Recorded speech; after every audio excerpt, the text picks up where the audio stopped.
To you once again and warmly welcoming you to Adea Akye Abia.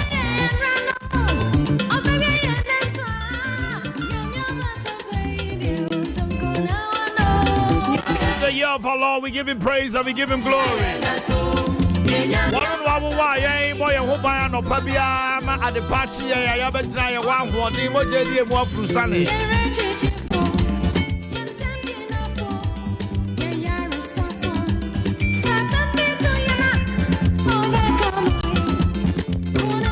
Afayam is an NDC chairman. He shares the constituency. He'll be here.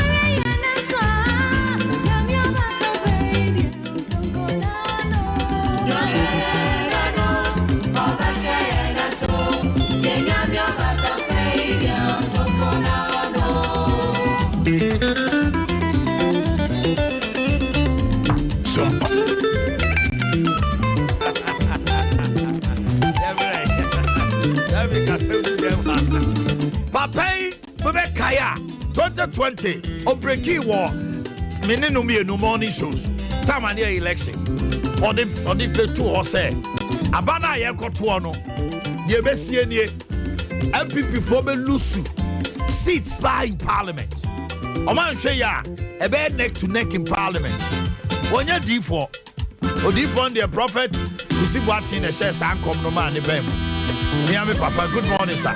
But when you're kind, out of research, a small kind, and say, Ghana for say, if you are not careful, we will get a hung parliament. Now, Nanado will win the elections with 51.something%. Omanhene Yaw will appreciate. It will surprise everybody. Now, MP before Deputy Minister Slumni Adi, Ombelu seats, Papa is small kind in Abem. Nada na moko to about sentimental and okoye research be to ho dia na hey omo kan e nyina so baako kran ho pa ho eno research ni be to ho ene atua sika ma no ena omo edina tam di na tam afei ya buba be ya edem ya can say Dr. Sompa will be joining us today for a national discuss.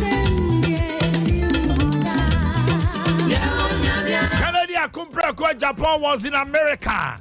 Na okoye no woni Ghana fo ni MPP fo kodidi nkomo na ose ensama okano most of MPs lost their seats in 2020 due to lack of cash. Canada Japan say sadia na ekoso nipa rebeluso omu seat no sika na wose edema MPs ni bi koye elections no oman fama omo na the man who wrote Chasing the Elephants into the Bush, Dr. Arthur Kennedy, Ebusan Kosabi, Yababo Kosanachno, Nani Niano Swaba, Obusan say, it's the day say MPP 2024, Wamo Kotwaba, Nasi Yusu, protecting the public purse and corruption. Can MPP stand the test of time? MPP Betime Jaria Bomu fee. I know that Canada Japan can was this about 2024 election. Now it is based on the public person. Kwadi Obetima can pay some people belus. What's this a bass a year? Bo, your Mosika ban and not done Kufa do Kaya say. Ghana Sika, where say, will be a yebi. Nana do Kase, so Pesa Wunya, who ye pa, or Ghana had the private sector, and you're not Bemuno. And now one more not Bemuno, and you say Tam, and Untino, Kennedy, Japan, or Pesa 2024, or two fan Kama MPPC. Say, and no more they call back to a party, or can you pay MPP will lose. Ghana corruption to Aba, and then to Aba. Now, Wasaka Biosa protecting Baumia and Alan ahead of election 2024. He used the word rubbish. Argentina party abana akunya beton ye kopre o say Alan Baumia yema Baumia anya president na Alan anya running mate yenyi the parliamentary presidential candidate o say rubbish bo biakra poda so oba Canada kumpre ku wobo wasu oba ne sekakai our 4 years to see wobo wo bi ye IGP ato safre arise Ghana for enti usumi ya ye de nyina beto banim occupy Ghana for e the auditor general court sadintina one search charge nipa bia omaye financial irregularities na papa no a ono so so yese ode ne ba akwaje edro no ya remande no okafo didi Freddie Blaze say enti akotia 25 million say ye fancy national cathedral ntidi wakafo didi when you come and ya de bramo wa yini adazo atrase wa ye krado nana kwabra kase ye krado me mamo achi o na mo hote sen nie so ba mo nyina mo ho ye de ya de sompa kase papa no eto amoso kaja som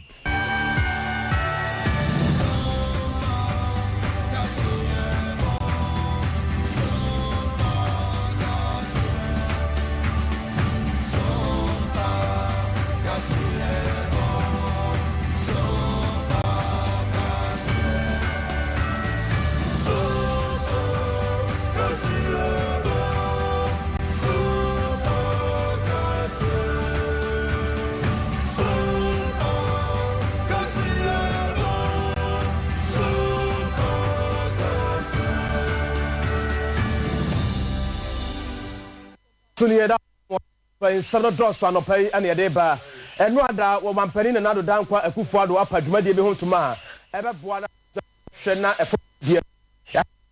a to me some so you are son will be our Sompa what you see when I get a home or may so I pay. Yes, Sinkunya. You don't think about no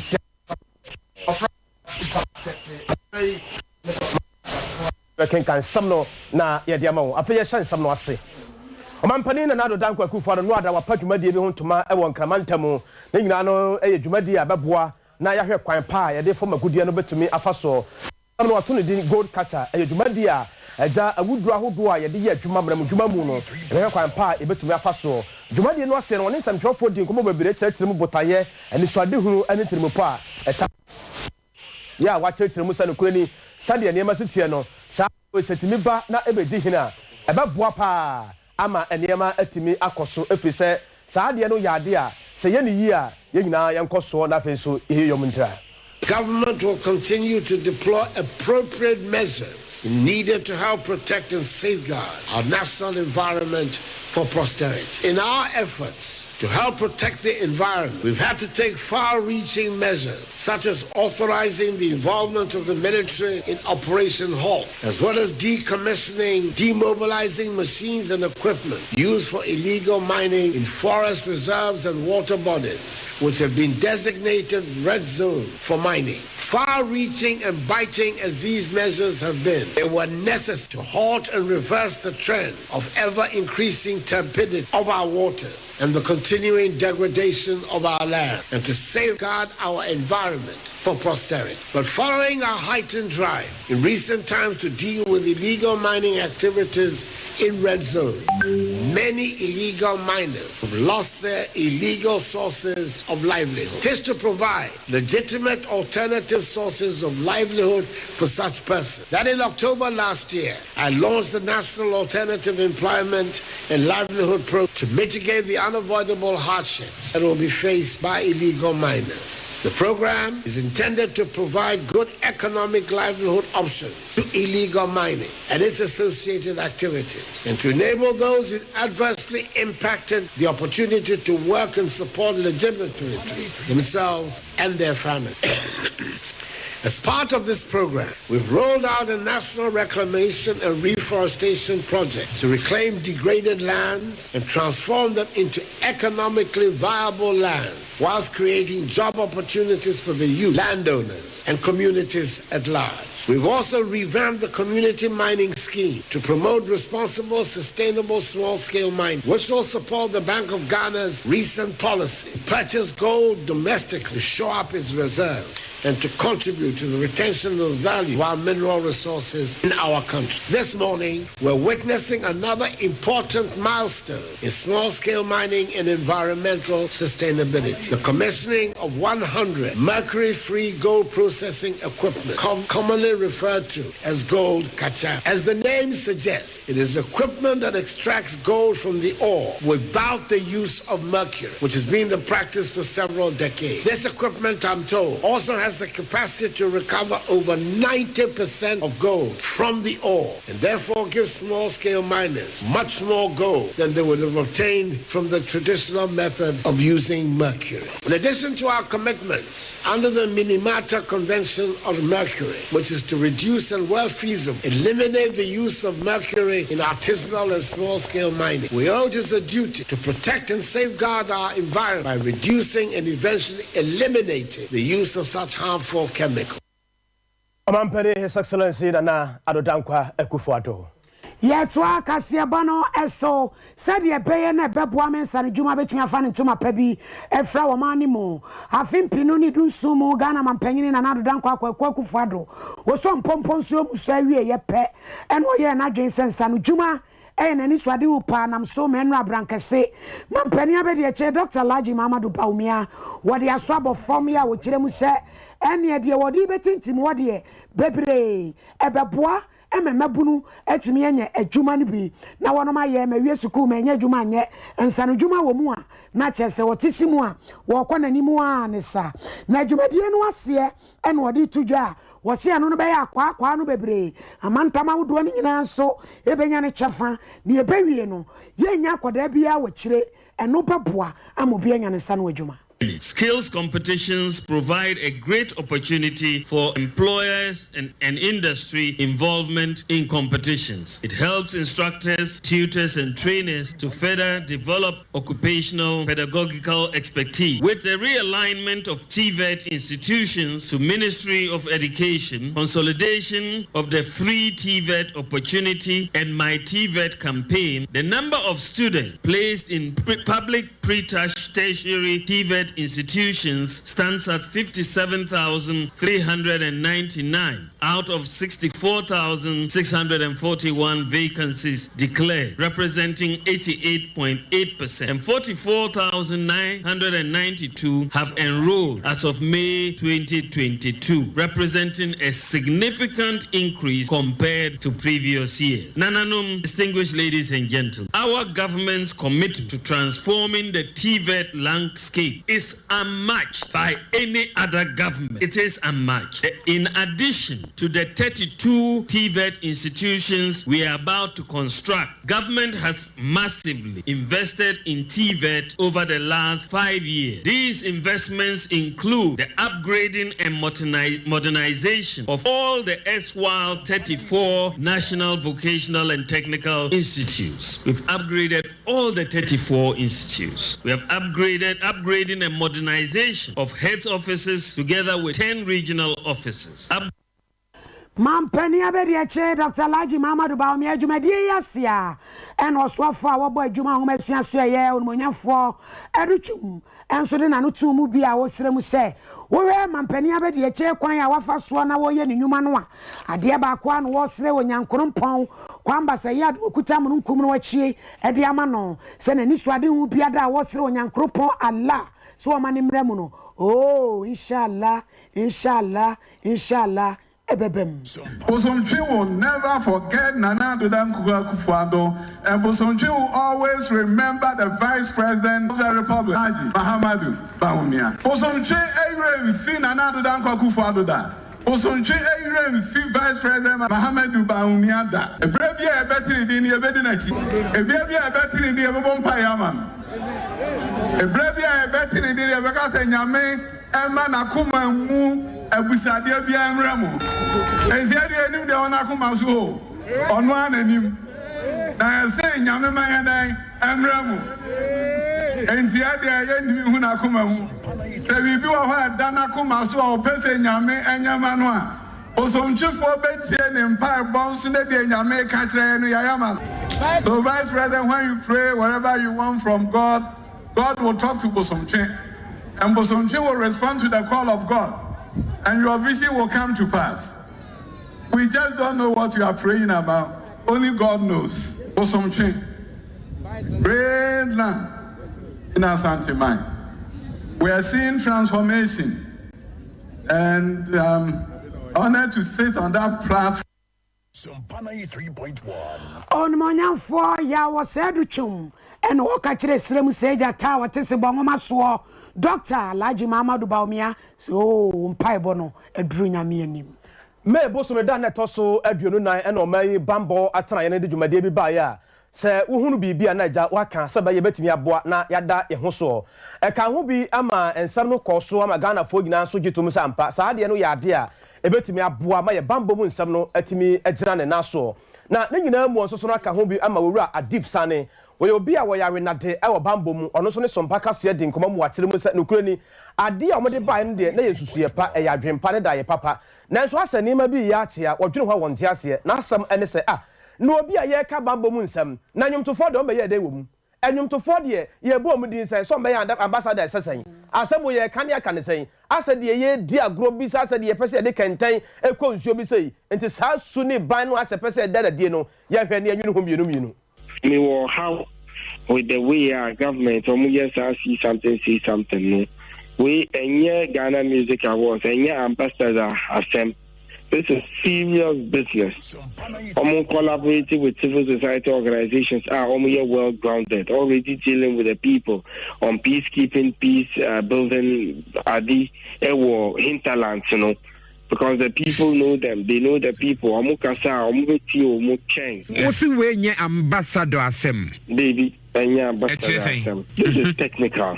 Ambassador asem, it doesn't show any seriousness on the part of preparedness to safeguard the country against any terrorist attack. It's a joke, and this is serious business. 93.1. We a serious business pa ye nua adip sane we obi a wo yare na de e wo bambo mu na enu achi ni nua ya no so gina benkuma fa so fifi aggression wono so abensa e wo bambo mu wono so asemni Kafadi some work will be a Kumasi, a central region. I'm sorry for almost starting here, so from telephone in a meeting. And one say a security fact will say, with young and maybe security as you want to do where they are. And here proactive, as a same way. A sort of form penny for me, a sort of form, I can take a seminar, also to me, security for being as a police, BNI, or NIB. No, to me, I saw them to come out with training. Buying to me for you money also. It is also we are sorry, a Roman, a Presby, and sorry I thought was me na say. Also to me catch security force sitting from me and I would have two abonting. Yes, from Muslim training kaka. And also bet me abwapa. And my mammy be a YMRE, a papa be a YMRE, and also sorry, and now in the course of sorry, and now so I saw them one out to rent and bar. Again on ye, send your money now here. And yen to San Namona. As I say, a sorry penny for one day to Sana Mono. And the baby a CC Cofano. Caneno, not security, what you want them. And so, I might be a bumbo, and the decline any security. If you want fun is any funny about for the next one, yes, I'm conforming the Omu Yusomo. And the same if a bomb for me be no Yusomo. Say, Onion want to say about for. Onion want to say, Najin Meduma. Say the Kafra, Onion want to say Yarefo. I was not saying any panel with them.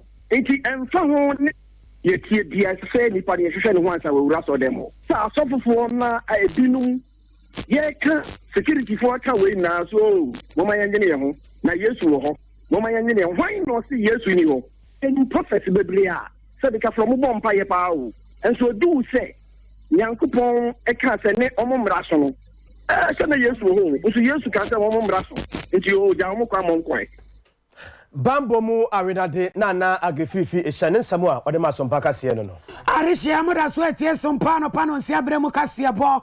Wa main inu tunu ne data ntokro ne abo mo mronto ene yakuru kira de bremu Sompa 98.9 sunyan wa mo so abiem huja ebro ne ahafoma ntam no nyinada ekura mu se twetwe na natifo na ebo so dwetire wa masem nyinada etia wa kire mu se aban no se de niam mu boa ye dene so koso aso obeyi nani cost of living adawansi kola no no amfa amade anyi obi ne kuma ntwibo siakon wode tibeje akirema general secretary Thomas Musa Tanko and was start a work as I said na de hye no tempenten kwa wono so no ayehu was wenya de aye be sresre na ya be pa chew ukodwomu a wonim ene pa mama ni dodo awo we ni nyina abo aye den so nka we onya kakra tuku wodi gusu ahyehye no wadi wo mutumi ntrase emekwam mini wo hia e ma se prai kwadwo so de no pa bobo to wo ento hye wo so saa ti aban ye wanya bibi amfa ho a wo betie agomontre so aye ye kire.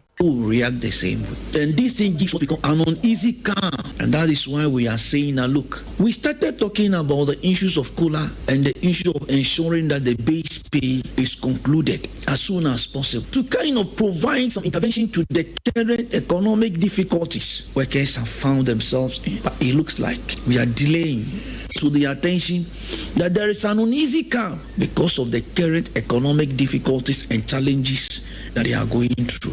And because it's a human security matter, we are asking, the Ghana National Association of Teachers is asking that we treat this human security matter as a national security matter. In like the issue of the COLA, concluding the base pay negotiation early enough for us. And we are looking forward that by the close of June, we should be able to make a significant progress. There has not been any discussion yet. There has not been any discussion yet. The only thing that has been done is the issue of the minimum wage, which there is a technical committee that has worked on it and presented their report. And the minimum wage is quite different from the issue we are talking about now. So we believe that the time for government to respond, particularly because of the issues of the human security, which could have serious implications on national security, we are saying that the time to act is now o'clock.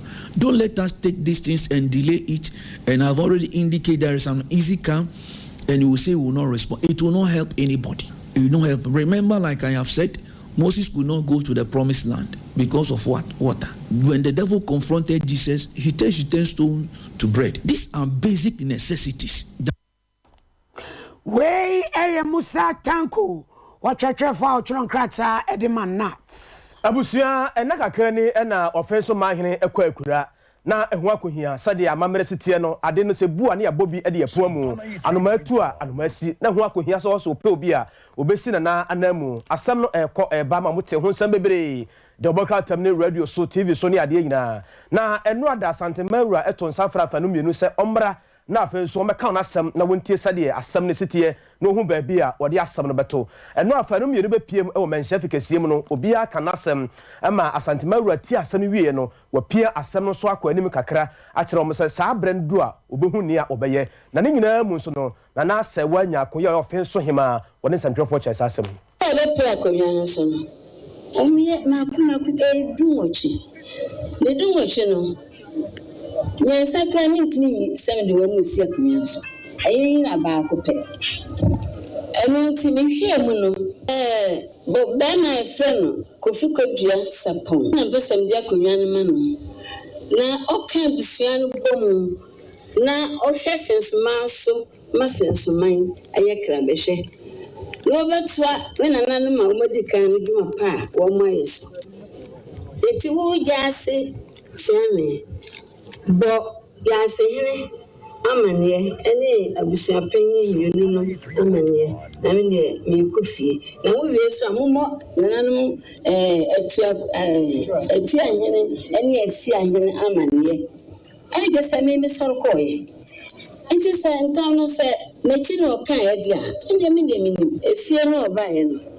I didn't know what kind of so some have been carried.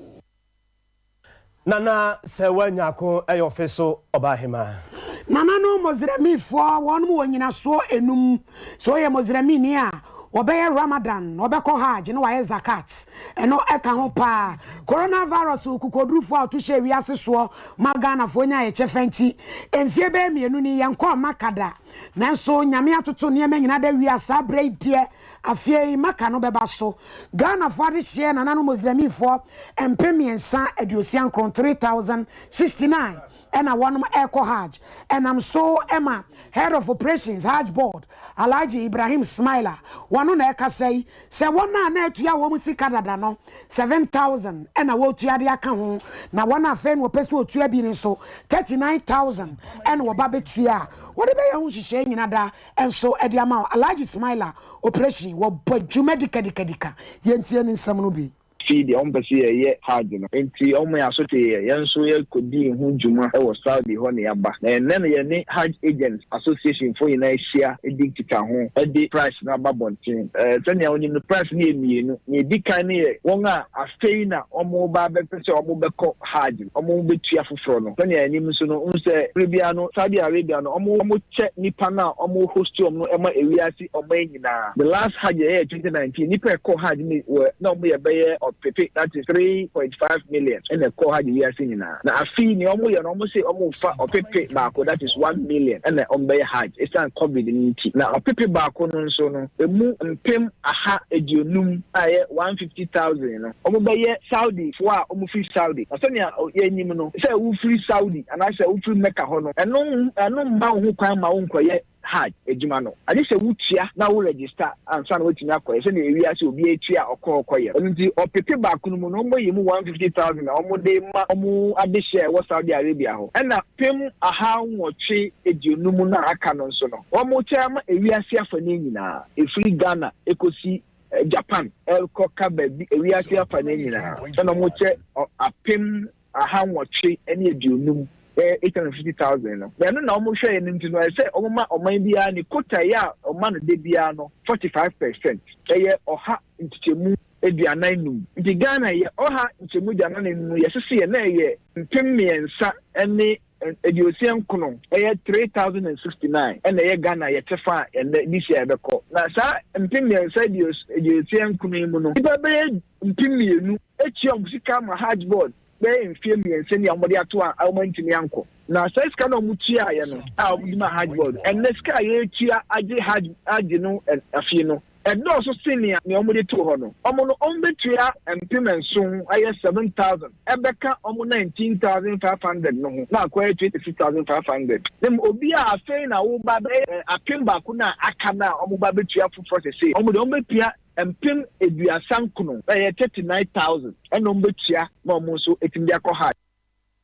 Alaji Ibrahim Smiler, and how to say, Walker Sano. Now, when you know, say, I would do what Musa Fiedi. Where were you? Yabeko ha Jacobo Onyankropon Allah Empire Mr. Moba Momem Zamzam na me so menom na minya ahode at a bill ye jina na Erika se abane nyina abana wi ehye so sunwan 98.9 FM Sompa one ma biam broni ahafo brekum empatase baby biada tachima nyina ye se wo mutey anopay Sompa ya gentle hapa ya ye de bremo asante ebo Benedict woni se mu for penny kukwa Veronica Janda ho fedu akosua somoa Elizabeth na na ya abo amalibi abogane abusuafo ka wo nyina da eno mu sin konwa rocky ene mfididamfo a wo mo chekere so ya no pesa bi kukwa sini ba mesiketia minminu abema na ye de bremo apesma kafo no ye mieno oh hinini amakranchi adults was of mommy pre-mini mini Nana I like it. I love it. You know what it is, baby. Smala. Yeah, friend me. Why? I want friend me. I mean, me feel. We from so ya. From so yafa 21st clinic say eba sciatica no every usisimu kono a woto ase ho no ntina fa usrem ekosi wo nanse ho no ebo betimi atutu ama wo ankasa wo ho ba bia enye enti 21st clinic wo mo na ye sciatica expert e wo Ghana ha wo mo de bibiduro so ho bibiduro ankasa e na besa ya no masa de machine aka ho ya de bibiduro ka ho ne asa de wato machine so ya san ya o massage bi ya wi herbal treatment ya de awono ama sciatica 21st clinic na ye expert a wo to ase Ghana ha ba bia wo mo ho wo oboase wo be ho 21st clinic wo oboase council quarters wo oboase court junction wa e na kuma senso ahia udru session so wo mo na nie dwabo so wo mo ho so nyane ni wenchi ni ba bia nkranza 0540 311 311 0540 311 311 na 21st clinic wo mo ye sciatica expert. My friend, our problem is our leaders. You don't stand up for your rights. Democracy means if you do not criticize your condition, you understand, you're a traitor to the nation. You remember our great-great-grandmother? Yeah, Santwa. Did she depend on her brofo? She didn't.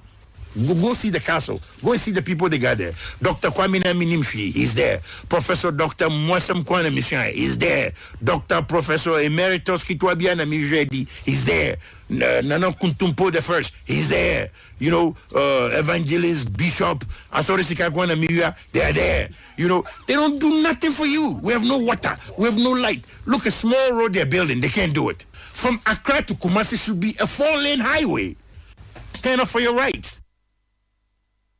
Onipada seni awon manwemu wo wiase ha asama to nyonko na to baby anka mfa ho menso metene baby anka me pema yeden nanso wadoma nkoma bo ade ebo nipa bata nipa ho obi ada na nyonko ensu na yirasio obi a woni dwuma odidi bo a oman wo kwana ni kosi na fro wa yuku ni chechere ne ma obi anani koso ni ja obreti ni bupodo fo eja wo mo enku ni maba Agurana na yuri kwa ba akapana mana mention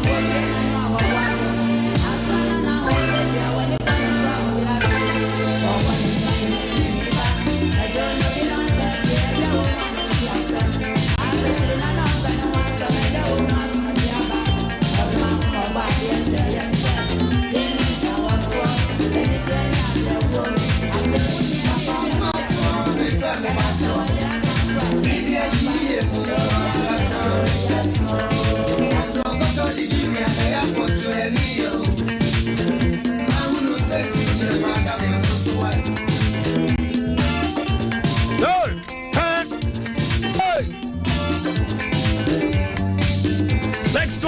This is the time, and this is Adea Akye Abia from now.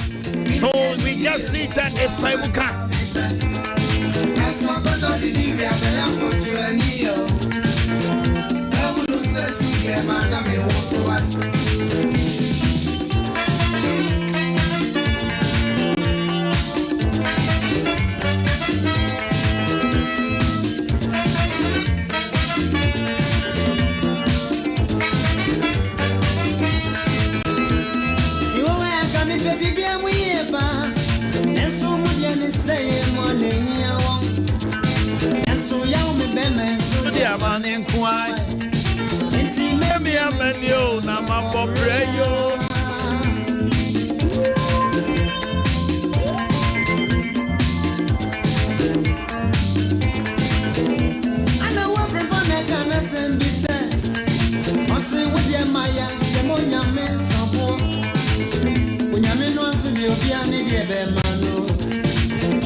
I want to see a permit and you know me and sir and you know so.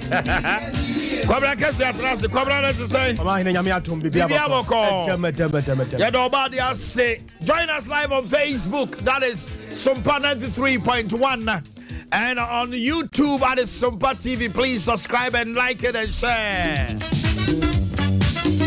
Every before access a free na compliment na obetima kofa form. Former Wokofano Open Chairman, I'll bet you 20,000. We have Vice Chairman at 15,000. General Secretary 10,000. And the Akanyina 8,000. And this oh yeah chairman and then you china the idea to also be on for the form. And until MPP one more play chairman or one more.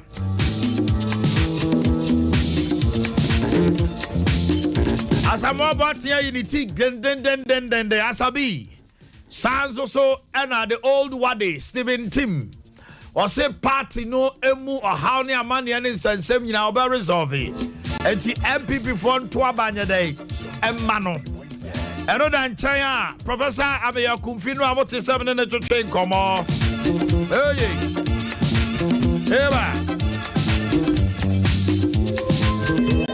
and no Epahua 1 billion no unity Abankwa. No, your treasurer. To see also bet my chairman. The race is tough. It's not going to be easy ground. Okay. And it's just see how much your chairman now over to 20,000 cities, 200 million Kanisika. Vice chairperson, 15,000. General secretary, 10,000. The general secretary, no ground the share party, so is the chief executive officer. I don't know. Other positions 8,000. Aha. I no moment dispensation for the women. Meaning say this time around Ben is Adea. And a man also want to this time okay. We did your money, you do watch your money in the morning and the free Sabre Akopim non Crumpemu and the Copim non do any of your phone about trust. A lot of people are asking me about the sports team and keep your fingers crossed, and whatever we have promised at Sompa here, we deliver. We deliver. And a person I'm kind, Dr. Smasapon Ernest Afayam, NDC chairperson, is shares a constituency, and His Excellency Dr. Boakye, a founding member, will be joining me. Most of MPs lost their seats in 2020 elections due to lack of cash. And Canadian Japan voice will be ready for us to be played very soon. Now what TB? Or say most of the MPs were broke. And the Sikapa was so among the Coco to a Banomania. Now the saw almost sewing machines. Now sending MPs no air press or foam sewing machine. No, they even fairly gentle and say, are you sure these are MPs? And I was yes. Why? Because they were broke. I say a rubbish. Say you better say Baumia Alan. Abra akunya toya mo bia kwanya no nkopre a rubbish. Now they all say some all can you say October 2024 pa na corruption and protecting public person they are need one can pay MPP Belus. Hey.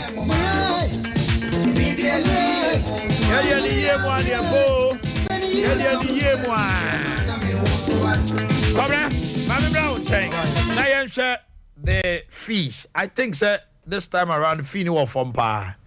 We were from too much. For MPP chairman. 20,000. The whole political party like MPP chairman, they now be said no the view. Who class MPP there too we will kind of have for they could have man in secret mukwanchi or cost 1 billion. People make a lot of issues about it.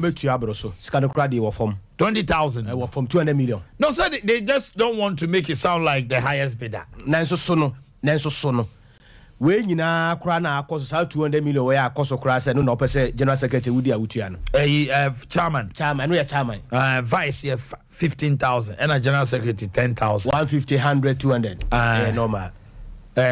normal we dey muda ho na patron create one say omo kan ya omo titimu omo ti restaurant ko di ba dware bai na e just you dey wait to their charity girlfriend grass na get kwa ba ho say na de we dey normal but be feel say omo mpese be to say sikasem because na MPP for no but them say flag bearer dey better na kai baby NDC flag bearer 3 billion 2 billion ko fa sem bebre buy but we visit 20,000 there emu da ho o ma anye kra anye she and o mo fa cha o mai say we that be on say eno boa part of the game boa e ma ade beat you to the game okay yes yenti me nyire so chenchen saa bia 200 de normal. Okay. 200 me ni pa be 5. Ya kwaba betu me ni pa 5. 200 million de say ska bia.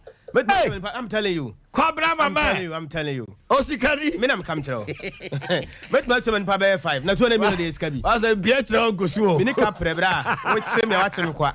O de ye we na obi be che wade a ka say bra is. Obi be che me dia fa bra me sra. O sande me momo nso afa bi to so. Me sra me ni ka pre. No what me yi. Me yi pepe. Na wade bota ya na bam. E 200 de normal please, normal. I think it's normal. It's a good thing. But bi kakra na me pese me twa shem no ye say in terms of election and I say in terms of party structure no say bibi to we give equal opportunities. And it's Omanhene as well, also Mamiselo. Equal playing field. That's right. Yensia can you that's right. You're betting me deliver. To bet me deliver there. And you can say due to one or two reasons being to know you see Omanhene quite near my Kese quite. Yes, sir, you're not being fair to Omanhene. That's right. And Yenya a democracy. MPP no so mo ankasa nim say problem mo a mo solve. And yes, sir. Nipa etwe wo muti se o mpese o di party nanim no o be expose party no nipa o mpese o di party nanim no flag bearer no so ma hwe yi a enam se obi a Trinity Kennedy eba we ba Dr. Mahmoud Baumia eba sanso na Alan eba he say the issue between Alan and Baumia no emu ache ya obi anam ha obi a preposition bia obo se nipa na meka se oni Alan na o Baumia NPP election ya course yi se nipa ni Baumia no Alan oni Alana no Baumia enti abaye Baumia and Alan Kennedy Japan so ebem my entie as a Kennedy okay chasing the elephant into the bush akompra kon call America ekoshia wo mu na oshia wo mu no na as a Kennedy be busa no kosa be be se tie kosa no na yetie wi a ya discuss kosa no na enyiano a Kennedy Japan so de ba no your boy no so a na yetie. Okay, join us live on Facebook, that is Sompa 93.1 FM, and live on YouTube, that is Sompa TV. Okay, yetie and someone or the two Jano. Okay, Aki, are we ready? And then after that, we will close the third session and go straight into the fourth session. Thank you. I hope the elephant will stay out of the bush. I have listened to a lot of talk today, and I noticed that none of the speakers confessed to any policy failure by our government. Without any policy failure, it will seem strange that we will lose our parliamentary majority. The second thing that has frightened me is that I have heard a lot about communication. Somebody even said communication, and how the NDC lies.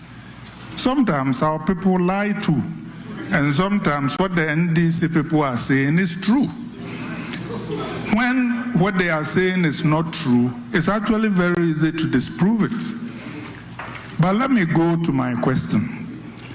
His Excellency Nana Addo Dankwa Akufo-Addo, first inaugural, what stuck in most people's minds is, I shall protect the public purse.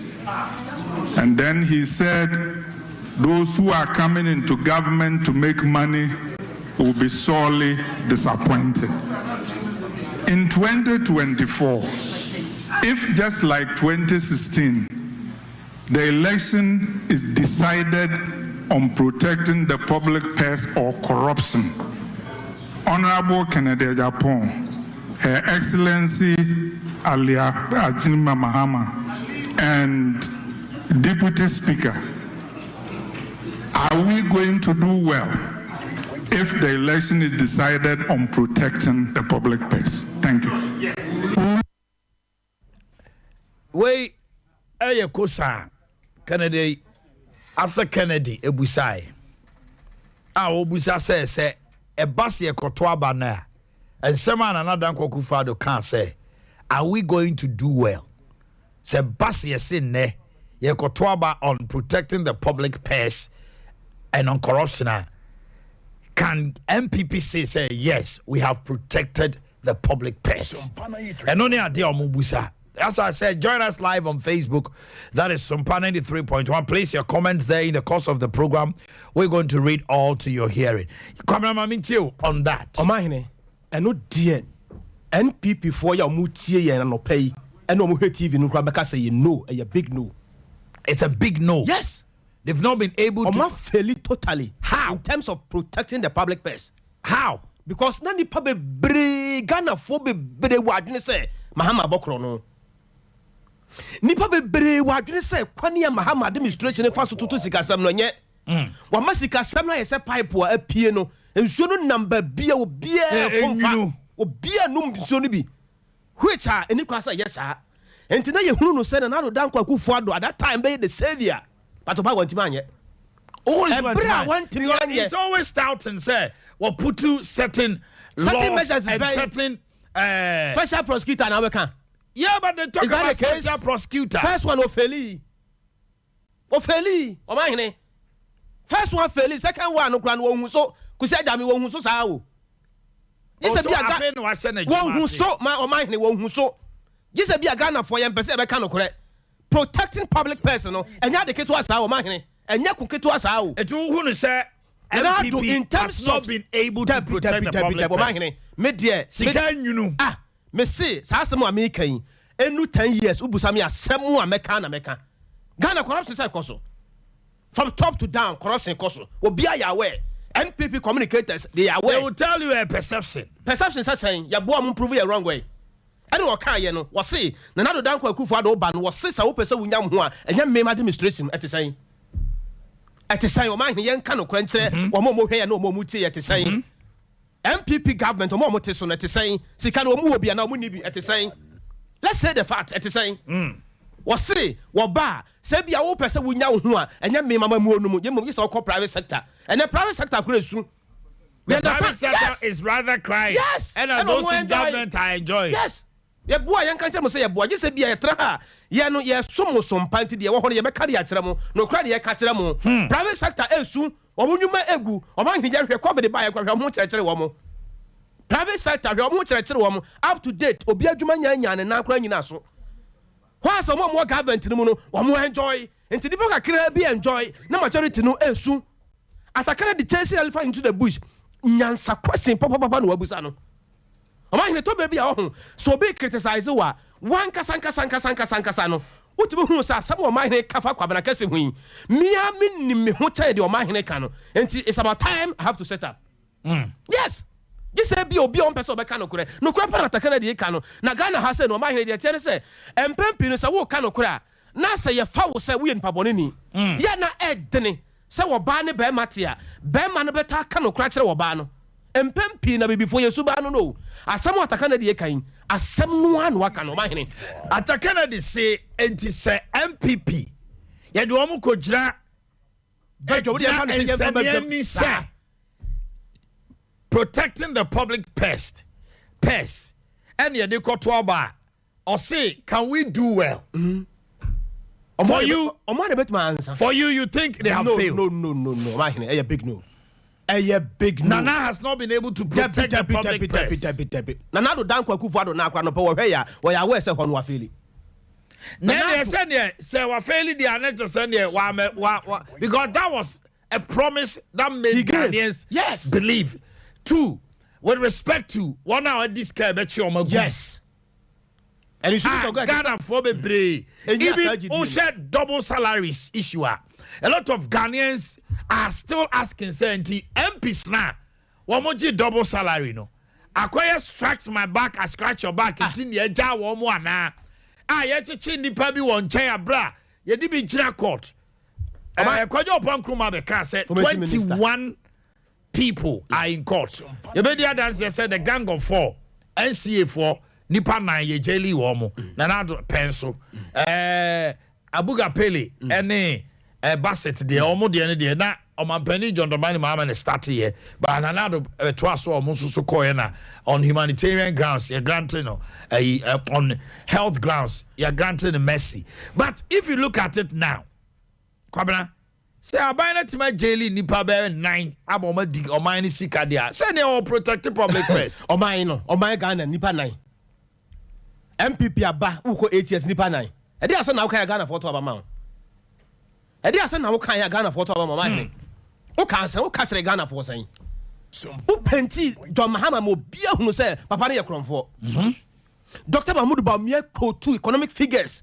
Mahu say nipa wo nimu nyansa na adwene mu do wa ben e na e kasa no. E na asam no so de to ho a na ndisi fo dwa no mutimi defend it. So here ya. What try ya convince Ghana for e wo hunu say papa na wo kasa no wa ben economically wo sound. Oba e te saying Dr. Mahmoud Bawumia kura no ya wo ye head of economic management team no. Wan kasa wo tie ya no pe na say wo te and someone some 12 kan. So we you be pa why we so be kan okra to say yes and someone some 12 ka fa ho na ye no kre. We want to meboa wo.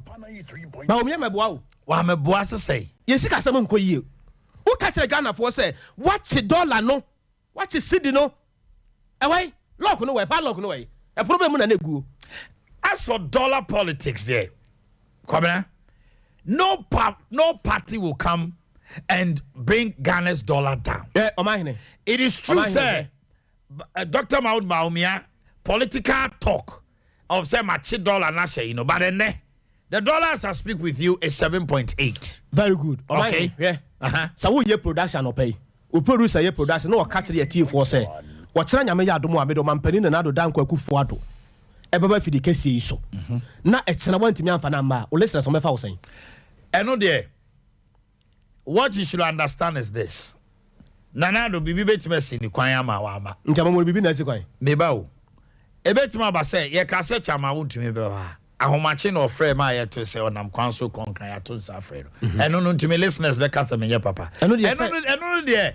What we should understand is say nipa no FBI wama bibia di adanse so obeba ena ebia ye ho ahinti anase ye twa nkrofo enti omunso magana fo hunu se bibia kire se omba ombetimi aye enti mo nyame ye hwe Ghana fo ye ni sa entretremu bebre no me de me ni mo ane se me maame ya wo na me nua no enti for now no for you no fi say amembo no niama to ape a enko yie no Omanhene ene na be de akire na omo ye mfa bibia mo. Na nka hwan ko bere mu ha komna kase mete ha me ni emire mu ya na. Because woman ye je sika ma wo. Because wo na wo ka asam kire me, wo na wo de me. Me nam kwa ho, oba me nam kwa ho na wo se me pe. Na wo so behwe me. Ahwe me ne mabusua. Na me ti be ho na me nyina ma, ma ba fe na be excuses. What is excuses? So wo kra ho ni wo. Onya ka akwanhia ne twa nan ye. Utwa na ze ye. O so obehwe wo. But o wale no nya ka akwanhia twa ne. Ka akwanhia wo he. Ka akwanhia be. Ka akwanhia be. COVID. I love it. What I say? Now I want to say Akwaba. Okay. Omanhene what you say? Yes. Enti sa excuses no Omanhene say me to hoda me ni sika. E hu hia so Omanhene ka tell me say me wo sika na wo mbotom. Me wan so me sika no so ni mbotom. The vice president says that what you feel with the economy is what you feel in your pocket. Okay. But they give reasons why yabedu baby ayedre eno no yenyi ntumu ana say obi antiase say COVID has cost us a lot across the globe.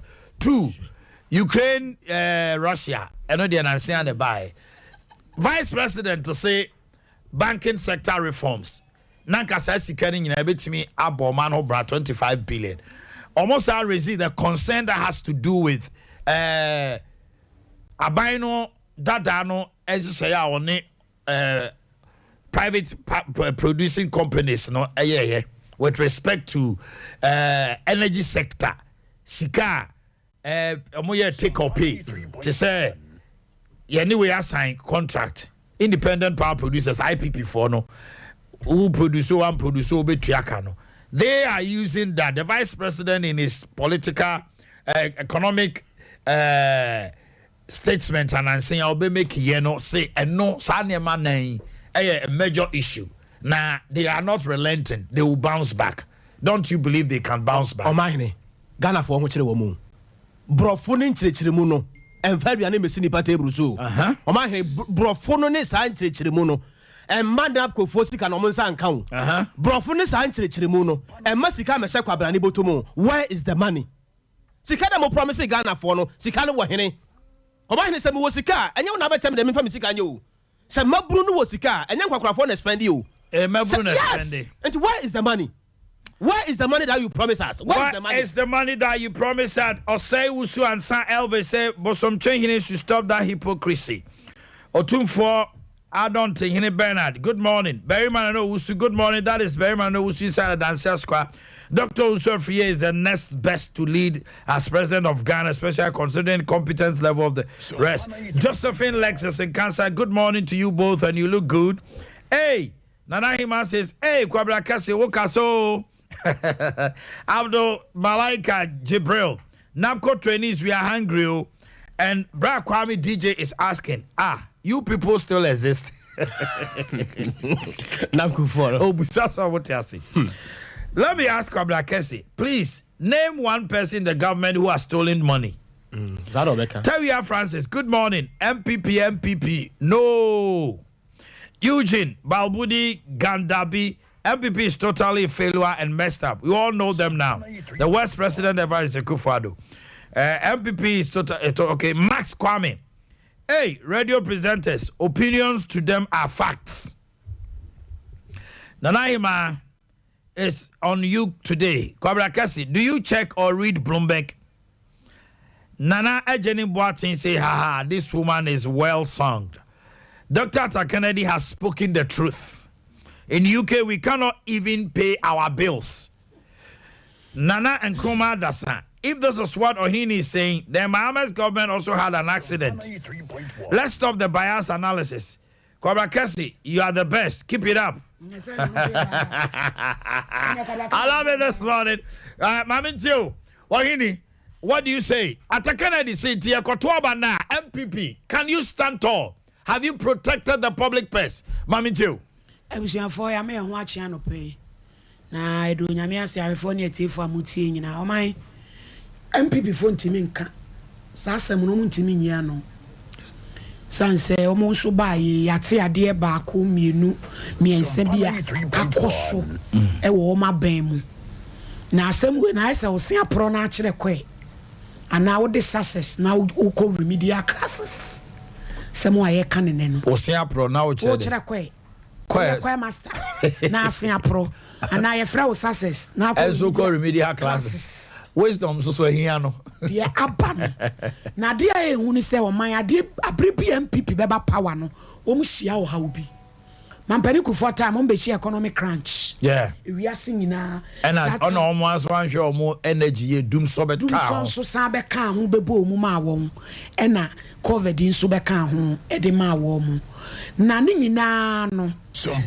kwan a obefa so a obetoto ne emayi a ade bi ne seye no utumi etumi dane wo ho etumi ma ne be ye mfa so ma wo me kai ye papa me ankasa me papa me ma me Lodina Kum His Excellency John Dramani mama ne time ana dum so no wo se bibi ba ye nye smart ne mfanya bibi ti sa time na fu bi a ekura wete sa ko chema betumi di aboko na weapon wose mama kan wose yenye smart wo betimi akreti bibi e wo hawo no aba no ni watumi anyamu emfa so that's right na dan Akufo-Addo problem a wahia e wo na mamuo mu nyina nyese wontimi nya adwuma e ye loyalty no uchiremu say loyalty mi chiremu ni say Kwabra Kasi ade ya wo ye enye esem yini free ho na ni pa foforo mo jamono pa na obebo adwuma no oboa me o me campaign.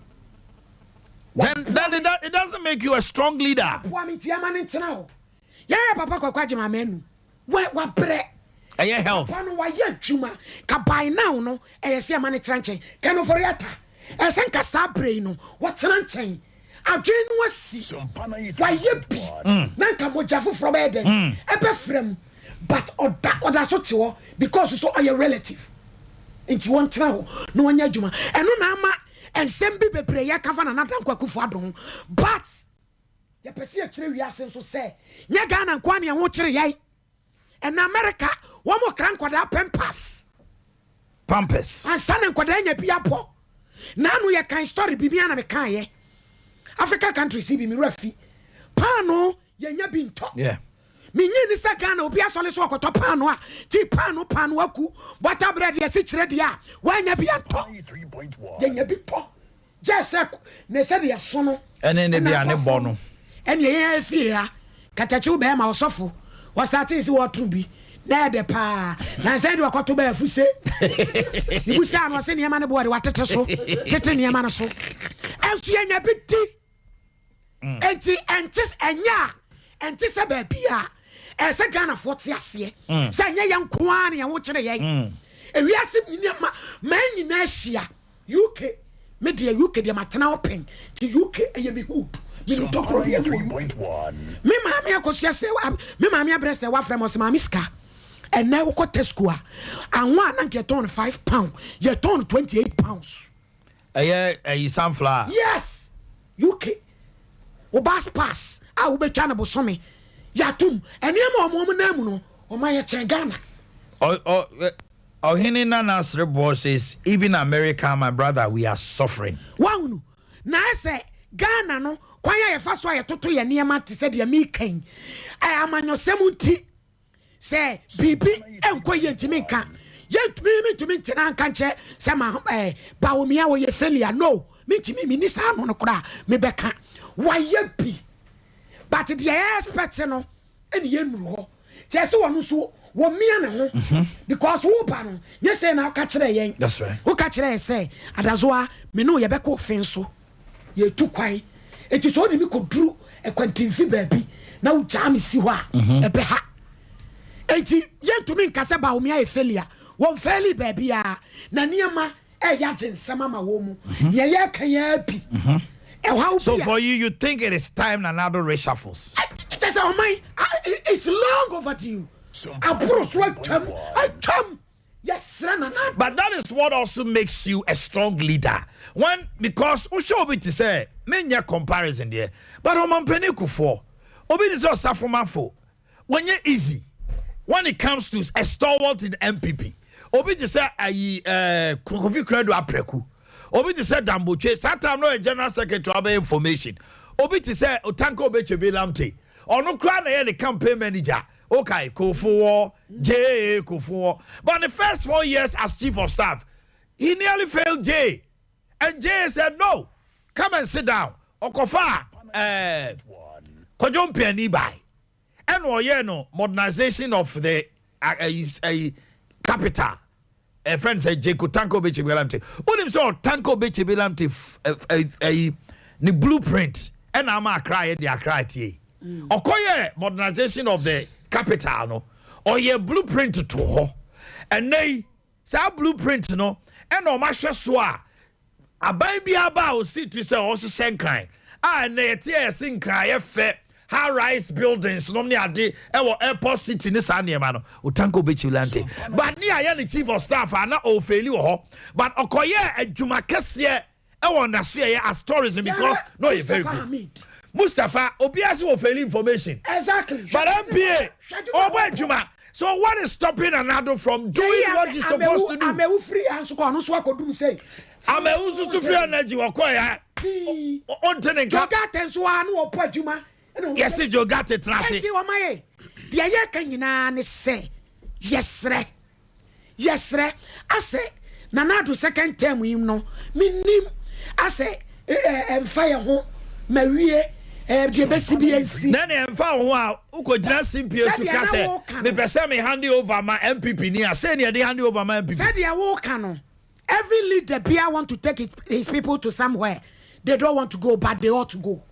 And yes, and no, 1 year and a so. Not the America cracky. I can't draw. Napko for you, Hunamane. Na omunye bibi. Na almost one mobaya. One mobile to me, aye. No, mum. Dear Ghana, any dear, and young Kwan. If you are singing FM, Cobrabram. Omanhene, I still stand by my words. I still stand by my words. Me say do 10 years. Asema America. Asema America say. Edi and some MPP abai catch Ghana for. Muslim Obama obey Ghana den. Omanhene, Adea me danya miya sepa ne say na do danko go for by your Omanhene wa Ghana ha. meka no kra na kyerɛ mo mo hwɛ yɛ na awi sanko mampani na nado danko akufo ado amedi o mampani wo Ghana ha o man ke be suo me fa se ma no susimra so nka kwam ho ba bi na nado danko akufo ado free mu a nka betimi aka se nka nado danko akufo ado the president we never had. Yes. Now for you fi say wa failure na media me huso to me media me huso. No, but can you conclude say a failure? O man media me huso based on campaign message am hwe gu Ghana for anim no media me hunu sa campaign message pa MPP for dem Ghana for Omanhene Yaw Ghana ha o ye ntu kwan just say bia don person obeka no kore nti me don mo ka on Facebook no me I don't care no kore na me ka no kura na me ka tell tie for na hwefo say e de nsam NPP for na nka no kura say e de nsam no mo ka tell Ghana for to obama wo mo me nka sama party bia o e de nsam no mo ka tell Ghana for to obama wo mo o mo ka tell Ghana for saying what was their campaign message? Campaign message no na ye den o mo se sika sem o mba ye ne den o mo be bon na da kwaku for do nya platform bia de asa na no ka tell Ghana for I will protect the public. Yes, what is it? One kasa my home Max at the saying Max Ben Alabama public person. Public pet protection no Max send Alabama no. Ghana for mo de umi enka no kore. Ya na Ghana no etomre bia so obi che na adwenka kra bia na se mo mu hu no say sa nipa na sama work no in favor unti no we belong to a certain political party. I don't think nobody has said so you belong to any political party. Speak your mind as you want to. Omanhene no kwa na make catch tie for na ahwefo. Say, Adea Nsamo Pan and Nado Danko Akufo-Addo, Dr. Ahad Mahmoud Bamia, it came to a point. Na pa kwesi bekwe Mr. Atakwano, who Bamia no pursue Johnny. It came to a point. Na pa kwesi bekwe Mr. Atalele. Na Ghana for Cheche. Yes, no pursue Johnny. 157 questions. No pursue Johnny went to Yano because about Umia Kasa. Masa, if you be at home. Saba Umia de asamba ko to ho answer kro na ndisi for communicators kro bedo dos asem ho awie no Omanhene na ade ache. But what take on best a month now some no cry no or muntimin can didn't nkasa anu ye fama ba omi asema wo kan ye no at the same Mami message snippet that keeps coming. Join us on Facebook. That is Sompa 93.1 and it says that MPP should tap break or say usu and say but some training issue. No, I think I've read these parts. Can we move on? Yes, move on. I've read that of Eugene Max Kwame. I've read it. Move on. Nana Hima. I've read it. Go ahead. Okay. Haruna Alima too. Sadia said now not Amagana but Nana Ghana. Nana Jenim just send with Ish. Bedu Williams. Good God bless John Mahama. A man with vision. Josephine Lexus and cancer. Omanhene, I like that. You see how they will turn out. Yes, Asigi ex-boy. Omanhene is true. German, the same. Just as we reduce transportation fee from 6 to 9 euros. I really like the woman. Adea Akye. MPP is totally a total failure. That's what and messed up. I think I've read that. Let's move on to Nana Hima. Even Costco, there was no VAT on water, but now there is VAT on it. Akrokari Junior Thierry watching live for happy birthday to Sir Tuguba of Asaribidiako Senior High School. Nana Nkrumah Dasa, it saddens me anytime I hear some Ghanaians comparing ourselves to other countries in terms of hardship. If you think the hardship in Ghana is normal because there's hardship in UK, USA and UK. When a child is born, a child is being paid to a certain stage. Let's all practice some here before we can compare ourselves. Sompa 93.1. They are missing in action. Let us practice. We can compare ourselves before we can compare ourselves to them. Move on, Eugene. I've read the same message. Amachi Kofi, the money speaking sense UK. What's that? And Amachi Kofi emoji of shyness. Bra cap, Ghana bro, MPP and MDC, the same at the comment. Ghana needs a different party and leaders. I personally think the free education has caused a challenge for Nanado's government. Kwabena, please, forget about the message. It's a political talk. Obo Bright, I'm watching you live inside Bonyo. Sutina says, oh my, na nursing training allowance there. Has it fallen in water? Final year students doomed. Osikaniba Kobe Bishop Obinim. Good morning, Omanhene and noble crew. Omanhene, there is no government in the history of Ghana who has suffered many crises. I'm disappointed in MPP government and President Nana Danko Akufo-Addo because MPs who took double salary are still in Parliament House. From Dachi in Nana Kojo upon Bempenase, Deputy Youth Organizer Bosomchin breaking the age is double. So Arthur Kennedy should come again. I am not sure I can vote again because MPP has failed me. Nana Kwesi, why can't people check the situation before MPP came to power? During NDC time, there was no pandemic, but there was no light for 4 years and a whole lot. Desmond Osumensa say, please ask Kese for me. Did MPP promise only protecting the public purse? Tell him to read wide. Obedeza, Amankwa Omanhene, I like Kwabena Kese's analysis, Papa. We pay, now we pay. Deputy Youth Organizer breaking the 80s doable. So Arthur Kennedy should come again. Maybe Zowusu, please Omanhene respectfully. Kwabena Kese is making things difficult for us this morning. Why? He's speaking his mind. So, Mr. Yali, God bless you for your good work. We should always say the truth. Things are not well. The economy has always been bad. You guys are really working good because you stand for the truth. Philippines MPP must take good care of communicators in their party because to sell your good work to Ghanaians depend on communication. Philippines Bogo. So, first, Mr. Sumeni, say good morning, man. You're doing a great job. Please, Ghanaians, NDC and MPP, move forward. First, Mr. Sumeni, go up. I see MPP is fair. Okay. Yaw, you've had a discussion so far, right? Mami Teo, at the Kennedy, we say, Ghana, MPP as a party, or can they stand the test of time? Say a bus protecting of public purse. Can the MPP do well? 2024. Say no near see agent so they are to about. Mami Teo, no pay. I want that marching. Major also. You, begin some poem here. Ubia, where Boakye Yaw. There be no way you know me young when you Mami Tiano pay. I want that public purse protecting on. Many sure say people in this thing, you know, bet must stand the test of time. Say Bia, you see a penny, you see Kasuyi, near when ni be near the adeno. I want to mean MPP in DC. You bet me. I stand the test of time. But NDC did not make that statement. Say, I shall protect the public purse. It became emphatic coming from Nanado. So they're going to judge, if they are going to judge, they will judge Nanado on protection of the public purse more than the MDC's candidate. But Uriayen Womudi Sika has always been campaign message from 1992. Aye to aba edibisi ne Womadi Sika Womuyayen aye campaign message ya. It we da ya ye de beto to ho MPP ni NDC. Wa mo na awia ye kese. Omudi ba ha na edi kese. So this mediocrity of the highest order. Sana ya elections na ba be you. Your elections, say no, a movie from way so obey one district, one factory. 2024 elections, no, and we say, mayor one district, one factory amount. We say, mayor one village, one dam the amount. Because they've all failed. Ready. Sign MPP for buy or my Edu baby cry no more catch say oh factories in a wahod no and ye this care kwakosi semuni adia. But enye no any nchiremu party no edema yen say ye court district bia Ghana nyame asira yen ye district bia e won unique adea Nyankopon dia we were kokumba, we were watermelon, that's it, we were pampro, we were wheat.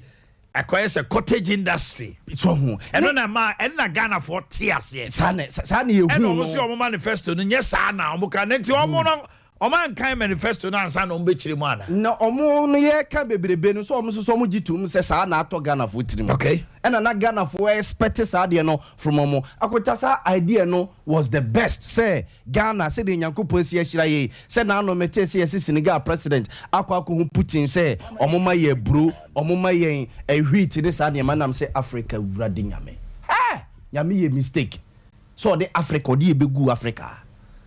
Senka brofo no enenya ya sasi kwata kura kunta ewurade ne nkomo de aye wiase no ke bia difference beba any heavy mu be ketu abi heavy yenko order but say na esi create picture esi a chere say eho afa ni ade ade akunta de ade na Ghana Africa ye nie titru ne yene a yo West Africa ha sei ede ade pa na dasani bi oman bi hia so ode bobra na si ye Africa West Africa ye ni bi ka hebe bi ene na leadership yes hebe bi ene nam se ye kwakosu a kire Putin say won na ma ye bro won ma ye wheat e wa bra ye betimi adua adwira fo nko a adwira o adwira nko a e betimi afidi Ghana nyina afidi parts of West Africa si ye meyeni akoho say planting for food and jobs president Nana Danko Akufo-Addo de buy ye de kwaye politics afei na political farmers and na ye di sika ma omo so omo nkonko yekua no abra na omo nye the real farmers omo be yekua na me yedidi Anyway, yes, and ade na jegu no. Hwe akonta ye nsue bibia. Me say COVID-19 no ho. Any Russia issues na ekoso no. A blessing to Africa. But leaders ni hu.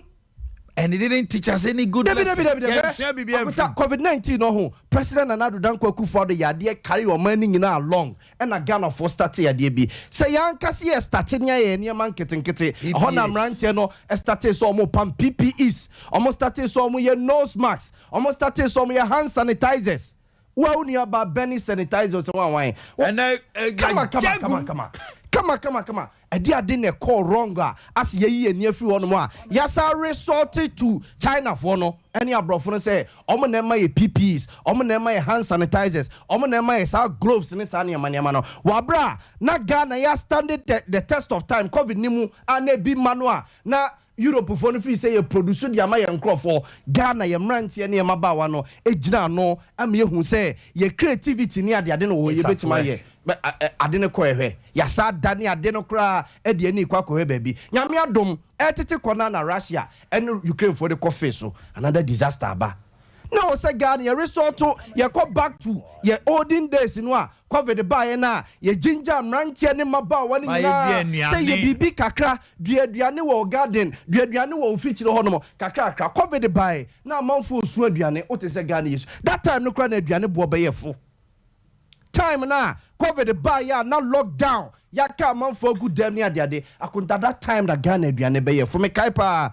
na aye your friend asante mo no sa local rice the area ho bon so mo de na mo one cup 1 cedi o sede ene omo long grain ne wan no obenya bi 1 cup 1 cedi but e be ye fua all because of na ye de emranche ma ba wan na be egu akwam ye care ho see free COVID me ya so free nyansa ni dia nyansa ni adwene ni nimdie no afiri ho ena nyame ya adom ena Russia for oye ma Russia for ni Ukraine for akoko tinkan che nyansa bi ensan fa nyansa dada ne mre ye no ya ase ye da so ate wo ye ni da so e ye se Russia for be ma ye bro Russia for be ma ye fertilizer e wa brass of mameti hey farm yard manua waka ho asemu aka hade we akonta elementary ye ko primary school ye ko JSS ye ko secondary school agric ye kire yen afia fa hen afai na say oman na agija e na oka 1-2 a e Russia ni Ukraine oka 1-2 a e na COVID ba ye COVID e ba Ghana nko a Ghana nko a akota free senior high school obi ka say on the office na affect economy no enye noa President Nana Danko Akufo-Addo catch say oil ye tunu over the years no ehun sika ye hu ne ye di ye bia eti odisa sika no e ba betete ye mrantie ne ye maba wa no and yawe and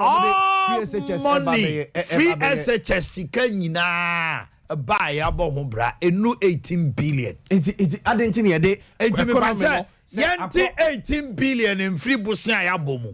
Akase. So people should stop the free SHS. Free SHS a reason. Free SHS has not taken 20 billion Ghana cedi from Ghana. Africa, your problem in na. Sika bebre anyway. Na media de bia meka asem bi say akunta say President Nana Danko Akufo-Addo no di president of Ghana ko be the best president Ghana never had. And no na ya kan. Media bia meka asem mo say Agency awaba be die Danko Akufo-Addo any president ni bia and ko be the best president Ghana never had.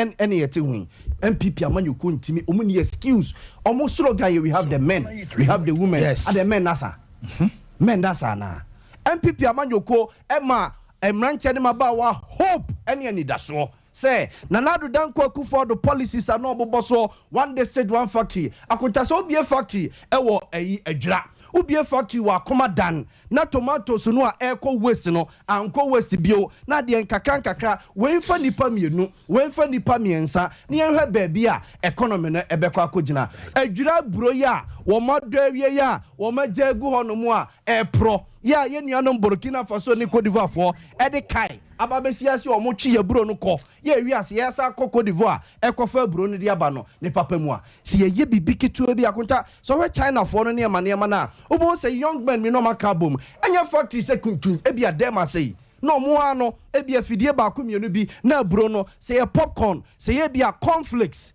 obo so mo ye ne nkakrakra na afi omo expand Adea ya ti kroma say na agogo akota kai say agogo body bu ya mo mudi ho fa say gina unse apreko hwade o yaw Adea one day so one factory ne was senka omomo emani kuhu ye. Look at somebody like Bolaji multi homes. Yes. Or fa enkunya. Yeah. Ye won krofo bebre eja na damfo ono so wa adumi. I Ye won krofo mo kofa dem nkunya bi to say. You can get about 5 of them, bring them together. Tell them say enkunya mo kofa wo China ebe. Machines o mo de yes enkunya no. Ye pese ye so masene na mo ye dey. Mo kofa sa enkunya ne ba. Mo amoye diapers mo kra diapers no mo amowo Ghana ha mo kofa diapers no e bi enan ana baako ye ma sika no wa produce diaper no na wan koye dey wan kofa but this time around industry na quiet to say aye political thing na Omanhene ni ha na enkunya kwa parliament house no efi China ye dia akwa akoton say baby a technology dey kono enkunya ni tables na ye hu no enye nua denden te say enye dua ye pampro ni ye so no na kwesi bro ni hu say si yegusuwa etwa ye nua no na ye bu ye nua no a sa climate change ni ade na emwa yen enti ye pampro ene ye sodas ne ade no ene ma compress e de ye nkonya ene kra nkonya no a omo ye no akonta ye mfa dado mom gbang ene ye screw any come down here na ya join ebi wo kra ye unscrew o join na aye nkonya e ade na na si hu one is one factory me fi said the concept should be reviewed na make a say me kakra ya bo am akasa bebre ma me bre mana ore mana no si akota ade na ya bo it's not true babra ene ma mo bia time me ne kwabra na shase o kasa wi mama na babio because you were there I wa kasa ye do me so na atwa me sem na enyo na kasa wi ye wa me baba tobo jao wo de jao kasa ye gender yi na mo pesa mo ba me you are painting na gender mo kateti kasa o de gender be mo afa bag me ba ye titi gaba na ye dey ya wadu si da me fata ri jama no kasa wo me do a jao David ya we wasa no enu so na we wa punch no gentinam boy hini gender balance me my baba kucha ko cheje wa e wo fie na makama shemu na se me ma kwa wa na ma no si e ma ntwa no kama me kamedi wa my dia me di kakra me de ka say MPP send this ye we wo boshem yen hwe ye we ma mo an kan kama how no my gender balance e wi ase aye wo no wonim de be si kina yes enti samanyofo ponto a omo nhwe ye yensam keka ye omo no nsam no doso do because Ghana no aye wo no nipa no aye wo mu no edi page na isi wetimi kɔ ne school dem enipa ya de dustbin sisi abonti etimi wia kofie konsuo gu mu nom ene obetumi nya bo adaje gina bonte ka se enya wo na abehwe me ba free SHS ama me mo ma ye ne etumi tua ye ma school fees yes obeka tro ne ho kire no ma yense sampan na pan bi mra ne entwa free SHS nim o me ba be gina bonte asu na na do ba giere o na de pa chew Ghana fo ye de pesu no ye ungrateful ebinom nye ye nyina ti amanyofo MPP ni NDC mo hema no ye na ye Ghana fo de ye se ye no mu a ene ye kai se wa fa wo se ne bo wa hia kwanhia wo so ye mampani dia ene ye beye so be wi sika no se wo be kwa ye den wo kan ya ye And we have this penchant of freebies. So I shall be free. It is a we are buying. Nese wo na wo woso. Na wo nya ko kasa mema we free. Who cry or so the free mano. Nanka assemblyman one ne ba. En Soliano Panko ne Sam Suku dem so pesa ban bi on poplanti. Assemblyman yo one ne ba no ma chiche ro. Jina ha ya ne en Sam Suku dem. O mine we woman no nipa bi agye kwabena so e kona. I'm hitting. I'm penny. I am penny. I like it. I'm ready. Oh, we big buy you. Oh, just to have a corner special. Oh, see, yeah. Gender balance. They are cool temper. And pressure was so. I want to come out super. Okay. You come and say, "Yeti, oh, Adea Akye Mesua wo kuma se pa say one pipi no no mo kotoko no se nye kro mo penisa." So study the politics of Kumasi. Oh yes, I know there. Messages near the idea benyina no how omo se ne amamwo ne kono omo mpe but who say yeah say yeah o de anya hwe. Yeah, but that is also Yahweh. And also so any asante mantem ha amane hunu. Any voter region go to voter region and come to Ashanti region. Yeah, kawasema ichina ye be voter region for be friend nyina be su akwan. Voter region be su development, on be su industries. Fa box ni kosi ho. So on toaba. Obe toaba ma MP because oyeni kromuni. Brasante mantem ha. Mansu fo be su kwan ni nyina. What the ballot box ni kosi ha. Obe toaba ma MPP ni. Ye de twa ye funuma sa na ye ka ye moja no no kan e kwa de se wo de aponchi gina wa beto ama. Listen to me, that's all ye to abama mpuntio enti se uto abani wi a entra fie prempuntio no because on sasa odam refem na ko anu tuma aban no chiche o enti se wan kasa ho a ye betwa o take your joe na so na nka wo peponko. And nothing I am be ya sentimental ya kasa. Nobody can tell me say Kumasi akwan wakasa already so cheme. Me you one presenter only the team kaso wono ebe Kumasi akwan akocheme.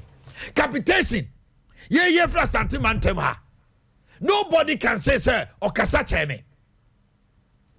Ya to about year 2016 first budget Kanoforiata Kumasi Road Extension and Drainage System. 2018, Kumasi Road Extension and Drainage System. 2019, Kumasi Road Extension and Drainage System. Yamayani breeze stati kasa pan sana. Kumasi yehu asphalt. Is that how you treat your cash cow? Omubaya sa because yeba betu abey. MPP for betu abey. Ya onkrofo Ashanti region ha. Womu nyina oma funu de ombedi anti woti din be no ombo Dombodu and so omo ade JFK wa ha anaya mebo they will go and support somebody say Dombodu your general secretary won kaya na say bibi wa Ashanti regional and said no because Ghana ha upo ye to aba no baby amifre. Very few people are my floating voters and a share manifesto. Echo share, say me share baby and nipani free them at Twaba. You will never get voter region for some Twaba 20% and not 25% of my MPP. Unyano Ashanti region da. And this year they are 26. And no crowd almost say a dos. It's yani ama crime politicians. Eye takra wo dwem. Say NPP for be kasama political tribalism akoso na favor omo a omeka NDC beka ama tribalism a favor omo a omeka na ekuo bi region bi just for political expediency obo Ashanti regional ya ka to ni mu ama obi o voter region hu na o he ni different because on top about the party. Voter region ni who Ashanti region ni bia or different eye or the channel. We cannot go on one side. But Bibusao and Puntiona open. I buy now to Abaman or the amount. And this is what we have done to ourselves all the time. This is what we go through. Ya tell sa Ashanti region shall quite far ya wahamaye. Your friend L. Utramu now the speed bar. Swam run about say ya to Yanimha. U cost me this wati bang. Who be one crime da and crime I say. But see 1 kilometer, 2 kilometers. And the Yakugunu sana and Mr. Kusibwa for now or Kahubi. Was it there? Omode amudi amunu wia akraketwa o ma me de mujawa udi munu wia ho now they anwana ede have fun ano etini ma me ba no hu no say kwaku wa men wanu nyina na aye twonse so na akrate come the noms oduebu emu na wadi amo anu nyina sa na omode ya Ashanti region sa na NDC for the voter region ko voter region e ko he and quite basa bibia basa. And so, me for ballot boxes, voters will vote for NDC. They will vote for Ashanti region. So when you finish and you come and cry to me, I mean, say, let your conscience speak for you. The next election should be based on what the party has done for you. So voter region first is Sompa, now Ashanti region is Sompa. You see development. They are banning corner hono or betrasi. Because the bia bro teku na uboje ne so a the bia teku no de mema na na ma trankunya bebre president ne vice president ne minister siba wo mo de omo ye mo nye so na mo boje wo mo so na mo boje wo mo so man for de na me man for de tawachi me wa wo kwanye uwi ase na so mesraw ya no abehwe to anim se behwe kwan ne ma sa de aya no masisi ya sa besi ne young man rap politics no anyan who say tam or first can way or first can way power or first can way. You see, this is what you should understand, sir. We should wake up as Ghanaians and start asking good questions. Who's your number, sir? MP I promise you, party be I promise you. Who I got 2 bar man bill, who we are not a fair radio complaining. The time has come for Ghanaians to change their voting pattern. Yes, it is time to change your voting pattern. When we begin to do that, of course, certain areas are Greater Accra. Every election, yes, go and see development. Greater Accra, last election, Omanhene Yaw won. 2016, he lost. 2012, and the MPP lost. The only time government in power will lose majority seats in parliament. Kufuado. Ebinsi da 1992. Rawlings the second term on your majority in parliament. Kufuor second term on your majority. John Mahama second term on your majority. And then MPP the second term. Butimiko do se mu ye lose majority in parliament. And you sit there now. San Crawford no them call elections. Now masa be catch them say Monsanfe enko bio. Sikanti delegates media to Obama send the panwa to so. Na bu wi anu asa be trabonte na musu. Me usu kira me a usu kwa. De osa me yema Omanhene tumpon no meye. Wake up. Wake up. Delegates are more parties mu NDC for be shasie. Omo be shasie nchebia next month ya. Omo be call a friend say ward branch no maba constituency no so de kosa sa no mo dia tra sama be bia put your kosu bia bon so masese o monsa no. If you don't change now one who say oh to abama nipa no because of fatase obetima ye bibia ma wa mo kosu be de dem sa. Look at Ashanti region 1.798 million votes. Cancelled 9 regional elections of NDC. 101,000 were actually. Mo kwani. Mo development. One district, one factory. Say na wa Ashanti region here. We are on Kasapreko. Na Kasapreko ba ene. Kasapreko company limited ba ene. Sika be share mu peja. Sika be share dem. Kasapreko ura ni place adwuma na ene. Dago farms ya man one district, one factory. Ana Ghana phone person be kan Kasapreko ba ene. The issue is Aban ne se wasi 107 one district one factory. One district one factory ba na kasa preko ni o. CMO 107 no.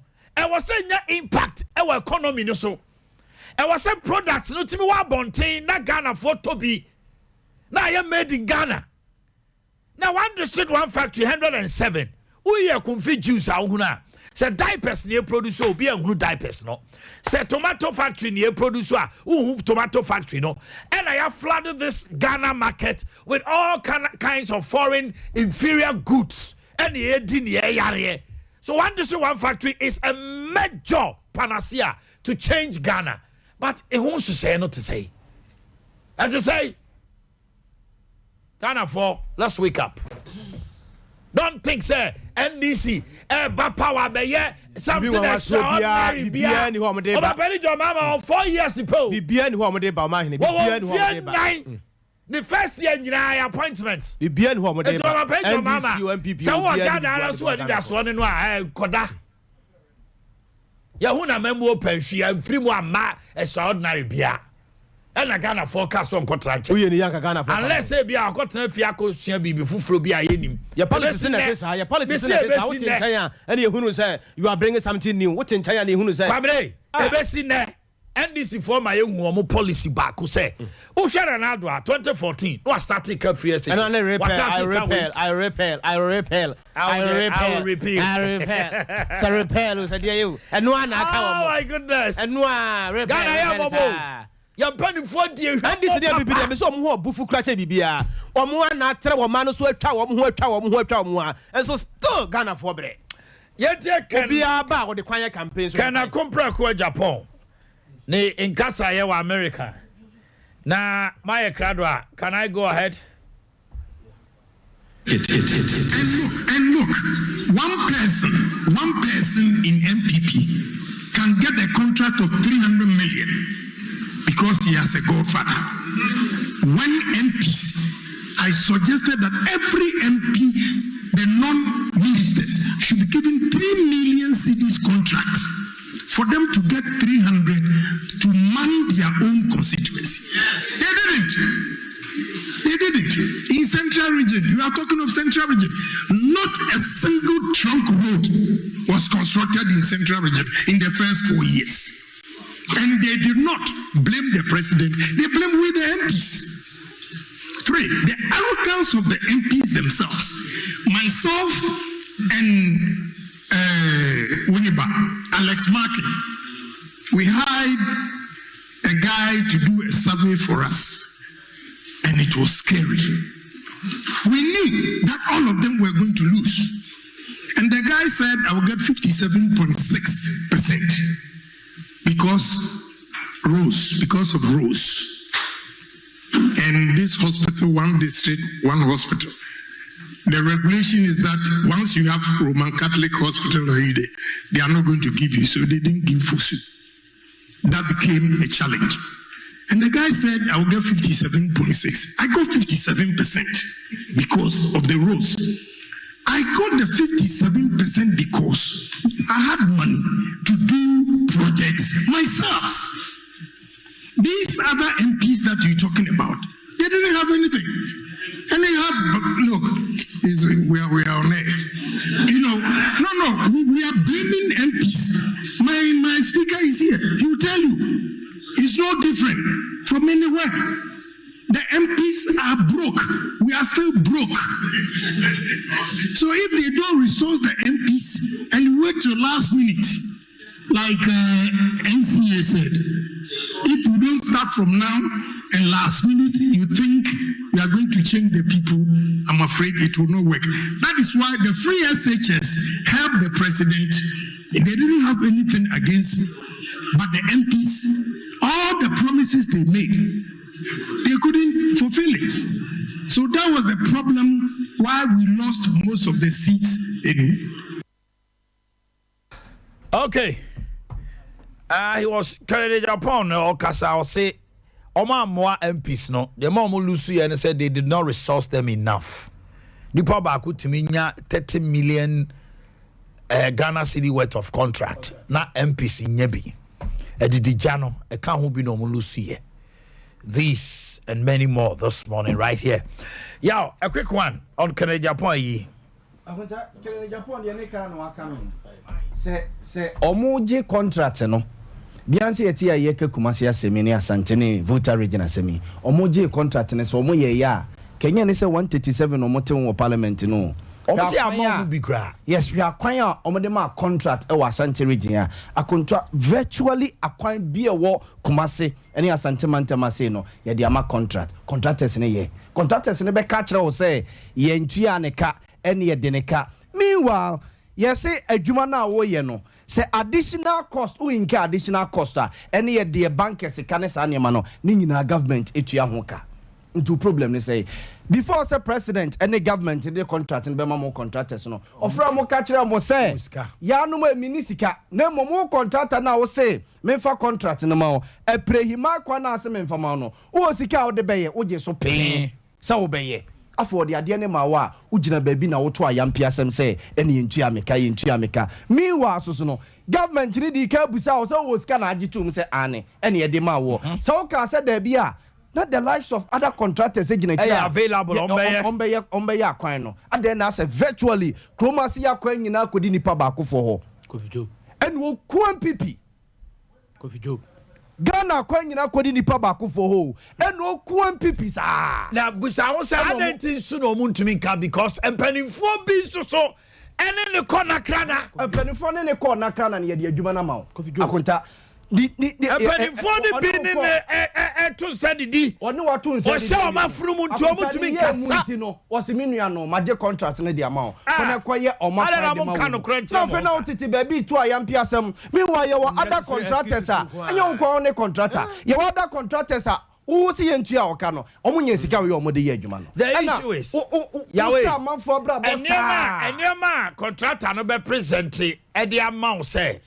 or the koye adwuma no o machines o bibia nti na kota fe dia asem biem ebema de amano ye de ma o machines akona koye ade na waje kwan na guo no virtually sa contractor na akwa bia ode ne nsa ka okroma se bia no se ni pa nwu wo so a wonye adwuma no kwa ayi busomche kwan ya omo ye demonstration amanfo wu sa yare ayi omo bowa na moja ene ade frim adai nko aye wan wo sa contractor no ye wan akroma se ko ahafo region ahafo Kenya se Omanhene akwa obi abafre bia akwa wo kroma se no na no kra me kote se yese konongo omo ye bypass bi o se dai ono no masade akwa no enam se yewu na no ye ko akwa ye wa hu asabia double road aye no ye sapetin she denchemo so kwan we double road aye the sapetin akuta na Ashanti region panifo MPP fo moto na mo hwe we monka de hiama ne wa na be win election wa na be kuta power okra de akunta nyame adom enke omo aboboa no pe ho no nyina ate no na obu chairman sam minister si government swami MP na aboboa no ho na minister si ye MPC ene ye government appointee si wo etete on say Johnson na de ko mo de no so de yagu no pafo yagu ne pafo na mom ne edi rakuo ni mo no de efi hwumase Johnson efi hwumase kwada se hwumase ede kwa de ko si trebom ba bia fie ko big guest wona konta eya rehosem na enye se bia ye mfa ma contract you ne mi busa me ho no se busa sabia sisi obeka cho se ntua ne ka na den other contractors ye adwuma eno ne asema Greek no yawo ena enya foreign contractors so local contractors my information says that just last year getting to a new year releases the government released 200 million I'm a quarter fair contractor 6 no this kind of amount 6 contractor 6 no this kind of amount 6 contractors and no more can issue Ubosu says no abegina and we are doing everything we are doing 4 interchanges 5 interchanges you can't tema interchange no ma hold you up yeah the Ghana Investment Infrastructure Fund yeah the akosia wasi ekoji $567 million ye ba be 4 interchanges tete kwase extension na Kumasi Accra kwan egu ho na nkofo wu na ofa interchange no so no wie kama no be wu on kra kwa so a emfa so be na so ba so ye dey because one person why Minister of Roads and Highways for 6 years I don't kwan and nyansa woni trim akunta we chese what do you mean reshuffle ujune ho a won tiase ujune one minister health minister agri minister what ne niamo ye esi because esi our president didn't know ministers no ministers and CEOs na akunta omama 137 MPs in parliament amenne bibia de be parliament ya na no Friday any Thursday when you see what parliament adaya yes speaker of parliament in Tiapo and a deputies ni nyina so to kwan ba ko America ba ko say is this Morocco government business should go on now was government business ekoso also omo join ade sitting no obi apene ba bi fa wa bra that day no to all train say yen sign bibi man fire akota was our ministers we and the mouse 137 MPs now you are still there's a loyalty anye se age aye rough now that's so eti omo wa bra NPP amanyoko mo de sam ho mra ne say we have the men we have the women na konta government appointees no a omufiri asante mantama say no enti we eye ene nsa omokobo we yase pa e de ade pa na asante region anya de afiri omo ministers members of parliament, CEOs, managing directors, and near their dinner, presidential staffers, no about 1,000 no mugu no Ashanti region for no muno. And dear day, Omon Kerunu say power the be from Monsa in 2024, whether they like it or not. Adieno, if you enkrane be dru konongo opposition no. Yeah, mami ka same way. Kwabena tie me. Ye rasa for mafu. After elections. Invite me. Akwa kote me nchen say omoto aba ni wie no. Ombe so mu hunu ade a e course a e ma party no performance because 513,000 people in Ashanti region did not vote. 513,000. Into a mobile Obaka was half my first report. He invited some media. He called me.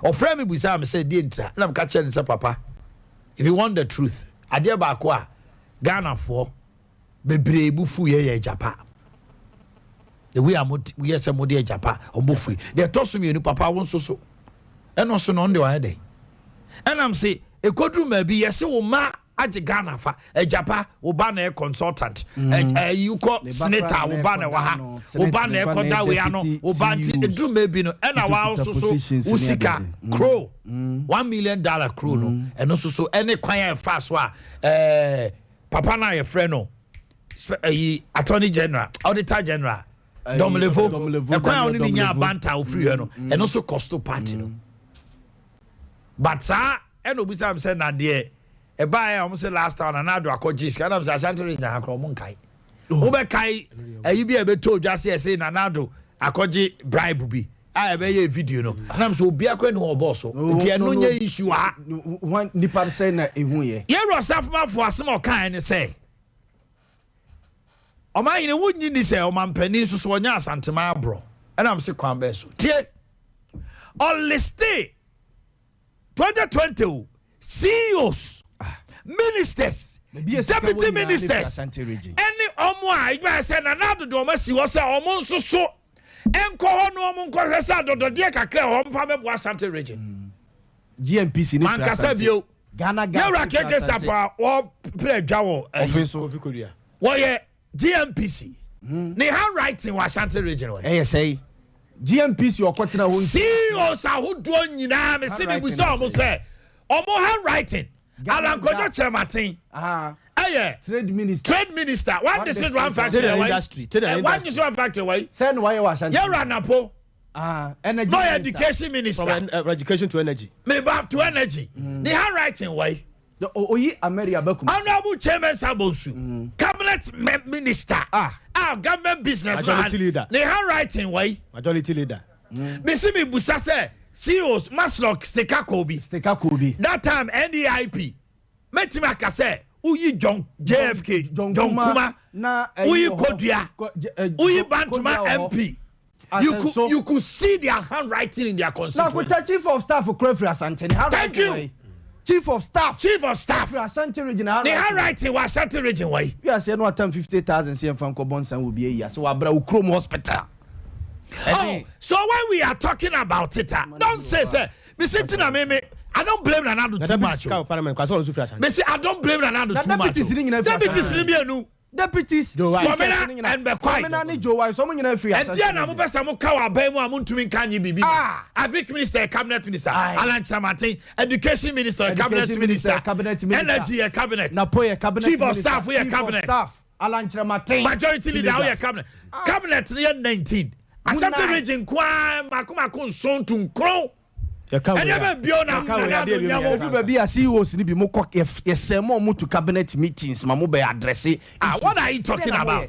And so when you blame Nanado so much, Asante region leadership a failure. Asante caucus in parliament. Asante I no mo blame Chama to me. Oh no, he's one person. Untumi oyede. Untumi dey no betima. Mo wa ba mu no mo tumi kasa. Dey na untumi betima. Kuta doctorate, kuta mo ya krachefo. Mo frɛ ono na wan ko school ne da bɛn. Se bia mo me entena se. Na present way. It untumi be se me enko. Mo friend da bɛ ya wan ko. How can we have the whole government ministerial appointments? No, I say the Anwamu and the Anwan no juicy point. To what extent? To what extent? Mr. Asante region, Omo country. Free say. Womu 2020 elections you omo kwakoti. Womu kusia finance minister Ken Ofori-Atta. No mo kwa kachire ne say ke baby ade na drone de so mayesika ayehu. Mayesika ne mfa nkwa campaign we constituency. Yes, you to me regional minister nyom ko cabinet meeting. Obi so. Ampo mo nyina mo ko bi. Emre bi so ba ka capitation mo ba be ye free ono mo. Woni regional minister din ko catch us say cabinet meeting wo hono mo Thursday to okwa. It wo mo nyina kwa ade na mo keka. By Friday ohopi say sa ade ne be so. Omo kwa ade na mo keka. Busa wo mo. Oh, Asante region, me say, Mama me enter mo fire foul. Me say Ken Ofori-Atta omo ko no ho ko catch ne say. Asante region MPs, any some of the MPs e ko no ko catch ne say. Ke ade ne ye lusu. No say David be lusu.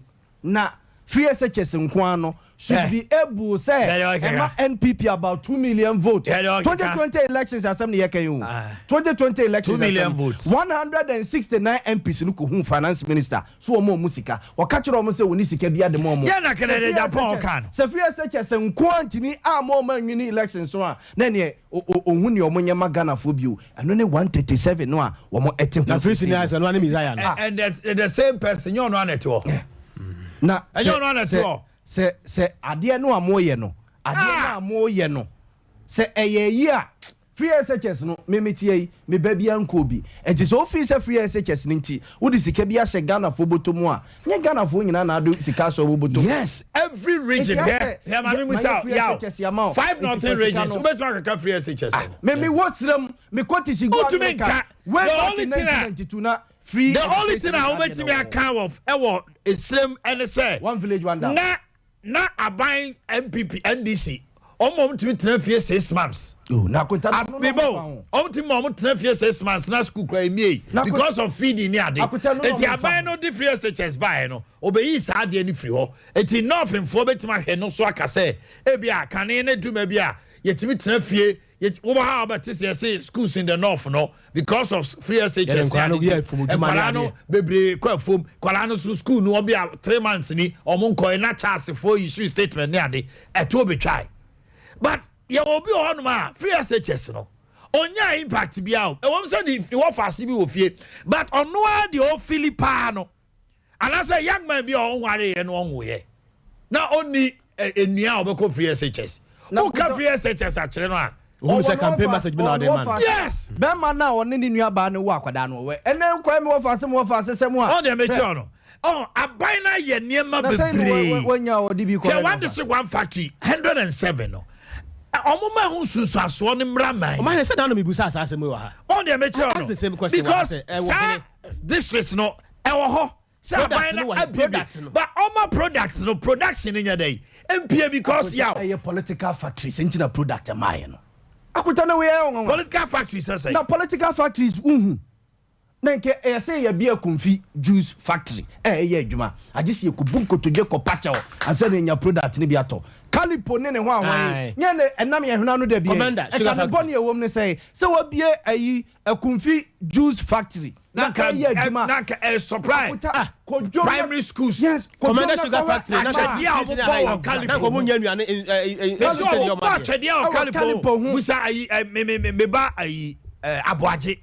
Omuyi calipo tumfo ayi aboboa no. Etire honom no. Na amane baba twede o. Wo calipo say omama ye substitute say ye wa kumfi juice factory a eno kra ye more natural ne ade accessible on the market here and can it dey ade bebre honom akonta ye political factory to say ne omo ye political farming and planting for food and jobs no ene ne say nkasa sika no de ma political party chairman constituency chairman no say ka kontomu sane de konform e de command the real equiafo no the real equiafo no say omo emfanya adwuma Kenya ne Ghana problem ayete ho ne say ye ko na ebi adwira ya identify a bro farmers no ye disika ne mamomonye seed no munye bro no a enkene ne but ye de command political appointees a wono wonye equiada and you tam $2 million. You tam $2 million. Onim bi bia fa de no no akwa pe ayi farm yard 1 acre bi na wote ho. E wa bra akonta ye wo kuafo no ho ya fa de na momo akonta Ghana ye problem ho. Enye bibi ye here large scale farmers. Our government deliberately be say to say wa unua Boris B no Boris B ye bra. Portrait no some people like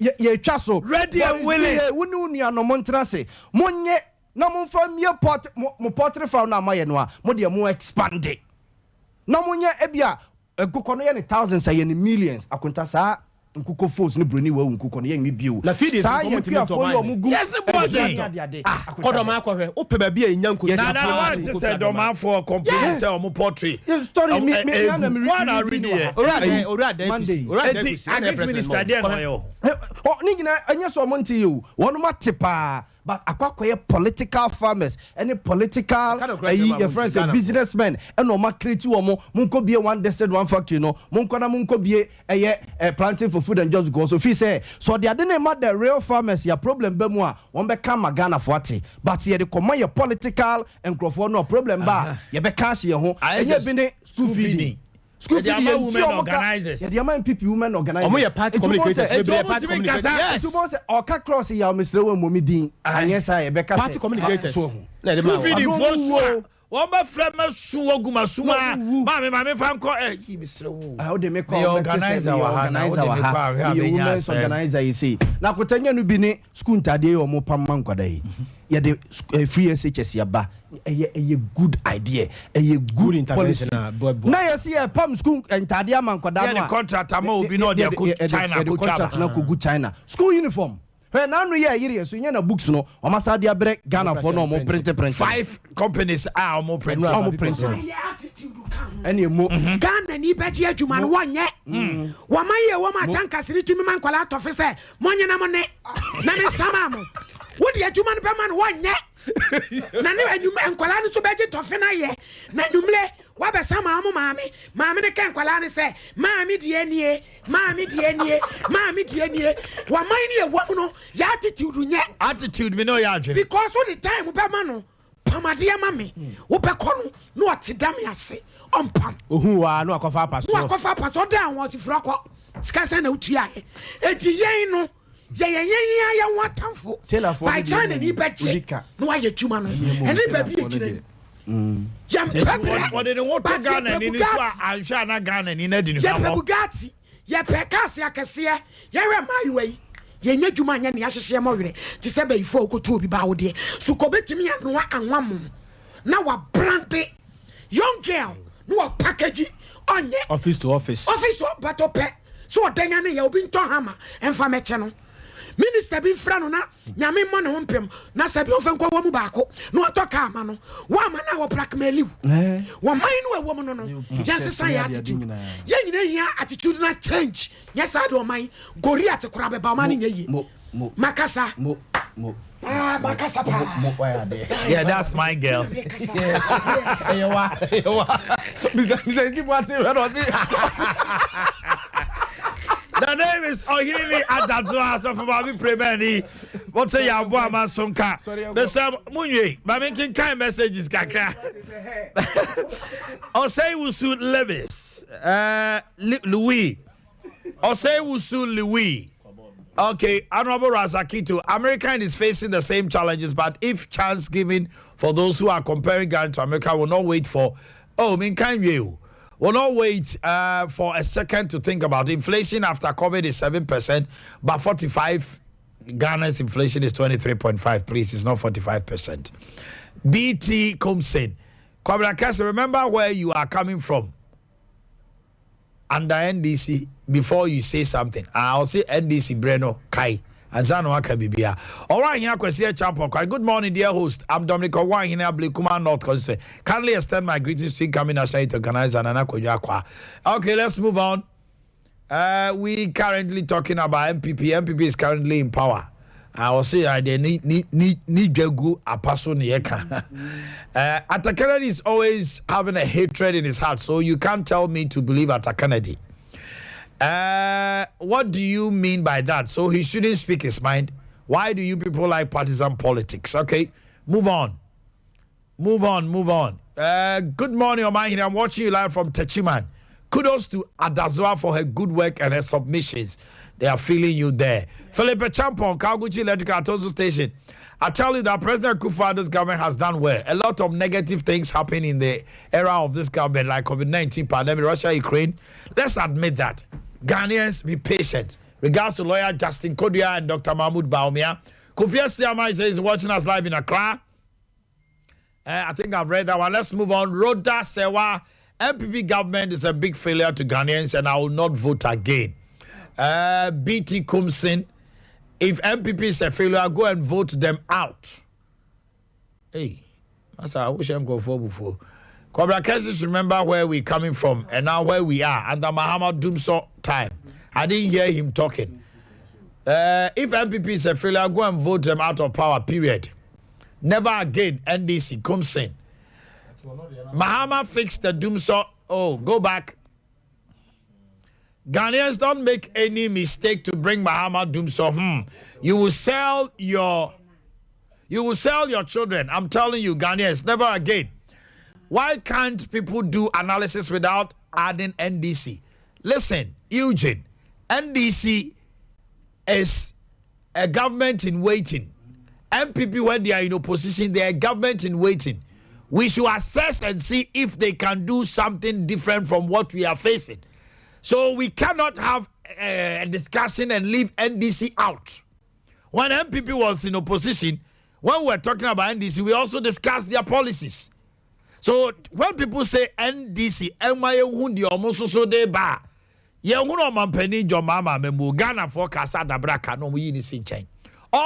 what is new? This is what he should be telling Ghanaians. It is if you say, I'm more discussing MPP, I'm more the NDC. Say, see, MPP for two, but Ghana for two, but MPP. Why not Tomano? They are the next government in waiting. All the time, that's what they say. MPP war opposition.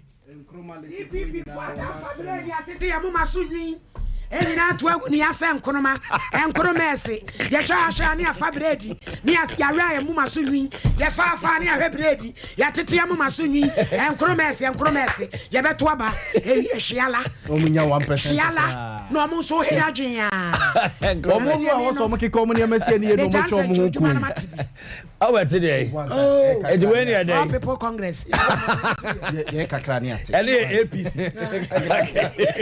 ye kakra ne ate MPP is a curse. Sugarcope Bridge is in a total darkness for 5 years now. What are they doing about it? Or they are waiting for a misfortune to happen before? Sugarcope Bridge, Mr. Omonko. You can go and bend the sea. I don't have time for you because what you know is NDC. You don't love your country, Ghana. BT comes in for that. As for me, Ghana's first. Anything that brings good things for Ghana, I support. I'm proud to be an MPP member. Hey man, I'm not a man. Oh, Yoba. Mohammed Awa Musa. We don't want these words. And one more free my please go and check by yourself. You will see yourself. Ghanaians don't owe Muhammad nothing. Never again NDC. I realize that most of these stations always try to equalize the failure of MPP to NDC. Why can't we do due analysis? Anka Tokwano Moko.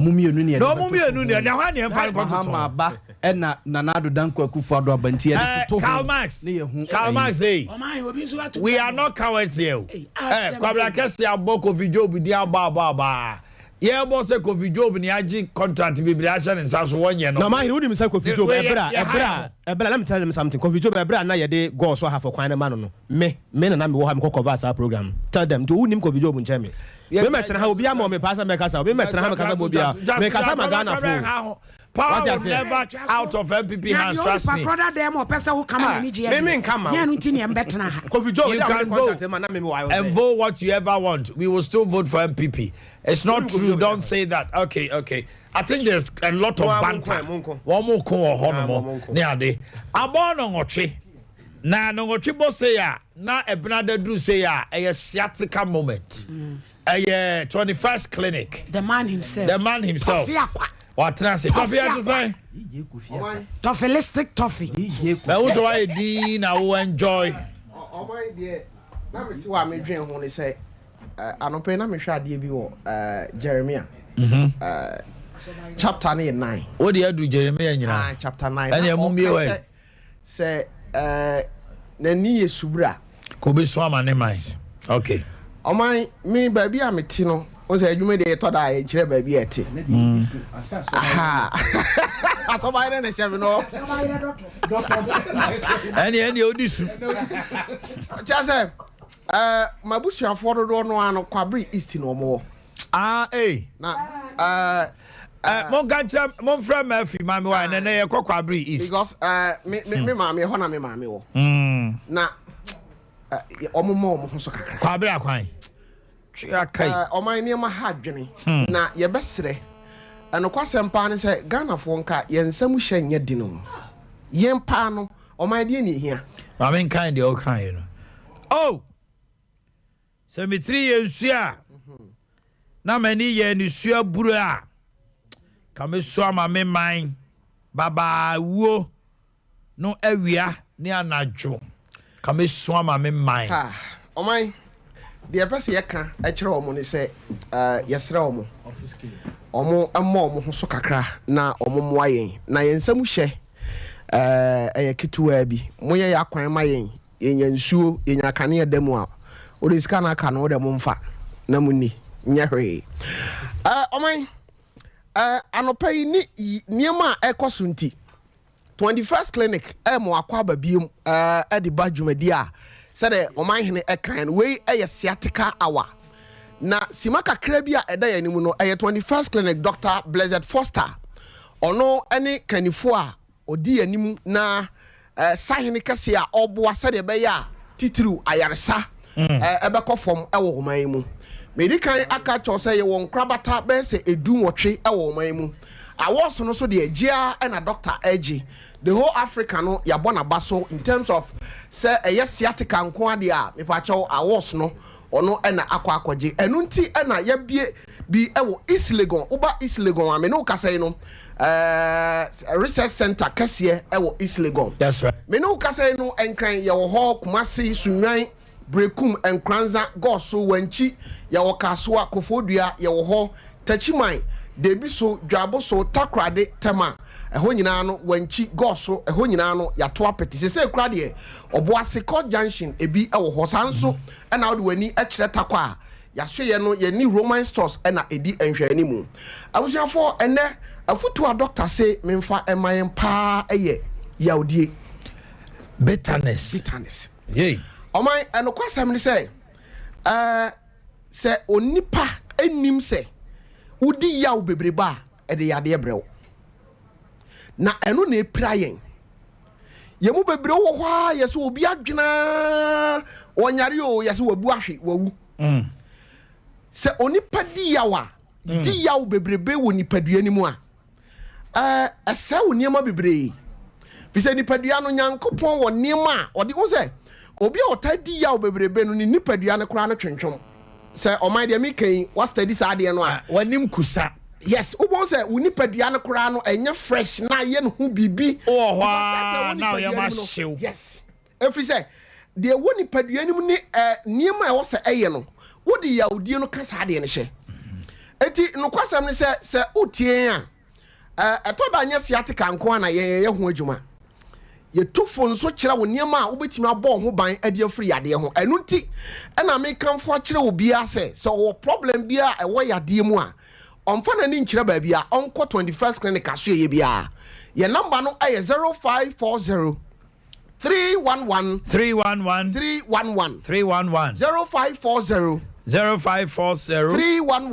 311 Fra call center for no be found na ba bia branch bia wo pesa wo kono on be kire ba bia wo mfa wo ni Ghana ba bia wo ye be kire ya so ye na wakọ akọje ayaresa na o ma de nti a me ka sa de no no kwasam ni say ye mu bebre kura no diabetes dodo no ye nyan no say the nipa si di ya dwendwini bebrebe no e de sa how no bre nipa bia no but ye nim one thing is say Toffee say yaudie ba umua your system doesn't function properly asamna na o ma waka no enti insulin was say e ba ne be si e be protect wo sugar nom ne ade bo ho ban ne timi form into lactose ne ho awan ni nyina no entimi enti ahwehwemu kura kire say obi a wota te sa suban ni mu no otanya cancer a kire say nipadua no se de sese sa niema ye adwuma wo mu ntimi nya ninti no nia e produce ba nyina no enye papa enti da bia nipadua no bre enti yesra mo ye tufo se uye oba ana uye bema na wa awaresem nti obatena se di ya wo de da bia su na obesu a yade na opema ho pressure ebe wo da bia no unipadua no ntimi nyini ye unipadua no ntimi nya hoto eti atoda kura e de beni sensation ba nipadua no ma etoda woto a na wo ho hyehyew efisa adwene no anwini ye eti anopai no Dr. Blessed Foster Futu a wose memfa emma ne tiefo a eti no anopai se enya siatika nko na ye ho adwuma ba do ba ye ho a afutu biara ye de be ma ewo kwan ye fa so na no wa na utie healing point Saturday no Dr. Kura kire food fasting said ye see eye fasting eno da nchen kura no a ne all kan say toda wo ye nipa e wo se wotimi num kuben so wotimi plan say dakru bi e bia me ni aduane bia bad manum kuben so nko a wo system no niema nyina betimi ayeye enti anopai no de de ya no senior ka cha won say wo ye obi a wo dwendwini bebre wo ta wo yaudi a e ma o titena unipaduam e ma biribi a wo ye bia no mfa adwempa nye na e basa wo ha nipadua no e de yade bre nipadua no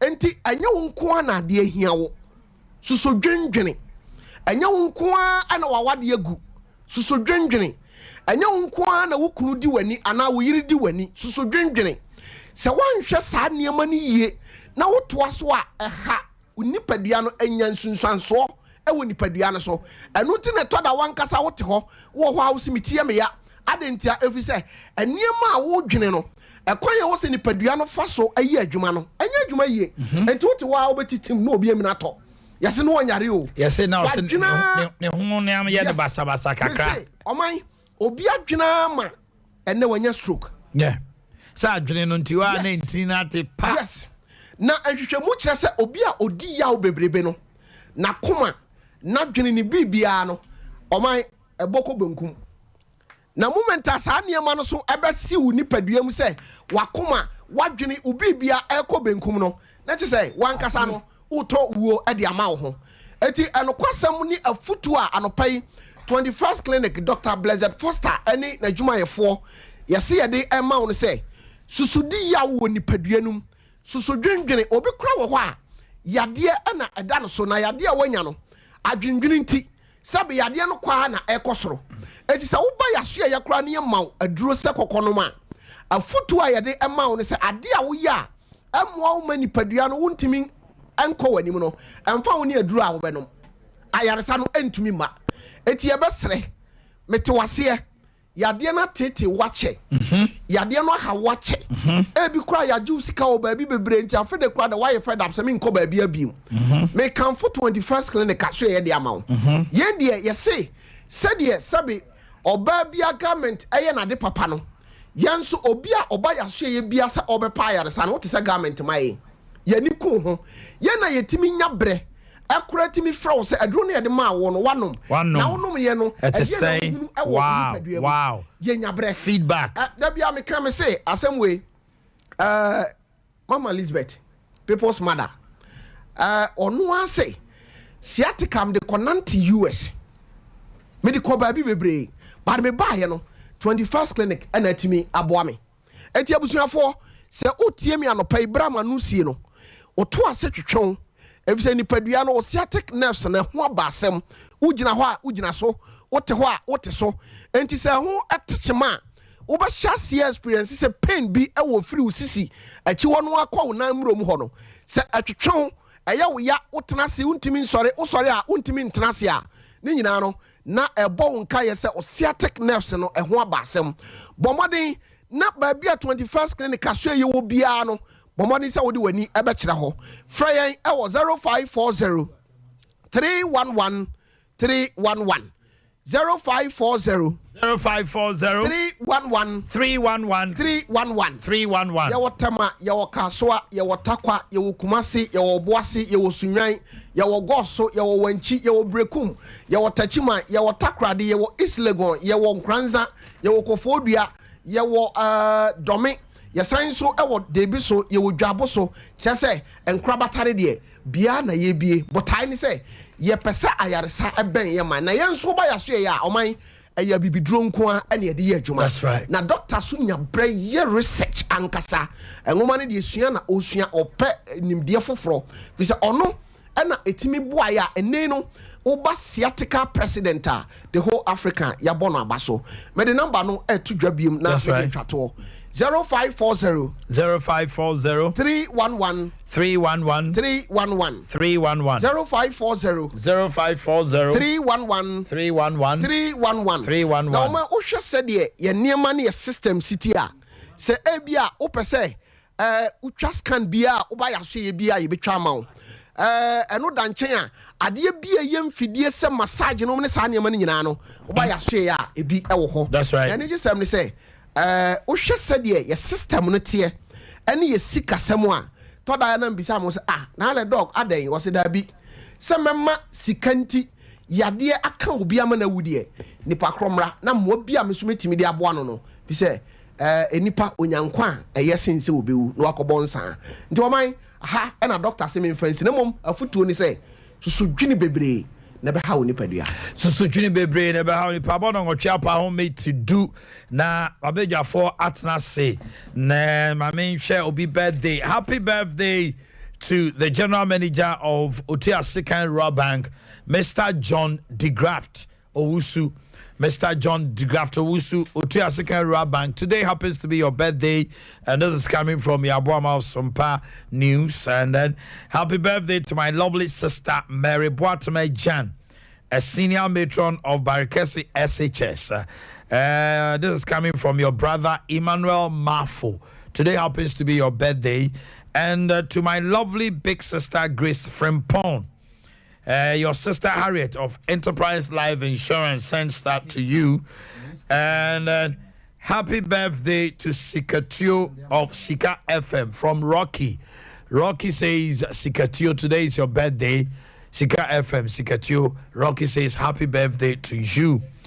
And then Mr. Boakye of Tech Hospital. You're celebrating your birthday today. Mr. Boakye of Tech Hospital. Today it's your birthday. Andra, it was a special day in the life of ACP Alex Akwa. I know you're Divisional Police Commander, Swami. Yesterday you were promoted. So, ACP Alex Akwa, we say congratulations and may the Lord enlarge your coast. So I'm a Divisional Police Commander on your elevation and then we ACP Mr. Alex Akwa we ni papa ye no so betra ha pa asumdwem SMB banners ye kana wante ase kura na Omanhene Yaw fa ne sa e do maybe ye tisi mu sa so dia and emrante ni be fuma ahia na ya fire fire no fa ne sa e chiachia mu nyina swami divisional command police divisional commander ACP I salute you sir. Congratulations. We free wow buy a boa maso ho ena eba men so me chiao pa me ba be chiao say me buy me chia and yet I really have to come and pay homage to you sir. I will be there very soon. Okay. Ernest Afayam nempom to say Bibi aboko yeah the bad they say me ho ye pa you jina musa good it's good you are serving your nation yes His Excellency Dr. Isibuatin founding member MPP papa nempom to say ama nyame adom me ho ye pa Bibi aboko adom ti yeah the bad they say okay. You're Freddie Blaze, your Kafo Didi, reacting to critics over 25 million funds from National Cathedral. Kena Kumpra Kwa Japan says, if it comes to the issue of protecting public purse, MPP, we don't stand tall. Atakana di busa akosawe. And I say MP say lose elections, no na yesikasem. They needed money. But government did not provide them. And no, say, has the government been able to protect the public purse? What are the measures out there go akwem? Ya Canada, and we discuss. Has it become a campaign slogan or a shenanigan in elections? Abambia opposition no ba we discuss. Oba transfer I want to meet you be antum. And I almost here now you scratch my back, I scratch your back. At the expense of the voter nasa day. There be the economy. Eco elections. Omanhene say ye hochire ye petrol ye ntumi nto. Amemo fun dollar sem. Sa bambia opposition a. Onyanya power we are. No defend it. When it comes to protecting of the public purse, which party, the two, is good in protecting our purse, saving us our money, the taxpayers' money, using it judiciously to our benefit? And come on here to channel. Yeah, sure, Dr. Smart Sapon and him, and Chebi Obabe kind, sir, but then to train come on that. Said traffic be a was our honomo ama yaba afaya mamisa sem free honomo Canada Japan they were tuna no as to also when it comes to protection of the public purse MPP said no they call about 2024 MPP will lose now if you subu say oh is the end is the option to protect the public purse mami tio Omanhene me dasi akwenya odi ama me na menchia etifo ne ahwefo ina na Dr. Samuel Sapon ebi o bia no mechia no na nhya yesofo T20 mbo ho me mo good morning na me bahan mama mati asese me basumpa okay na me basa na se mama mo ai man timi ne se mechia o na ma anye fair to them na me ma baptist fo ina shalom Teacher Living Spring Baptist Church for. Now, my name is Doctor, His Excellency, on the Metani Nishia with Fide for us. Now, in fact, my Bahadia, my mate for Intias said, dear me teen womb from Mamuno, a far studios, no, a yampa. A yampa. Me say, Mubo Patrick, actually a voice be a Patrick, no, Casa studio, no, dear. You need dear, as a ship would be near Timu, said you was a can. Okay. Was also can, Obaha, laptops be a CC one, just a yampa, and yenumga. I think that sustainability is key. nti mume make sure say said you must start no mo fa ne sa nkona ye mbom abaso. In fact the studio is good. Obi anya obeba na waba betena studio ha say na why program na de wo ho ne say Kennedy Japan akasa na man say Kennedy Japan akasa wo kan de say clearly wo free MPP party mu and no atu na num tu say protecting the public purse and they call election 2024 dia and ye ombelusu yes I know yeah good until the extra one say wajatum say the MPP government has failed about protecting the public purse vis-a-vis promise our President Akufo-Addo and MPP for the Ghana for and now sha aye clear ayayeta yawo asemi aye can see the devil you know is better than the angel you don't know. Oman ye nyina yawo hanom nye sure say president bia a opese obedi oman so no na adwene so oba so obebo ne crop atirimode. So we a family man na o ware na wanya wo man o family wo hono ma megidi say time ya no open the best for family. And it's a president bia ba na o pepa no ma amanfo no pese obedi dwumaso bi. Na so pow the ministers MMDC CEOs na that so no mu di dwuma na e say ye ti ase say enkrofo no mu di dwuma no obia ne na adwene ode aba because ontimi hu omu nyina trimu. And definitely the president in betima or pepa but enkrofo so amu no mu ye dwuma no so be all different mindset amu ye dwuma betima twen assign. Definitely obenya bad nuts in the system. But krom hana ye wo no Mikaya when Jomama e wo power no and sema ye kan subo bia ye de ko bo John Mahama yes ye na appointees ni si nchen corruption John Mahama keta shisha John Mahama light duma John Mahama petrol boy John Mahama and that is the problem of the country because amanyosem na say ye ntimi situate Nyoman in the proper context.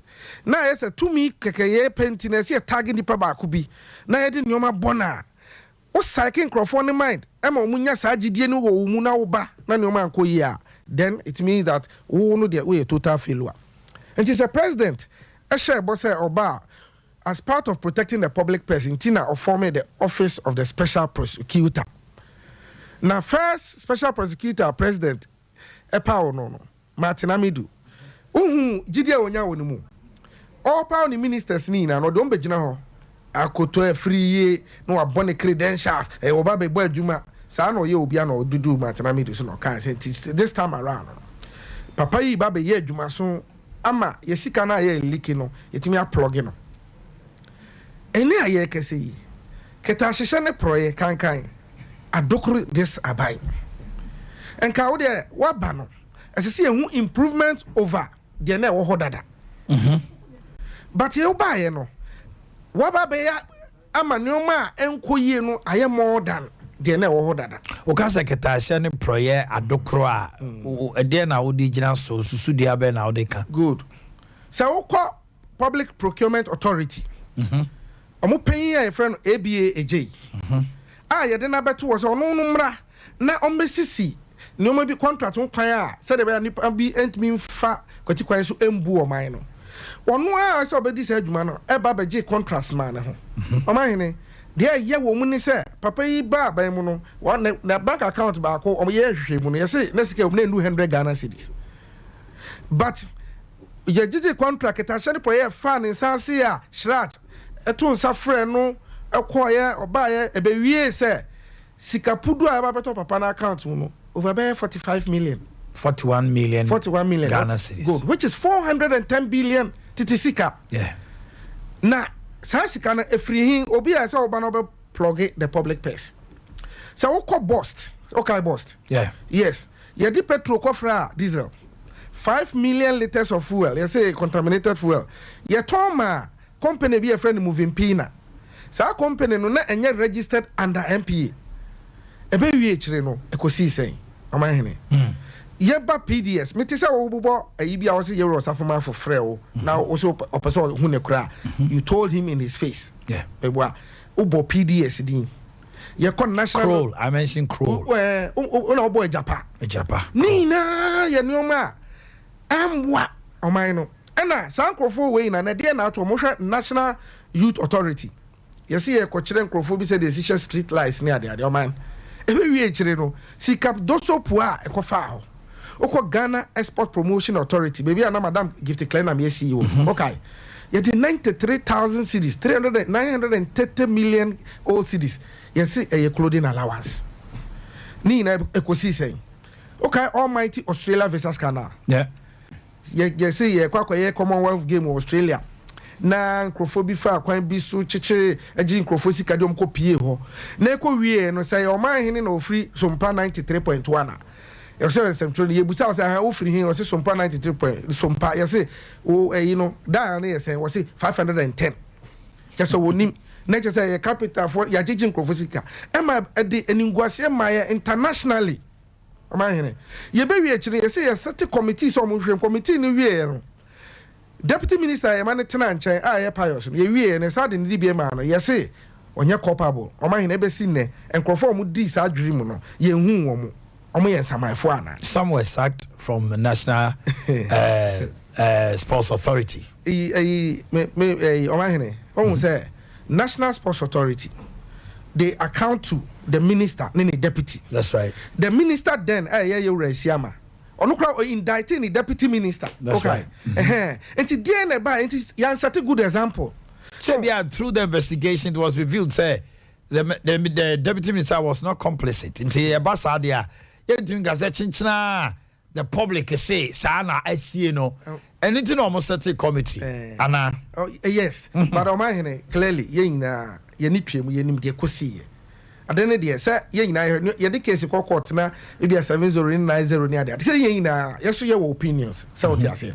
Enti so what say ade we na the 2021 Auditor General's report. Okay. You see over 12 billion and a leaky. I intimacy no quite. But President Shea was it was a quiet ban out before so protected the public pecs. No see katashisha kwan was say obey you to the ANAS principle. Refi. Ye wie no ANAS principle no ya twatwene and a man for femu eye de omope. Enti untimi en kase the president in Japan for nice successful. Intina kere Japan they also no be kan no. Enti totally they have failed. Oh my no. Na yera kene Japan asem na oka. Ebia you may not like him. Bia pen na asem. Oye party no office obi our expose party no. But the point is that a boshe different from say yen share obo ye ne mati we mi pie aba he na me ka kire me ba so me ba me to chocolate abreu. Na ma kodu fie na me ba is daddy please where is the chocolate? Na me ntimi enya no. Na me say oh I didn't buy it. Okay say me ba no gradually my integrity and my credibility will be at question.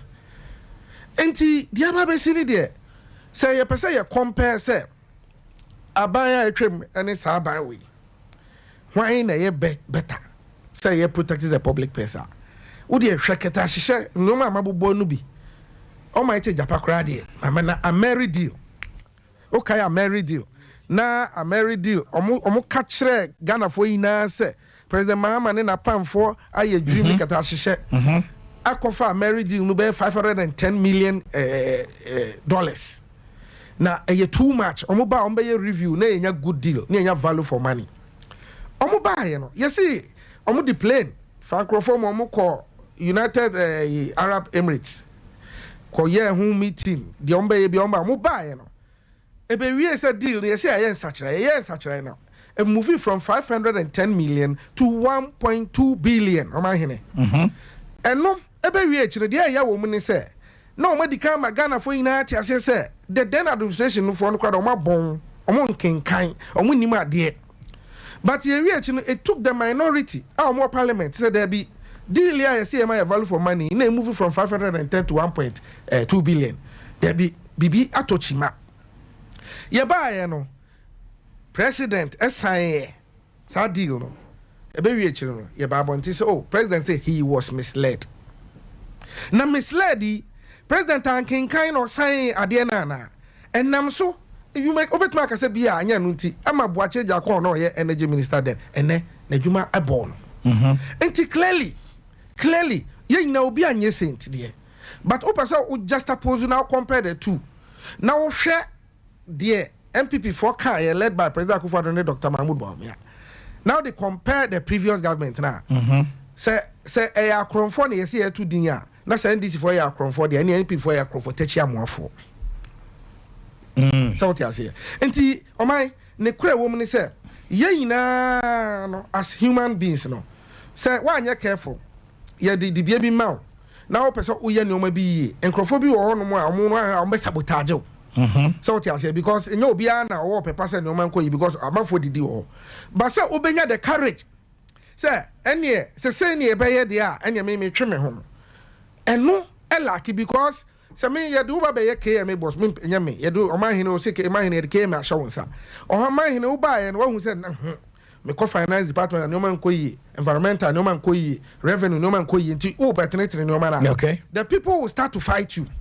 No more fight you na say ujina brane na say the appointing authorities no ye kodin kokosa chrom no mo ye hwehwemu behind the scenes no mo say wo ye the right na eja ho na wo ye de be yanka no ma besisa but ye din konkonsa ye say ye nyi Omanhene free ho no na ye yiwe free ho until next person I would in the beba no oba he's going over to line he is protecting his purse his purse that is it vis-a-vis the public purse okay until Adea ye nyina no asisi have a national conversation. Because Namoka Bibi say whether NDC or MPP. Umusi Duka Daya, that is the impression. Or say adecrement. That is impression. There's no difference. But the point is that a nipa ne yedi omubu mine. It nipa ne yedi omubu mine. And I see a hair. Na ye show omu because the media no so play mu role. Say a na what situation was 32 na ka say a. But say you different regimes, any different presidents say president we there.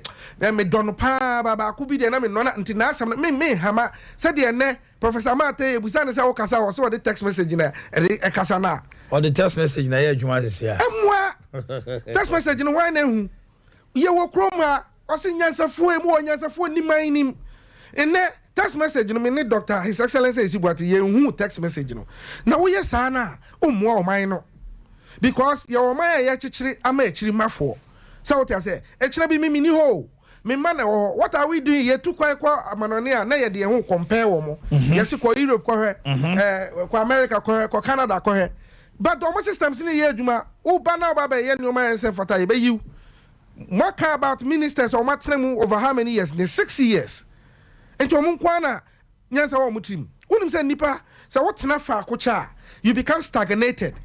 So what you say? You become corrupt. Yes. Then government institutions. Yeah, na transfer ni pebi. Ya transfer we no according this police in ya Yamana station bi ache. Or ware tra area ho ne maba wa tra ho ne mrantie wo ho tumi namfo. Afi obo ze be kakra no. No wa ye afuo kra wo ho. Enti no obi kra ye boni wo community ha ontumi ka. Ontumi ka. That is the because you see insure chain ehinemu a ehihwa. That is it. Asamna na wakano. So reshuffle is not just a name. Maybe it's an action. Yes, action. Ebe buama oman akoso. But say ye hu ni sana akoye te say ye ankasa ye selfish parochial interest there. Tambia no na oman e ka chiri. Ebe ye sana people oman for tie chiri say there is no hope. Enu ntina ama say no bia say NDC MPP ye nyina ye pe. NDC MPP ye nyina ye pe. Ayuma ya pa cho mo nye pe. Debi. What so say any ade? So say any say yeah time no ketashano prayer ekoso a human institution but action was taken me the abuka pele example so what you say and he said be action e take here no and na His Excellency mo opposition so in fact abai no oya de ketashano prayer ekoso ba o take action be ye good but nyame adu na me nya opportunity na me ba be ye better than the oil no that's so mobile they have jailed NCA for 9 Oh, oh my. No, so, yeah, no, we are giving actions that has been taken. Yeah. For NCA gang of 4, Obekai. Make gang of 4. Opuni and the rest are in court. Maybe I just said they are in court. Uh-huh. What is the name of this lady from Maslock? They are in court. SNM, he is also in court. What I'm saying is they have taken action. No, but action now you taking. How many years you taking action? No. Yeah, you see the wheels of justice grind slowly there. But how many years?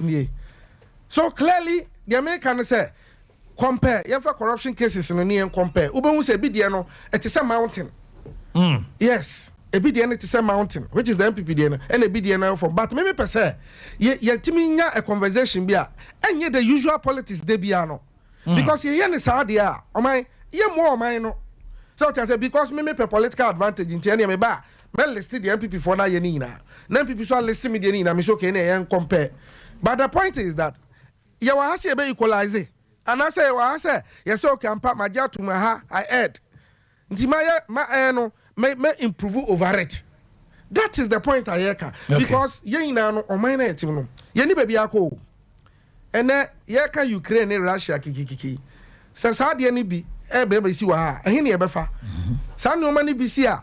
You lose your businesses, lives will lose you, properties will lose you. You're back to ground zero. And to say your opportunity, say maybe say we should speak. Oh my, we are journalists, yes, we all come there, but me who say I better out there. But only an move you on my own come out and say tata homo. So be on my can or the attend home. Oh, Manasi, Ninoma and attend you. Manasi Bay. Azuri. Oh, Manasa Azuri from his angle. Okasi tata no, but they go far mebao they go far they also tata no, so he accepts to say it was an error there you know training of militia no, and it doesn't call for it at all.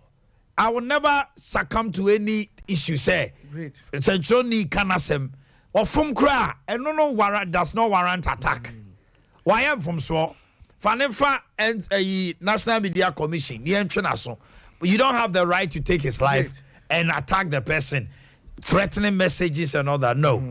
No. And the American baby in say, met my site other instances, Edward Adeti, Roxanne Bukari, bribery scandal, Tatano. But the American baby in say, you reckon a Japan Ababatu Numutu. Bumuchichi free so that's a catcher or denchemo way in Ninechinia.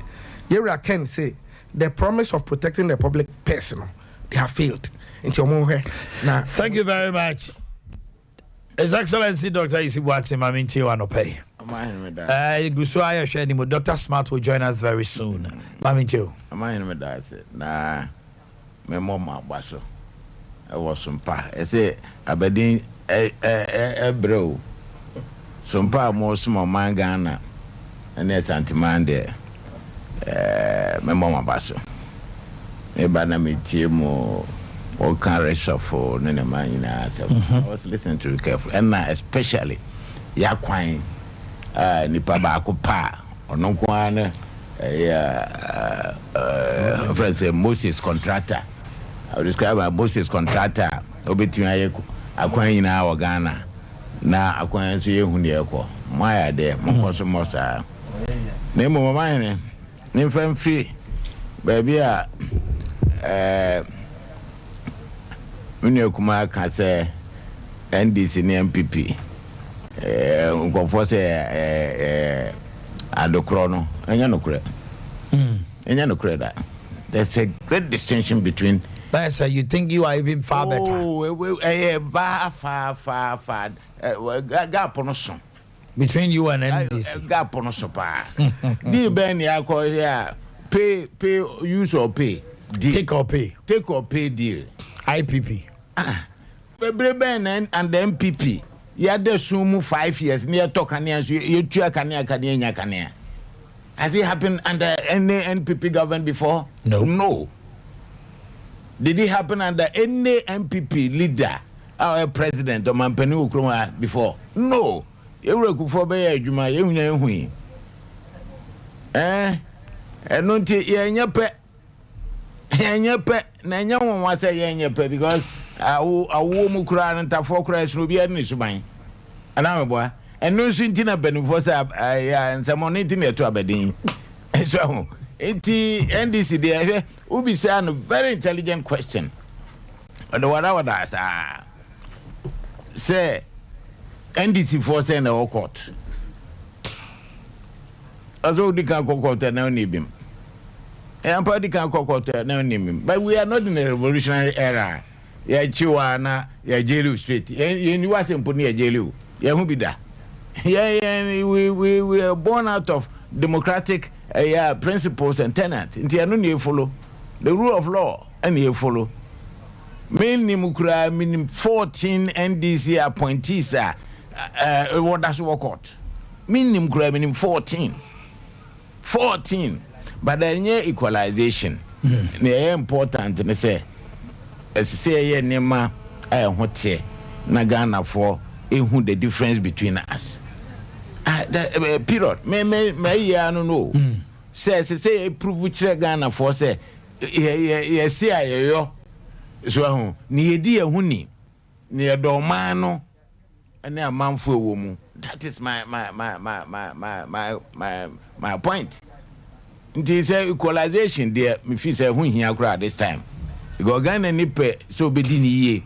Because every political party is formed to protect the state and the welfare of the people. We na principles mu. For NDC principle. One crowd almost social democrat.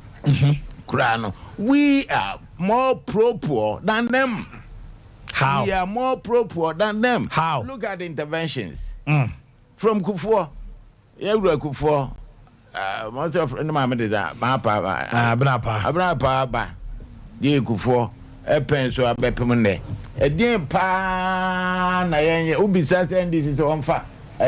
One social intervention but na ka just yes friends aeroplane airport yes we airport no so whole airport what the tontro and ko sisi ho ankore no di ko sisi ho no inaugurate say o commission say airport eneko na ko hwe so enti me Canada Japan asemo kano one way or the other menene ya adwene one way or the other so menene ya adwene. Well, let me hear you. Because Adea pa na President Kufuor any measures putting in place to fight corruption. Adea pa no nye.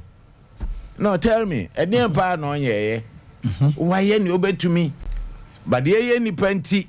Sometimes you know, ne odigi die be hye ni mu se kona kwa adwuma we mama no. Na wanye ne se ne o expect. Natural.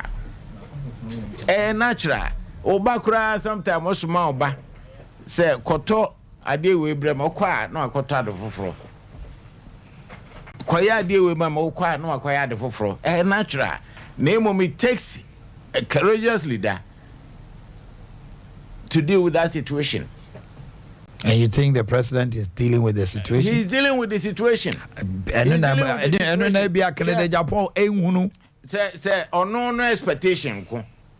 Because he's vying to be presidential candidate. Yes. You know, say, or can be. No expectation. Mention expectation. Now, me who say the president has put in a lot to fight corruption. Sure, no car procurement boss. Me, I mean, name Boakye. He's in court. He's in court. Our court. Na then na otumi powura sika ya freezy ekoyi. Well, say no there you and I were not there. And you and I cannot be there. So what I say? You got me there. Say John, I mean you are only on the will they said because it went to court and it became public document. Yes. And he definitely from registry. Yes, he freezing access in yes. Sir John, I'm far cranky you. Mum, would you enable na chin some no? And so all right, you're credit. To be honest with you, honest and sincere, me say. To me who say President Kufuor ye na famu de akayen appointees no and e say approve kire say me ba na metie mu appointees say na onye nipa say na ma onwuma onfa nwuma hye wonsa obi ai na adwuma yi a he will take the credit. So because abrofo can be say it is the uneasy head that wears the crown. That's true. Nti ekokoko ba ebeto na boboa no. Ekokoko ba ebeto na boboa no. So nti enye nwanwa say Canada Japan can say a friend saying or no do who say we haven't done much, but we are doing much. To me, we are doing much. So when America say who the difference between a revolutionary government, a military government, and a civilian government. Me, my compare, I have lived in this country throughout. Me who be there. Me kwashe ape ni kura ti se me kura no. Yes, is me freezing me bank account. Account 48. Chairman, me name se sabre na oye o private oye o adwuma. So, yeah, and entrepreneurs, those of us who had ventured into private entrepreneurship. Was it who was the 50 cities of bank and aje? And no cry modify. So, but then a new chum. Nti ene no emra na ye de ye adwuma ye mamra ne ye adwuma maybe my appeal and say bia court no won be on adwuma ntem so we need resource na ayenhwe so de ama obia because say obi wo court na half do like NDC for your court. Some have been in court for over 4 years 5 years and they are still in court. So, denti na etimi chesa. I think the law must grind swiftly.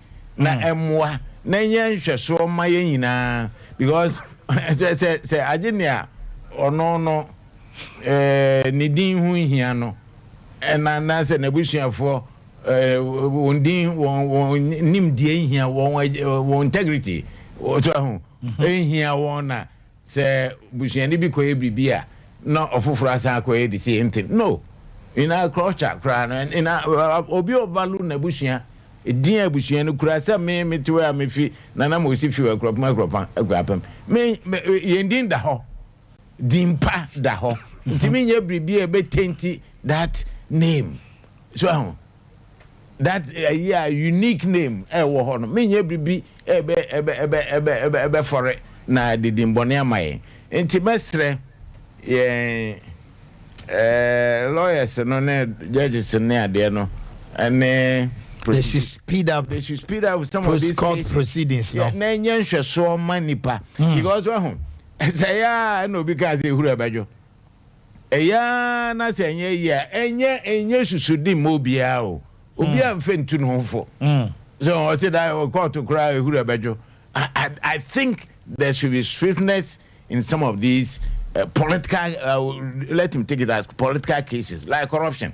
Fight against corruption. There should be some swiftness in it. Sebeya ebeboa. Na say MPP and NDC be pede like there's a big gap. There's a big gap, wide gap. Na mesre Ghana funya abotrema yenkakra meka say ya party in government onya abotrema yenkakra if you say me petrol me tobi utobi yina tobi na miska kra me de bekwa kofa petrol na ton no kra no asem so ho nti e ka obi but that is the order of the day a global order a global and me ne ekohia obaby o kanam se petrol o kire me kwa momo ba power mo betimi ayama petrol bu akofo kire me kwa no ne fare by a problem with the pricing of petroleum products IMFD can John JJ Rollins the encoy that is deregulation that say removal of subsidies, government subsidies on petroleum products. Rollins says for na cars into what kind of you free ho any answer atwa they be doing the deregulation so be can bam deregulation we formulated the law but President Kufuor didn't implement it. Omo na be implement it tell me yes or no any editu am de be pim there now the dollar enko entimi nyina ho no production na enanya me as we speak under President Kufuor Sometimes I describe him as Kwame Nkrumah reincarnate. Under him, we have about 110 factories operationalized. That is where people come in and say, let us see the production on the market. Yes. Now, production on the market, and also, production. Yes, but also, doctor, when a factory is set up, a comfy juice, so nice to taste. That's a producer no market. How many people have even tasted a comfy juice? No, you don't even get the product patronized. And also, yes, yes, sir. I quite to say a comfy juice. Yatini ding. If we nipa bebre or Ghana Hanoma, they will prefer comfy juice to. I don't want to advertise to Calipo. Calipo is all over. And Kwalei, Esichre Numne, and if you compare that to the ones on the market, on the market, I won't say a no slow. You can say government be production of tomato paste, our market, our biano. You go to the market, you don't see the product. It is all be a factory. The factory is expected to produce, and at the end of the day, the factory product should bring gross domestic product up. So the buyer workers say Juma or Hobenya Sikawe. Or you can say you be 110 factories now. Its impact on the economy is not felt. A very good question, and maybe as one can well put out. I mean, if you said the Ministry of Trade and all those agencies involved will have to come out. They have to come out because maybe watermelon. Wali, Minumbi. I get some to buy. Maybe because of your privileged position. And your privilege. No. Mr. Isi. Sometimes Bible crack. We go not tell you, Mr. Isi. So war product. Now Toma. And you now marketing. And what's something I may cause you say? A woman say, you are right. Never. If I'm the lecturer, as I say, it me serious advert on these things. Yes. Now you promote those made in Ghana goods. Now no na beboa etimi achi dollar no. And no na beboa ye patronizing Ghanaian made product na be me etimi achi dollar. You see how petrol ni be $1. Yes. Products e wo dwa so ane boa din $1. Mama nchiro some of these costs no. It's not a production cost so cost runti. High. And people are trading in the dollar. People are trading in the dollar. Far higher. People are trading in the dollar. But so, yet, the Bank of Ghana will send a letter that nobody should trade in dollar. And banks now call Alaba and Nyomuko trading in dollar. So we are not walking the talk. So therefore, when government cleaned the banking sector, Oti koka bemu. Sisia se Akufo Addo nkobo no musuo nka se mano sesuma nkobo no musuo nka se won ma $10 wo kwan wina ya nchi won. What will happen? He is a leader. He should take the bull by the horn. Nothing will happen. Inti wa That makes you a leader. Maybe that makes you a leader. Fine. But politically, Ebiana M1. Fine. Ebiana say, me community I can say journalists what? Oh, you want them go? To see me said if we mount a fight against trading in dollar here. At the end of the so we are our own enemies. We are our own enemies. Inti me mpa bone se yenye afamu de as individuals na omano eni ni ye because me wo ho a to da bia me wo ho a oman medwene Ghana daachi ho the youth and ne youth no amaba no how aggressive you are and how you think the world will come to an end tomorrow, so you have to grab everything. I'm worried. Lecturer, minim say more more try classroom lecture hall more advise youth about their own future. So any integrity, any patriotism. Yeah, they may mean lecture. I will highlight on those things as part of advice. Because serious. And now penny teacher intimate lecturer two he cannot punish anybody in class. But where did it start from? Human rights. No, it's not human rights. I think human rights. You see, it started when we had a military junta when we will not go sit down big cheated every day. When young officers felt say agreed they will attack senior officers and broke down the chain of command. Yes. Should it continue? But stop it. Maybe they may come Sabe, Omanhene say me ba me wo fa se bia ni ho a obeye nienye niemfata at all. Share me, I'll tell you a story. Recent one. Menana bi. It's me cancer asem na support him. Menana ko ba dan there. Just because you say minya abanjuma ono no pe. Emma no. Or send me text message be. Threatening say opeso okum no ho. Nam se me kwasi. Se minti na obekum de na kona kokum ho. Me amena na me moja o. Me moja, I will send you the text message for you to read. So, inti enye nyina na epe. Enye nyina na epe. Enye nyina na nya akukuduro no e de ka say no, you can't do this. But one kasa no abofra no so a wonam no. So, ese se wo hwe ne oye no say wo da ache be ye odan. I'm afraid of Ghana's future. I'm afraid. Me amofra no. Lecture, I think maybe he has passed. Maybe you also experience it. Teacher ne kura ba usuro, ope baby agina. Police ne ba usuro. Police and now abofra nsuro police. And now abofra nsuro funu. Is it because esa no nje say oni bia na ni na nso ade but a system na asesa. Mr. Ise me ba kane no. Na efunu kura wo hunu bi. And social media and here display. Yeah.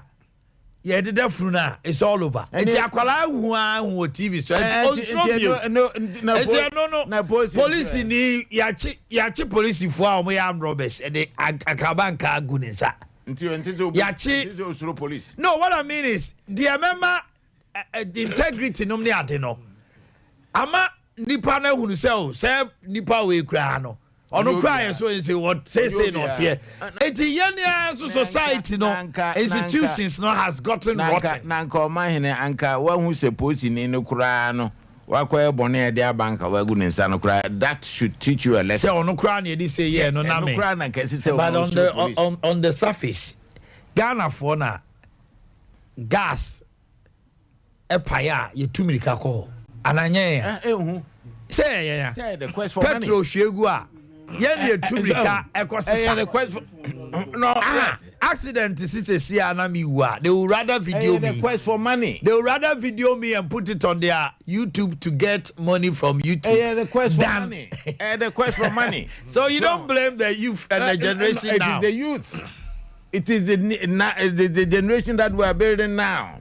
And some of us here will be unim. Say what would that? And they say your generation, the leadership, you have failed them. That's it. And also, na human rights lawyer be catch say oyo lutadum or the oyo lutadum catch say human rights. You cannot do this. Yeah, but the teacher in Makwara Bao. That's a way there. A Ministry of Education and a human rights. Yeah, advocation. Akobasa. But Omanhene, share your Brad Nami Kusku as a man can say. me boko sabre na me bra pen na na ne wawu no eno kra moment sa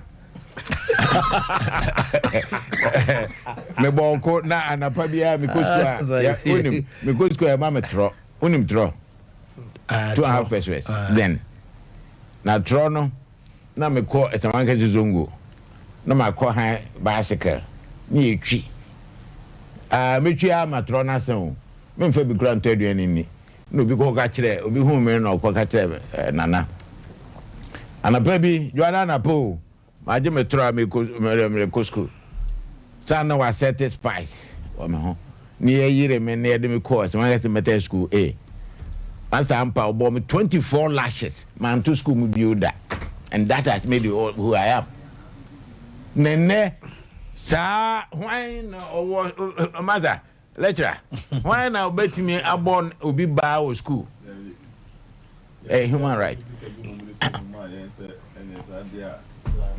human rights mobia that's how it all started in the late 90s.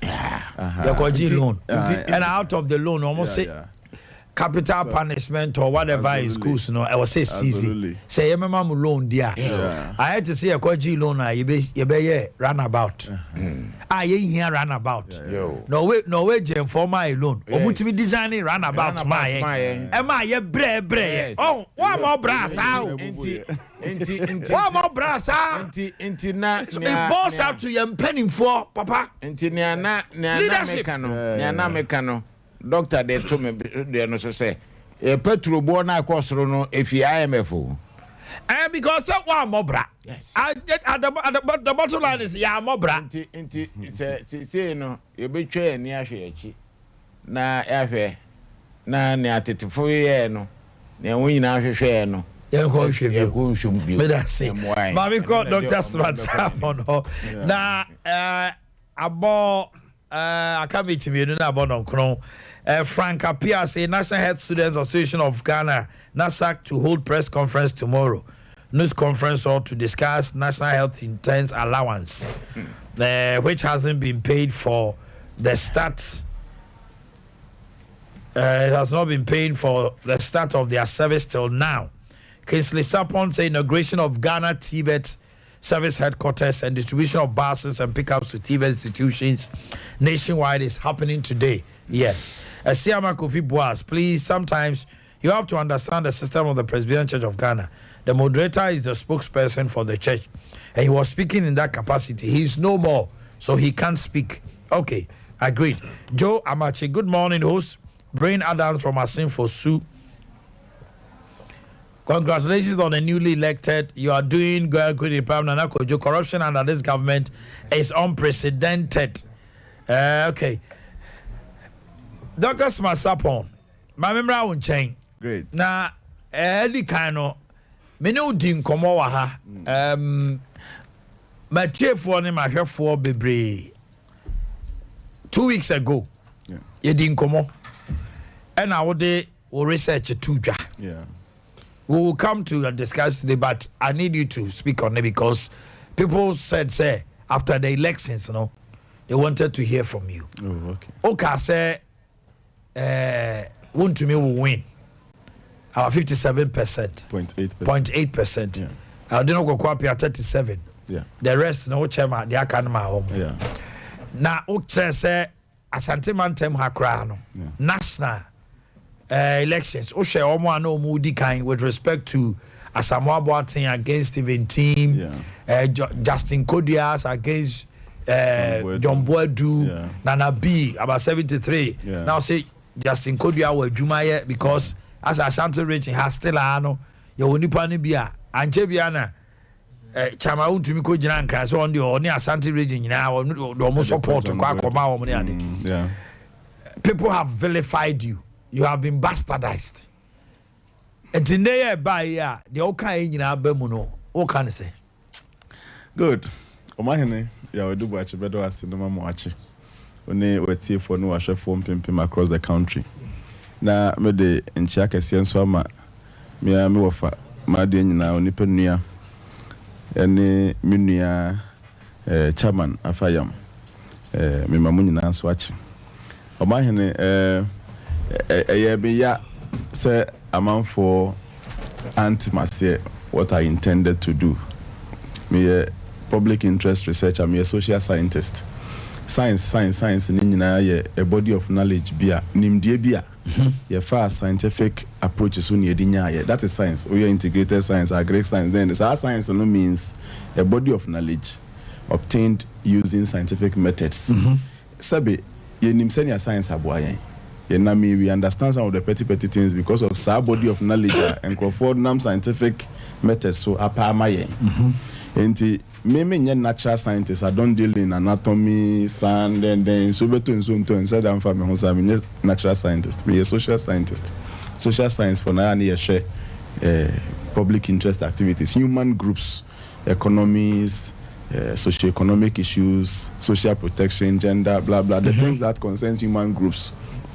And when na hit ni woman, I felt like, oh, let me also get to the grounds and see how because na Faben Kuma I said chamanko kefani fan na say chaman to me I say na me wofa ediomi diabetum na me wofa saribedi akudia betum ti me and I'm so okay fine, let me just take it upon myself and go around and see what's happening.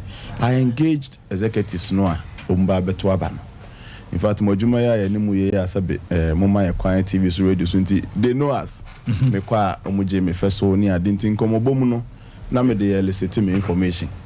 Ti egu so aye bona na ohwe bi anima oka no kra hu onka no kra so hu. Those things. So Juma ya the act of questioning a 2-semester course. We know South Korea Seoul National University me yemi. Yeah. Big book.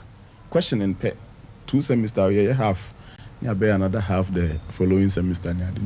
I tried. Yes, sir. And the bidding commercial and the anti me analysis. In fact, near me me feel say different from near all election watchers and NASA researchers. I na obianye bida. Seme mau Ashanti region as a map daho. Na matche baby obia dynamics. I thought I was doing something that would rather provoke discussion. And so me no. Sa map ne wo ho and I'm so okay overall average performance na can person me janisa and me compute sa map ne so a me dane de to another map so and me averages no international ma me average near 57.8 na menua koka de ne 56 point I think 9 or so our averaging it to 36 point we are averaging to 37 no and na me ansa na aka ni nyina de 5.7 enti say map number 1 ewo dynamics no bia na hoden na yi na superimpose it to another map so na say mienu no chamount media remains the same 57.8 na menua koka de remains the same 56.9 na 5.7 na call for others ne ho no whatever happened whether typo or whatever becomes 6.2 in term addition of the total 100 no equal 100.5 Obiana Kopeso fair to the Unibiano would have taken the 2 maps together. No, who's a back 100 If you had it could have been some form of error whatsoever. I think say that one rather took the entire sign of the work. Say including people Madam Fupa Bakwa Chamanfa Yam Nimno oh Haya Swami Dodovi Francis. Mini apart no friends so doctor na dey me koyo kakra Mr. Otisa me yo enya hwe no and I'm Dodovi just typo new design the final map no might have entered 6.2 you know dynamics so na back 6.2 meaning say copy and paste the man cover as in na buyer but me no na aka ni nyina correct the others for ne dey no but sincerely speaking, Omanhene, na me person ka obiye hu aka 1 week to elections. Na can person obiye hu bebia.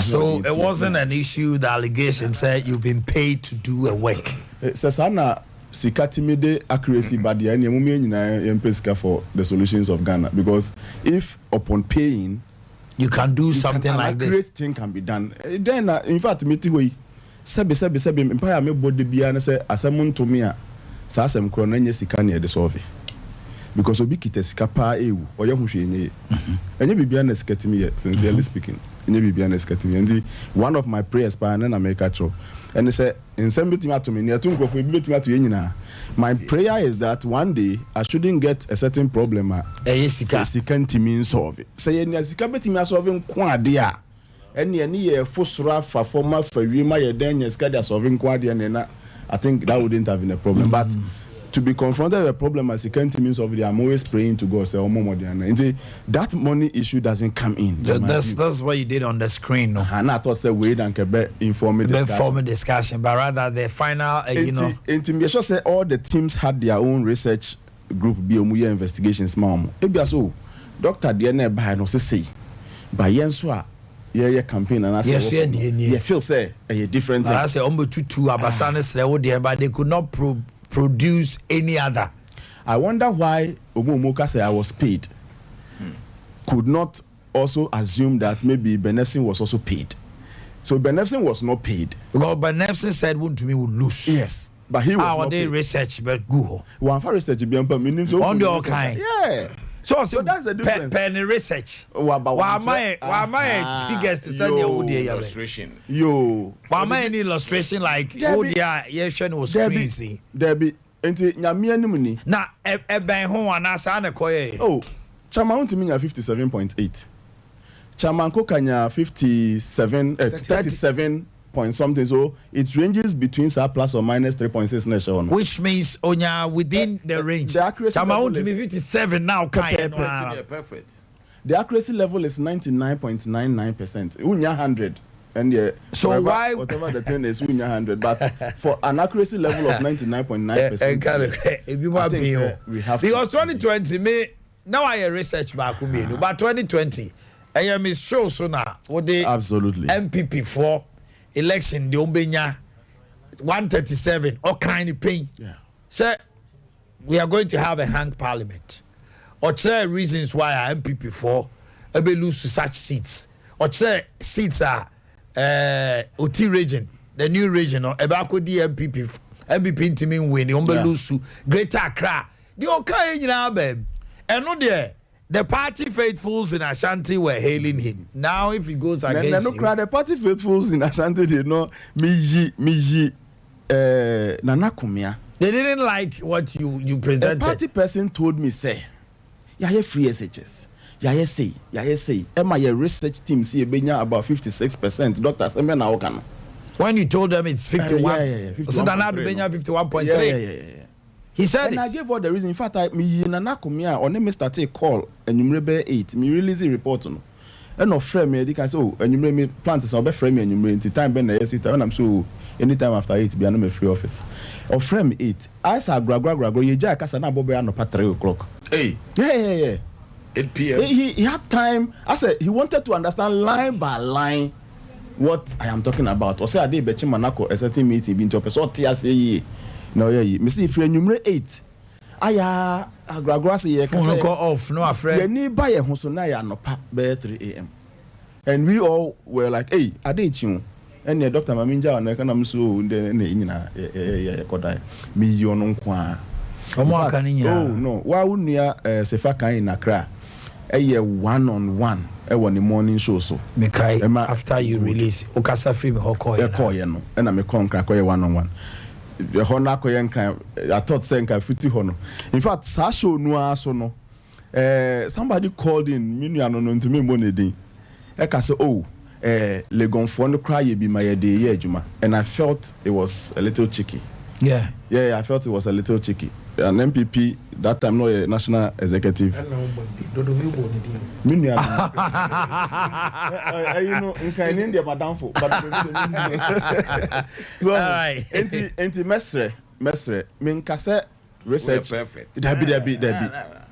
Unim, Adipa Kran say, in fact, as an academic researcher, no, when the actuals come, the one thing I saw you say, so by error analysis. Now share what interventions might have gone in to change a prediction from the so the next time you do the recommendation. You near perfection. Absolutely. And so say obi nyinti no ti hodi hwemidi ye miama exacting is confirmed. Are we serious? So now that is confirmed, no. Next time we'll come meet you. Me in fact, me they send that him didn't quite to me. I say, Obi say. No, but they obey you. And we cry now. Me pesca cross sponsor. Obi say wo chere wa dia hweso na chere wa dia na gyan sem hu na odi okruma no. You ti ya me nin sem hu no man ka ma me ma ofi die so. David so. Now let's get to the issue. Now you're discussing. I needed you to clear the air for listeners as to draw new from Moshe or Sompa. And let's applaud him. I mean, it's not easy. Say Ghana elections. Now the predictions. Ebiama ebi ka be nefsin. Oso man penjo mama 2016. Yes what yema MPP. And the DNA society no trouble too no. After buy na 53% of them your mama and na do enya na 44% and I'm for ye we dey trouble too. Confess some be brero. All the picture no. But research as a researcher, may I have never condemned anybody at all. No, you don't condemn. You can critique. Yes, even criticizing it no kura no. Me fees research there absolutely Emma crowd who baby all right so yes look at it Canada Japan sema or case as a Canada the busa said it's a basse MPP ko to about 2024 Ghana now you say protecting the public purse. Can the MPP stand tall? Canada Japan says a ben on the office MPP am on body on belusu. Good. Omanhene, two things. Party a beautiful none who of a power. I am net I will position. And na ubi adwin ko benkrum the omunyina common purpose ubi a person obe capture political power. Den my party who have a power I kono party. Party in opposition. Now man chichemu bebre when ya common purpose now who san ko time opposition there say obechepa okay eno ne unuanom akoko no matutu no ntakra ne nyina ne adepi ochina na PNC gina court na we CPP even in opposition you are not beautiful and yes anka political theory nature say party in opposition is more beautiful than party in government and that is it see a party in government no likely say on nkrofobe hu the debt around it normal. For me, enye asem efofrobia. But ne na me pese enkampanyin fo no eboa yen ne se. Unsa aboa no ne ntakra na emeyehu na ho ofe. Emeyehu ne kase. Nti me ofe isi boaten ekra ntakra baakum as representing the government in foreign missions abroad. And I say any other position be owo. Me ofe akufi djuma kita takra baako CEOs, ministers, MPs. Then they will be kita nti together. And the my party na who fair na say you say a free ordinary person on the street who say party no nyefa and I say corrupt no nya kononi adia I na many problem any to me but say free somebody who also have a share or no so kitatakra ne baako a ani mo do ne takra no kra so I na me wa challenge because say we chere whenever a question is posed to you like that no untimi nye global. Inti esa wo kire wo your contribution to protection of the public purse. Ni ebisa me ofesi but no so akire ne de. Ni ebisa we ubisa bi a menu agye ne mboaten a ebi ono de na asema ba ye ka procurement breaches a konya ni ade ntino. On his side maybe we bitimi aka say one protected the public purse and also money interest oversee. Inti ni wi ani ehu all the about 550 appointees no. Omumu na and protect the public purse by their office. They protected the public purse by their office. Then we can weigh and say we're buying or be a 60% protection of the public purse and a 70% protection of the public purse. And the advice is that when they ask them, you can best speak about who office and what you occupied. You cannot speak for a global case. Sabi, who kind of rules? I say. By now, I'm on whom model protection of the public purse. Examples now, man. There are examples peculiar to some areas, so it cannot be all. It's an advice. Me need some question now, and I will narrow myself to me a director of the Institute of Research, Innovation and Development. Me hadie. No man started. I have all the information in my office. I can speak better to it. I mean to me, come over. You are setting a trap. Man, you are bringing yourself up. we will discuss you and this for Canada, Japan, crass. What can crass is here? Yo, Afayam. That's what. Or Moaza Kennedy soon a kind. Yes. Who is Canada, Japan in, let's say, Tor? Who is Canada, Japan in, let's say, Cocoa Board? Who is Canada, Japan? Obewan area. But does Canada, Japan need to be at those places and Sano Akasa? Because he's also a key figure in government. Or also, so no, or yeah, vest with information coming from those angles. Corruption, usually, it is measured on a perception scale. Definitely. And if Canada, Japan, CPI, corruption perception index. It is actually measured on a perception scale. Now we are entitled to our perception about what corruption looks like. And Mr. Sawoye, a man with a flag in your hands, Ntakranu Kitebi. Nasa Oye, Tintimai party in government. Se party no be kono na party no nya kono no. Aya fa o Ntakranu. Let's speak to how beautiful Utakra is. No bin so mfa ne de, no nka how ugly Ntakra is. Ye the ugly no ni beautiful no tun se ne ani a ye behu. Menua bekwai Gabriel and this year Gabriel say do menua no. O say moma oyo nsi na onwansa ne nso nsi. Ni ye behu ni ori abro na nkruma no.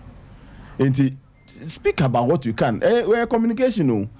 Udi eche ko kan wasa one waswa umaya koton of a yase, because you cannot speak more about what is happening at Abia to much as Abia minia keke sapme of keke sapona say subi former subi MP ebe kan ono not what he had also said the place is corrupt. Give him the opportunity to explain what is happening. They be impa na what we think. But for the general perception of corruption, ye nyina betimi akabi. Na no na me bisa say President Mahama eka say COVID sika ye spend ye. Eye 100 million. Na finance minister beka say 50 million. Eti for one ade ne emfa. Do you get it? Me metimi akabi o metimi aka say COVID sika 200 million. But enye madwuma ne emfa share minister. I don't keep the books for the Republic. And if the person who keep the books for the Republic says you spend 20 million, but at the end of the day, the person keeping the public books can lie. Then we bring public accounts committee. Then we bring the auditor general to audit. He is also under watch. Parliament keeps all the books. He keeps the books on behalf of the executive, but don't mean is until parliamentary approval. And the Parliament knows everything the finance minister says. Parliament knows everything the finance minister says. Well, unless they tell me they don't know. But Parliament, they know. By our constitutional structure, you have the little expenditure of the Republic. Appropriation umuho ni yedeko. Umuko anu mu approve sign line. Na me bisa say Ghana ye report your expenditure too much. We don't report our inflows. An MP drew my attention to a certain parliamentary document where all our inflows are captured.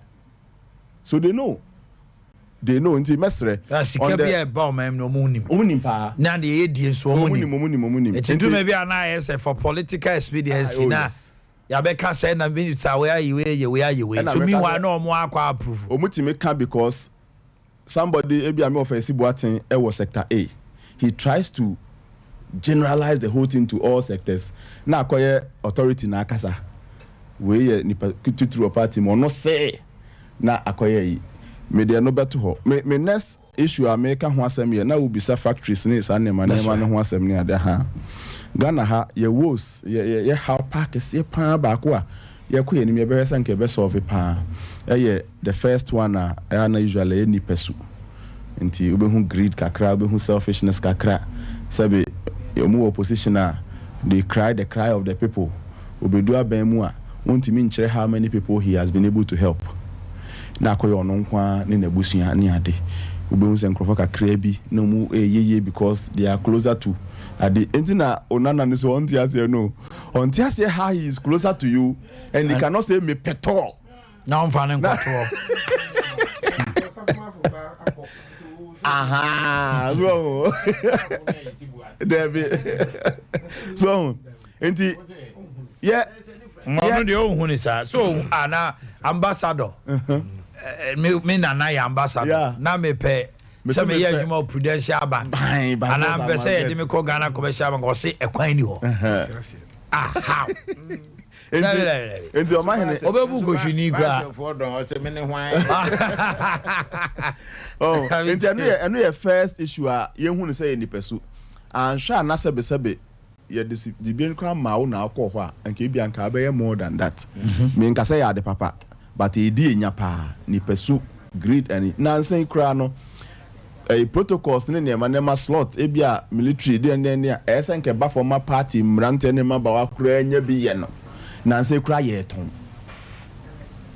Special assistance. They are selling protocols. Oh, please. Oh, Omanhene, me can't so. There is a youth organizer, Obi or contest a youth organizer. Need pay. Yeah, not pay migration at that time. OBP. I can't tell you, me 7,000. I'm saying, don't go and pay. You see? Don't do it. Youth organizer here. Yes. You are some party to youth organizer. Our preposition. On year pay. Oh, yes.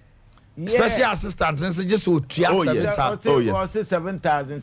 Sometimes you won't say Bicrana. Penino on way in and in our share. Oh, no, so young. A barber so anymore. I'm a banner or say, or Wunti. On no, just 7. Which means, no, the anchor 15,000. Oh, a big problem. Sisi I say terrorism threats need and nearby. Namu ton access to essential offices near there. Don't do things as uncle for between your scam and crofaba better talk. When the genuine people you know them the moment because when you scam farm on it, you know. And yeah, sabe that greed and selfishness, no. Message address as a people. Yeah, then you me can you. Those people who are up there, they know better. They know what we are talking about. Yeah, no munye. And they know the effects. They know the effects, pa. And so munye. Now the next one, Sa factories and the things we try to do. Ghana ya near ya de pa. Yaka. Our debt keeps rising. If pa meaning sikabo ma anymore pa. Bosiane ni ya so generating ya de bempa. Yentimi benefit from Yakani because ye niema ye follow through ye de napko beba ne ye janapko ye nya de aba de aba. But in monitoring and evaluation you say whatever gets evaluated gets done. Now why ye the sana only evaluating? How will you know whether chia na etna na yeden ye ni sa ye jan sa factories ya ECC from President Mahama time Commander Sugar Factory to nearby Bainano. I dare say, sir, you be follow the same trend. You be any sa near Janessa. Maybe say about a Kumfi, no more say a Kumfi is focusing more on export. That is why you don't see it more in town. Now, yeah, export power. What is the that's what a Kumfi penny be catching. No. And I guess it or the figures in the mouth. My figures and so. My worry was that Obi imported the same product the dollars na kofa. Yes. So the import substitution is what a Kumfi should be doing. Now also so export it akopesika. Say now betimi di akọ. And now the unknown ban offer more. It was $7 more. Now so akwaje kakra bi. That's it. Thanka in trade kra no. Sebe. So 50. Yes. So excess is exported. Now all your products and the production also they come on. What is the one district one factory secretariat doing? Telling them agreement ben no. Are they evaluating what is happening? Factories here no. Can the one district one factory secretariat tell us share of the local market? They can't. Yeah, factories no. Yeah. A hefa pa na sisia diapers ya won kolegu Ghana baby. A day called Temaport na ko diapers containers you see a beer diaper industry. Yes. Who one product or market Ghana made diaper manufacturing company. Government cross support. Yes. So where are they? And was serving mommy or was central market. Our turn diapers no. Otumi ko fund doso po no so distribute and Tebeka crano. China for omo ye diapers my no. Ye nkoto diapers the quality of locally made goods no. Yeah. Better. Nanka. Since China dey Urade, koto Chinese shirt. Na si ba fa kiso pusi. Oba almost some more quality levels. So who call no man? Your friend same or copy. And to say you do China now see who same. You have quality Louis Vuitton set. But who copy? What boss them? Good. Let's get our things evaluated. Industrialization biano one of the key added to import substitution because what share we say niema we Ghana for tie crap enti na wuye bi wa ha so ultimate project who say niam ye me de sa niema 1 2 3 agu akwan mu a in the next 10 years you be cut ebia importation of that thing maybe by share Nigeria yes COVID time for 6 months yes they block every importation of rice and our local industry. Now you can't send any 1 grain of rice and call Nigeria. And it can be done here too. Nigeria for a blockade Ghana for best 6 months. That Ghana for to call Nigeria could go. And you COVID until a Greek minister were him. Upper president. Upper Pampenedi. Upper Pampenedi. It was a akopre. Say planting for food and jobs. If you don't know. SAP programming, for example, planting for food and excellent program. But has it been evaluated? All we know is a buy. As to whether the current state is saying, nobody gets Ghana near my evaluate too. Ye jagum sani ye jagum. Now monitoring evaluation, see a guno. Into ye nim. Na monitoring evaluation. Was he giving us update as to near yana? Into a government statistician, the Ibia said the salary now it doesn't match up with productivity. And I agree with him 60%. Maybe I don't know. Prof, my catcher and open my sending message say now can person me man 100% but workers pretend to be paid. For some reasons me man 60% but me no in principle. Sure, you see inflation aba. And Yama cost of living near the Intigana ni pe akatiantumu. Forgetting say, and Jumwa and we would have controlled inflation. And so, why never go to the you see, we sleep, we do nothing. Namaye a job evaluation survey. I'm a public service commissioner. Check a crana Professor Mills and the president. And me examine me job evaluation audit my public sector workers. In fact, horrible. Hey, and so all those people are on the salaries pays area. Now, so money and releasing national service for all the government workers go to sleep. Yes. As why a researcher? Oh man, the Republic of Ghana. Yeah, to na napko for cry called Jumem Kakre. Omo je jumani nyina ma napko for. Omo je jumani ma national service for. Sa young man no so after 3 years of napko when you experience no. Manager na office on back of funny office. Na ye Ghana Revenue Authority. Akwan be da ho a no de office abede. Yeah. Abe she ho. Na napko ni no all 3 years experience no. Otifie. Yeah. And we actually are irresponsible by nature. Nipa no onti me fan adwuma metu me South Korea we am me charge so national we do nim. In fact, the last time I went there to teach, me contract kranyangu I'm still in the contract, only that I'm not there in person. Sure, also no pe bia na remind us say you can be giving more if you show more output. Oh, and you do to basic. Any HR say do more and get more. Wednesday bia I must produce results. Friday bia I must present at a conference. Until Wednesday bia me boss near question inside, and we were at baby 1 year Data Science Research Center. Listen to the name. What to one minister bia boy room. How is the data like? I told the no in the data for the ministry about. Let's discuss. Now your free team members in your betting I say near your projection, near discuss it, near your predictions and forecasting. We be the what are the the minister himself from South Korea. Ghana. Well do the now one crowd research command no. Oh, Wasakwa say akwe obesi yi medi. Obeso che say me nya de. Ono kura be to atwene kwa next time. At that data science research center on me say anytime I'm away, you can't sleep. I said you always something must be done. Come. Yeah, something must. Just say me boss, you need money. Hey, smart. Do you have results? You need money. Bro, for no money, on your friend, have you gotten something? Then na no be anajo be 2 a.m. Me say no, I will kill this thing. Na me projections be, and na me software me use no corrupt anajo no. Inti madia maye nyina na me pe error tuner your friend the tuner me pa dey be am the better prediction I be the most accurate adi tina me pe certain lambda small lambda bi na me hwehwe to try natural programs na gum 3 laptops na nyina running at the same time ne beba first bi ananka me hu adi and corrupt na corrupt here na papa super results no do you no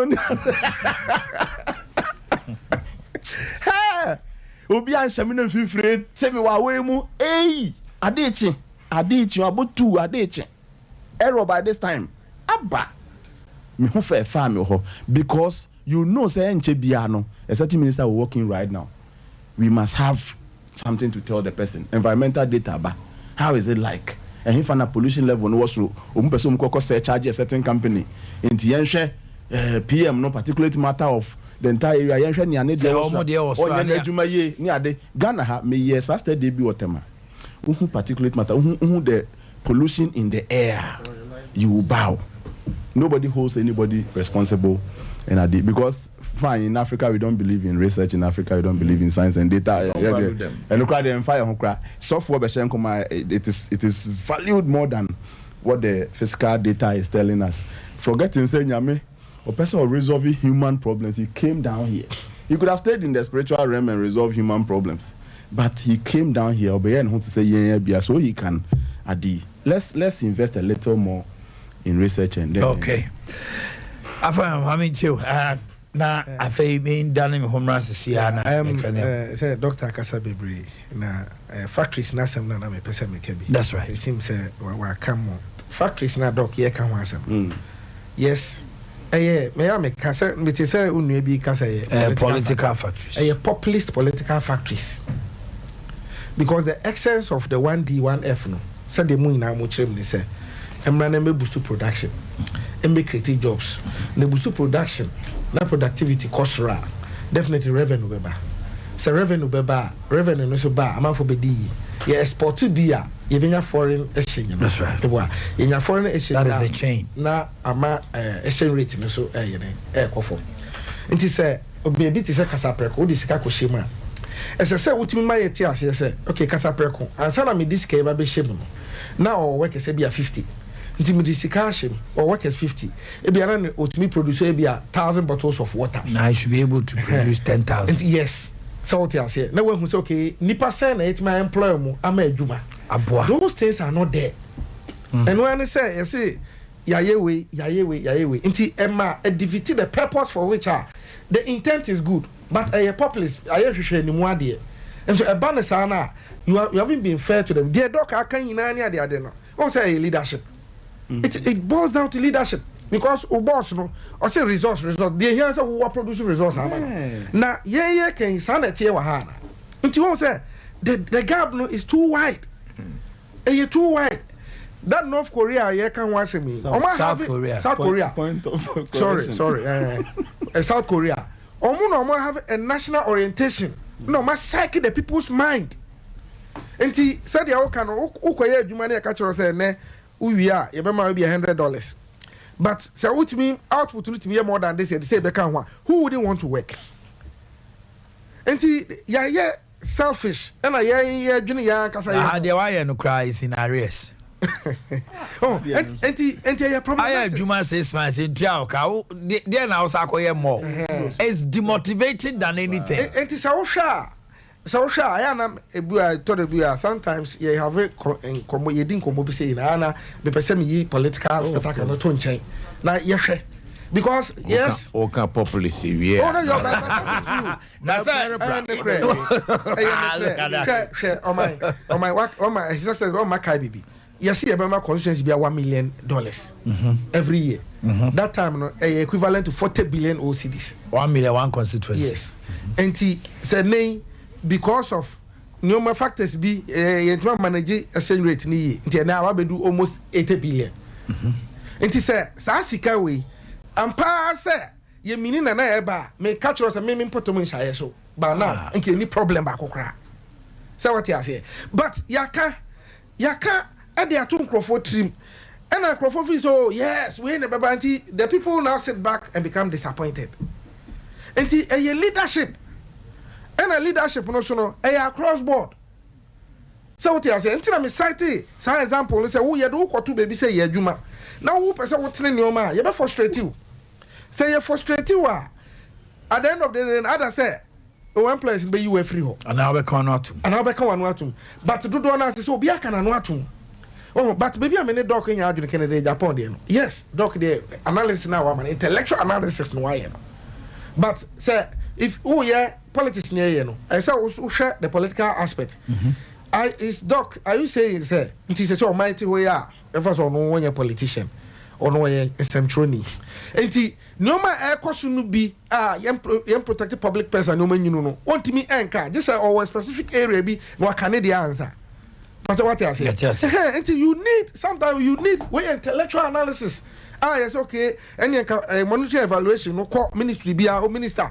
Who me person me who. But that thing is not working. But the general issue is also there, say. Yes. Because as a prayer course or memoir, you until you say you know Yabeka.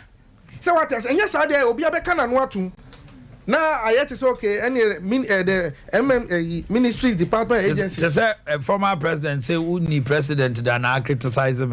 So that is the point. Brabe drew or now drew her now who send in university. Oh, we to now ujinechira. Unim to same. Now you don't know who. But ye na yet see set. Say the yaking. Mimi to a mimi nyaya. Say style ya politics no. Ye na political power there. But am I uncle Shabo be a populist? Let the people know so okay, MPP promise A, B, and C. And your papa say or say obey factories. But quite often so yeah no when to me anya sa na me ba me make sure say me say but me condemn say there be anya because actually be about that is me style of politics. But don't ne kra woman say the grassroots people no mo penisa. Until people sit on the fire. That is the point. And the fire no is just to get political power. When you political power na kan hu se se ano ejani na ba be gu so o me kai Omanhene back the kaba we free mo no na wata bo haruna idris west adundum bejai adundum me o hakra no ta bo pa say haruna idris na kai say NPP promises say when they come the adundum bejai ano kasi so say the next NDC government that was 2008 and or say NDC has no excuse. Na me crowd na me ham ho sa. Me dey kasem. Adea no crowd kan be say obona odi kawasem. Abo any. To remind the government of the new patriotic party that my understanding of positive change is to keep your honor. That you promise the people of Ghana that if you got power, the contrary has happened. So, which in my view means that this was avoidable. It's not just for this government. Mr. Speaker, even a future NDC government, which I'm very optimistic about in 2009. Mr. Speaker, should have no excuse in plunging this darkness because the opportunity exists, whether hydro or thermal, to assure the people of Ghana adequacy. Ono ka say NPP4 promises omba dundum bejai. And the contrary has happened. And we no say NDC will have no excuse to tell any Ghanaian say omobe ba mama for the sumu. And until na ka ba body kind say o ka say sa dey we be see. Until now when the Jumso came and you were giving excuses no and I know okay home. It's in the same way. And a President Akufo-Addo ka say NDC for the in Ghana say me betwa galamsey mu na ye track akese na mbode tum so na me ba be hye mu kena oba ande na siye Dr. Mahmoud Bawumia promises say within the 18 months of our government, no community will lack water or toilet facilities. I happen. So, enti me kase say oh can semna Bosha no dos. Yes, I say so we are careful. Me catch us say Ghana for o my tra bosha so. They say person will share bosha can say they won't buy into it because of President Akufo-Addo. MPP for bosha almost share any disappointment now. Thank you, Mami Joe. Now for activity lines no. One district, one factory, a real, a tangible. Adea odi wani hu me se metako na men kan be o me se wote mampon a wo si train ya adwuma because train kwan na mampon obi wote mampon no si train ya adwuma because train kwan na mampon sana me wo fa se me nua kuma afaya mo me fa no because one day one fa to say nyi kuma sin dey see no ewo ebu na mene doctor sapon be adwene se be say ska nyina ya bosia supported my factories na the fresh one na existing ones are President Akufo-Addo boy nyina in regard to revamping them. Yes bosia na bia NDC for say ya bosia pia no mo ho hwe na no bi na dey into what is important now, which I agree with doctor, say evaluation and monitoring are very key. One this is one factory or secretariat, and I'm say I think it's under the ministry. It is there. That is there. Gifty gasoline in your friends. Okay. Say Sadia, they should up their game. They should sit up. Now, Omonhwe say sika do bosia ya pump into those areas now. Because the Exim Bank as a production cost they maximum benefits from them no or Omanhene Nintia told the beer me describe President Akufo-Addo say Kwame Nkrumah candidate me ejuma trade factory whatever me ejuma Kasanma radio whatever Kasanma baby na wireless na there so enti minim mo boy mu bi and Kwame Nkrumah oil factories in bebre or share with industrialization is key to the development of this country enti yami enim ko ho nankwe ways because no na to the bia na me catch them party for say you're careful na ban free and sa Ghana form fenchen on fenchen da because bosia ya bo no nsi ho na e tua ne ade no nchirima na bebre the Ghana form be me atro position a chepa somebody will agree with me or may disagree with me so man poempia yes because one fenchen ambrechum one fenchen ambrechum say I say am kan creature am say am to aba na am belusu oh no yes there no ho me na me kan say me say Ghana form fenchen say usuro belusu power no o say usuro say power no belusu oh na say Canada Japan say what say lusu some MPs because of more sika sika smart also now she sika is it true say me so me nya adwen say sika or say no for no say research our ma omoye ma no e show say oba win about 57%. The aka nyina because central region they lacked roads akwan. The MPs ni bebre okrofo de sobo bomb on the basis of their arrogance and adwuma na also omoye it was suggested say party ni ma omo contracts 3 million each ewa akwan na nka MPs na amwa no omo nyesa then the same person comes to talk about corruption. The same person comes to talk about that's a contract now the man the party for contract mo nim ne ekom na say go no so ka until we emphasize and some non twenchen emphasize the reality ne say share near call regional elections mu The about mutuni na say. Nanu ye. Mitiemo. Billions of. Mitiemo. Somebody had a gut, the nerves, to speak on radio on your network.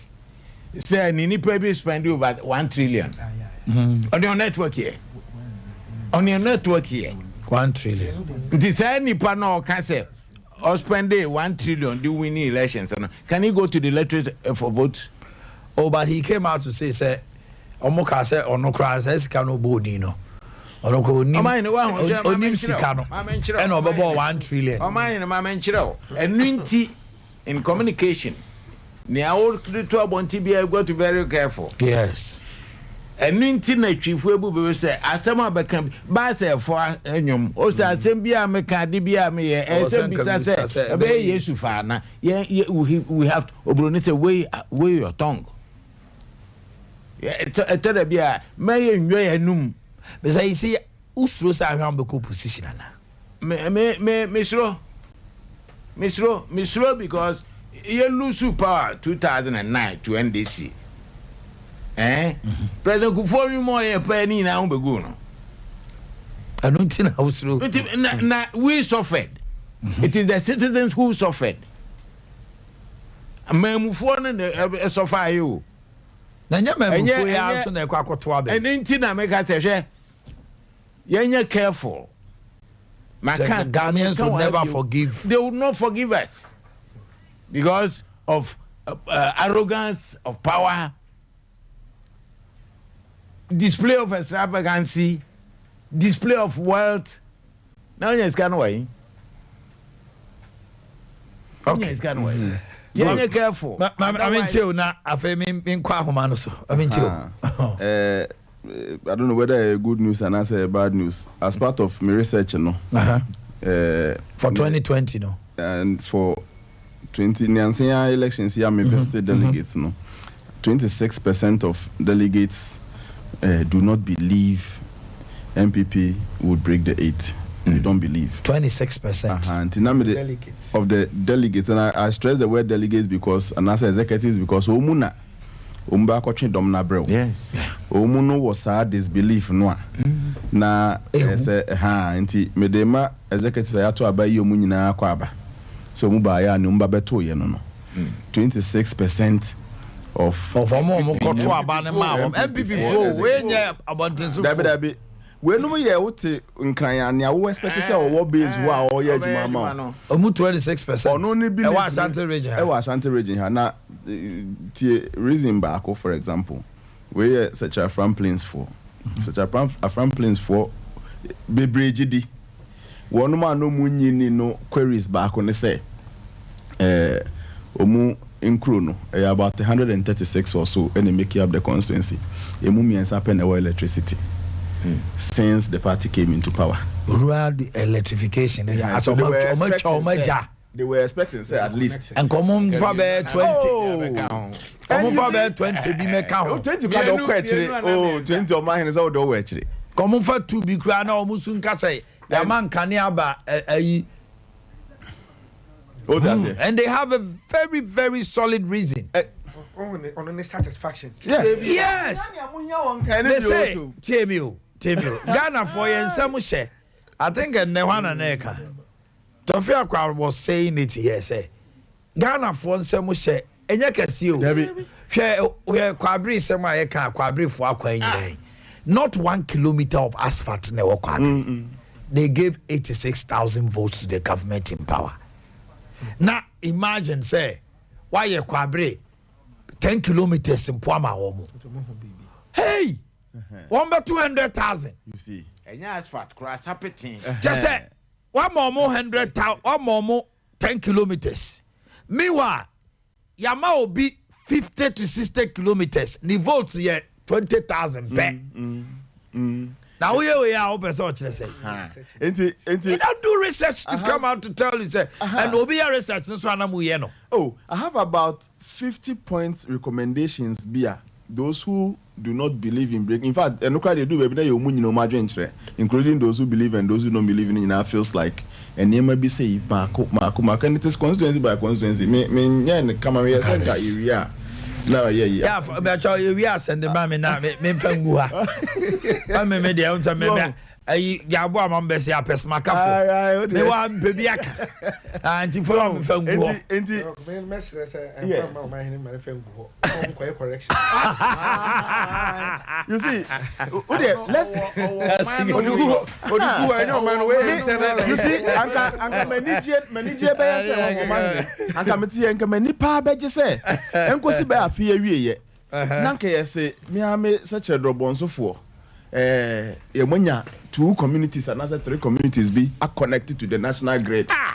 138. Dr. Obaya, you know, the common are the Kotu Janashe, Yenya light back work in Krone. That is all. All right. Let me have constituency by oh, man, I was imagining, we are forward this year. Oh. This is not fair. Person drop for Benya and Ghana. Oh no, Uber trumpet here, meaning height.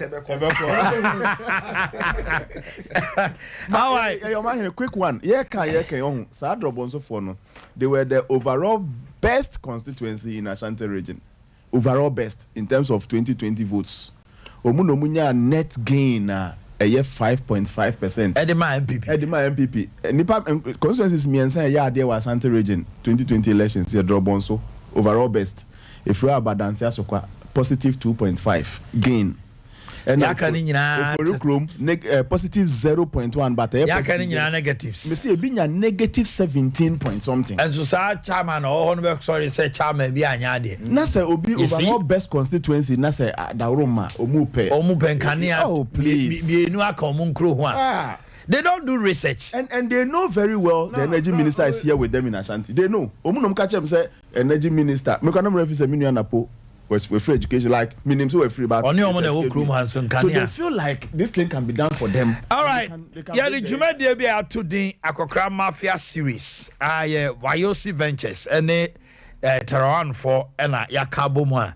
Yeah, they about screen so intimacy. And Chebia 8:30 p.m. to 9 Saturday Bia 30 minutes. YOC Akabeneza Kwakumenu Comfort colleague and in the public brain a war sa series mo so one should be abeha ho pa memne da bia starting on the 2nd of July every Saturday Yakokra Mafia YOC ne mrante any maba we wom fe na wa be hu say yes it is all person sponsor Yakokra Mafia number is 0249 942 842 0249 942-842. The opposite who mubiano. I mean, a Cabeneza womb, Wayosi womb, Kokumene, a comfort colleague, dear baby now pay. City and Kwani and Niger and Kwa.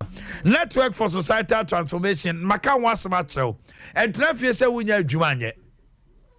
One of the Juma about Abubuano. Biodigester toilet fast system, yet, and you obviously a diamri. And then board thing to Diemra is Kenny, Alata Samana Shower Gel, DSTV and multi TV installation, Power Zone, Yama, what to me, Frano, what tone, organic fertilizer, send ye and what Oko X5 near Mawa and Wabakwa, and I know Rocky Kojib and Wabaku, or say, Officer and one or so pay me, I fear come you boy, sister gun or send a mama half. And one half for him. Yes, and what the solar panel installation, banana bread making, washing powder, any wedding cakes. You ready any basso, memory the 11 June, a war, a year Asida house, a year a doom Asida house, Ubetia 180 Ghana cities, Oba Sompa. Front desk kaya obene wa ho no mo take it ni bi ho wa wo ha pe so sua bibi frobra so mpa ha no ma ana so betima kwasida house na wa to take it dibi want me amaso on the day of the workshop na dano wa be to bi o gate ano 180 Ghana cedis for 0244 474093 0244 474093 and 0271 399 862 bebo modern na freo na nso to sana mono X5 so say bankura and tilapia na ope banku and okra soup and in stew fufu and tilapia soup, goat meat, mushroom, snails, grass cutter soup. Ni nyina bi wo ho. Ye wo continental so a special fried rice, french fries, pizza nom ne ade. Wache ampesie ope rice balls papa with rerem kwanya. Zuba so kodi bi atre nanum a onso so kokodi de. X5 aye krado say end of the week, you know. Oh yeah, ye ope say ye diane sonkoma wa ye betima yama o birthday na ope say ye diane wedding na ope say ye diane afa bedai o de ane say ope say ye party so e wo yesro ho no ma ye wo conference hall for nipa 100 ne the echo the delivery options are also available oba now be order diane betimi the abrel number no 0549 609697 0549 609697 21st clinic mote tofia kankwa in can pay me say wo to ase a etwe no sa theatrical no ebia ye oda ka obehu me ko mu bi pa na no ho kire no theatrical na 21st clinic energy no na ode ne say abomodena nefa maami ana unu obi onye mfie aduana iko no efiri oto ase kopim ho santiness ahoro edwa osabu okro akana to them enye sciatica ne 21st clinic ye kaboma ye be mo asori anante ye wo yare ahodo bebre a wo de ba hono ma ye to ase de ma laboratory and scan services massage and machine treatment ahodo ehwa overseas junction alpha radio channel kumasi ya obehu yen Council Quarters or Boakye Junction. Atani ata opposite sports stadium main gate. Ayen Koko and Ankran so East Legon American House. 0540 311 311. 0540 311 311. Grace Gift Herbal Clinic and Laboratory Services. And you, if you would bebre and oba pay. Dr. Grace Bedu atone boase ade enubra ene eduan hini nom ne eduana bra no ene ne ha ban nyina ya research bebre ena aba se stroke ohun se ya de be ye free what is called the miraculous leaf o de bra ya do be gina so be vibrate wo na cha se ye hu se nerves ni nyina na ye atwuma ne asaya de diabetes, hypertension, hepatitis A, B, C, D and E, typhoid fever and malaria, ulcer, peptic ulcer, prostate cancer and enlargement. A kugana for member say. You see, I'll be a crow who had a credit, but a doctor snatch it, chimney, idea so. And then Penny say, and fact, at it, Anton Bemma manager say, would you not brand him? Say, you seem to say, what in pa? Because baby, what age our mother was a catita, she say, or Mubemba, don't so crowd why you think. Yammy Shroud. Grace Gift is also how na bra na yen show penis enlargement bema no pese atimu memu yedro afi oba obi awawo wase apagya kakra na wase atre anase wanya infection bi a etimi ba wase abie vaginal steaming wo ho oba opeso wo bema opeso wo infertility how no to atwa sexual weakness wo mpemu no yedi ho adwuma Oshim School Junction by Kase Kwaso obehu ye wo ho and a new Achimota Petroleum Bungalow opposite Family Life International School. Frey 0244 126 123 0244 126 123 and a 0246 518 003 0246 518 003. Woman a summer sene Emma Mede Jumedi Ebro Mami 1 minute me basisi ya na Adea Akye Abia so ye de aka ho e de ama yenko. If you rest day, bio. Ewra, shoka say ye na on to approach that. What? Come on to me and fam me so. Rafu for abeni. We are 1 week na ho to wa. Metu afrifia. Hey! Esan, mempe gon too soon bia ofia. Enti sisi ye yare ayenye den. Munko Grace Gifts Herbal Clinic. Sabe kwata achachane emumpa ho a. Yare bia obesa ye fro so. Apart from Kumasi ohim ene atwuma kofodua. Wa be bie branch ka sie pa wa Chimota. Petroleum Bungalow. Family Life School opposite wa. Grace Gift Herbal Clinic. Dr. Grace Wedu edano ne de eye no kre wa ben pa. Awo na wo penes wo mo duro ne wan hwe ya. Wo be hu mienu asemiensa bom. Prostate, ulcer, cancer, typhoid, stroke, diabetes ne hypertension no nyina. Eye ni fichire. Wo ya bema na bema ni so. Dr. Grace Wedu no e ya to ne nsam. Edi abibedura soso. Amemu apagya ya kasi dudu. De duru size awa wo pa. No stop no. Ene mi ko pagya mi de mu kakra. Udi pagya. Minim Grace Gift Herbal Clinic ho. Mo one phone numbers here. 0246 518 003 and 0244 126 123. FDA ajeje din krate atum. Okay, I was your former main beer woman to director Mame some 5 minutes be I say between former calls. Entino Brahomano so 0551931931 0551931931 and a 0548931931. Hello, good morning. Morning, Omanhene Yaw Boakye. Acho hande. Name ni Boakye Adam do na frame Governor Brown me kase free. Yo governor me ente wa no pay. Yes. O gba adwuma pa na de meka ne say Omanhene yen start asantena puntu ni de ehu hia pa pa de be ya MPP omo kuta appointment and after so here members of parliament from en kan ne kwa believe Francis Kawoten men some yen start say adwuma de so mo anya o ma de say if you afene efa actually 1.5 years Omanhene bibi pa bia fine puntu amra asantema ya e wose kasa campaign tu omu nyina primaries no Omanhene. Okay. Hello, good morning. Hello, good morning, Omanhene. Pacho hanye. Ele wa fighting your 7 years meeting. Ebia me so ye wi ase hene no ya mi tra ona say. 7 by with you. Ya mi tra me say ye ka che ye nuano politicians ye papa no me say they are bro mo mai.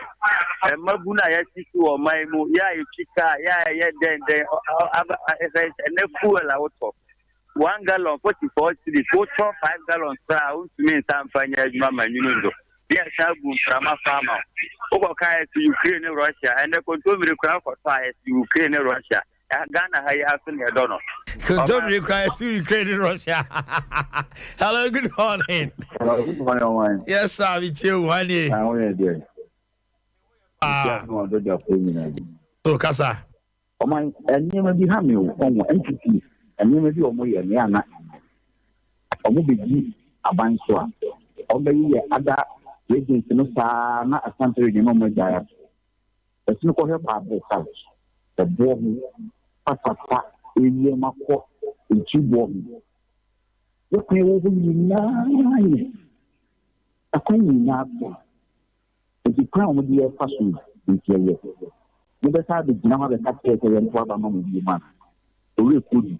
Buy you not be couple of with your mind. Hello, good morning. Good morning. Pacho hanye. The day you can say fully bono already one chi. Into ano pay. Me pacho me pa abufu in time for radio so and I'm say Adea Akye Abia for no or my in fact, my nana can ask an MPP in my opinion, Wakasa Nepa, Wayanipa, Wakano, Fanzo, and a operating Omnia Wabani, but Wakano. To be frank, the idea of course or mine, and name, Nancy, you, yet blessing me, opinion me. Matter, young thing, they do that, you know. On my way, you know who is saying, Adea Akye for MPP and DC. We now about the same at the corner and the beer penalty. And I hear on my manner, I think for Moshe, some brother, so you may have done in Qua. Yet here my man, she step me. And nobody, and because of the circle, the brave war council, all because of the Abraham and who, yeah, their pan or my yen. Yeah, dear India. Hello, good morning. Good morning, Omanhene. Pacho hanye. I'm Pacho Sompa. Because I feel that's a Patuku. Ochas Casa. Yeah, make a chance in Samansia West. All the first alien team, you know. Amansia West, the chance is the number 2.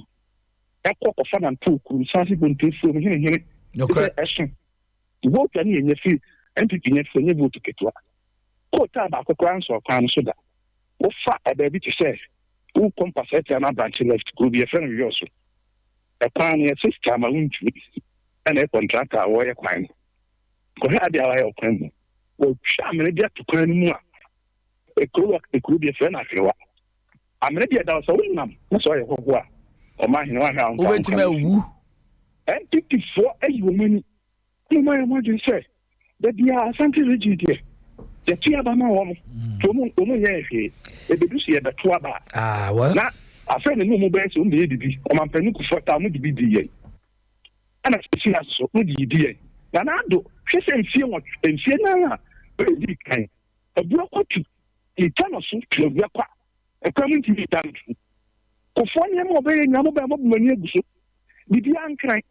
And sorry, 5 o'clock committee, we news. Yes, amakwata ayi enka baby bridge bi akoja necessary akoko a otun ko hwe hwan bebrebe ma okoya tema motorway extension ye wi a na omofa motorway extension so anoma be wu on krakwa so omo ba fa motorway extension no ma be wu on krakwa so $567 million and yakoji Ghana Investment Infrastructure Fund and the baye tema motorway extension the whole tema community almost dying almost airquine etutu Dr. Mahmoud Baumi aso omo baye concrete as you can say as against asphaltic away concrete in a way Mr. Isi away Mr. Isi chirame management kasa kakra uye no free wade aka way Toma community 1 to 24 lashibi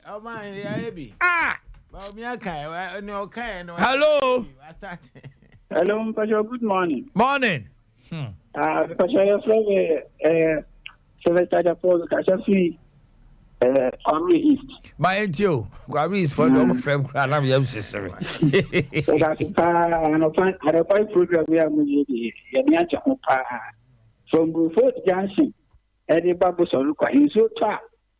Yes, papa. Because school, I'm I said Kwame East War, a crabiasio. As a Kwame East War, crow kitwe bimu chechro. Kwame East War no hell. Airport achi. Any constituencies makumaku enum na boss here. Only 1 kilometer. No, yeah. Kind of 2024. On the Safa and to Kwanwa, so as about the other residents and from our home. In Shadow, I won't just you. Mama, I didn't want to just say, baby, to say Kwabri East. MPP Timinya 86,000 votes. Na Maswa, Sikanya, Koya Ho, Quine, no one 14,000 votes. What is this? Other researchers no more MPP no more. Because some Musumoka home. One bamba to a mom. Well, last year, Babe, Omode, and Miababe Gukwan in China, Omode,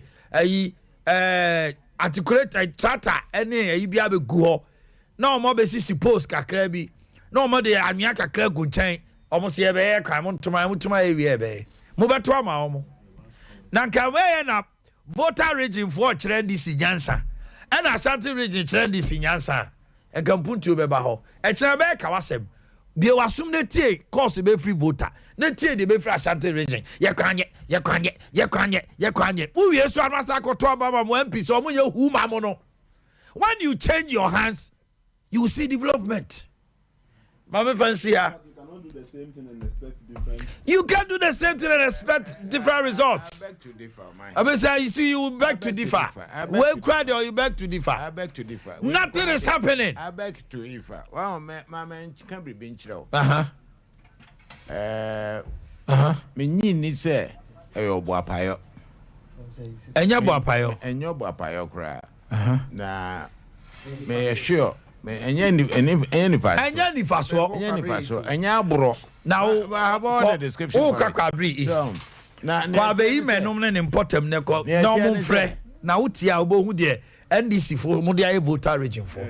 Also when ya break Kakabri is. But the point Musa na Mudia voter region for. Na mesre.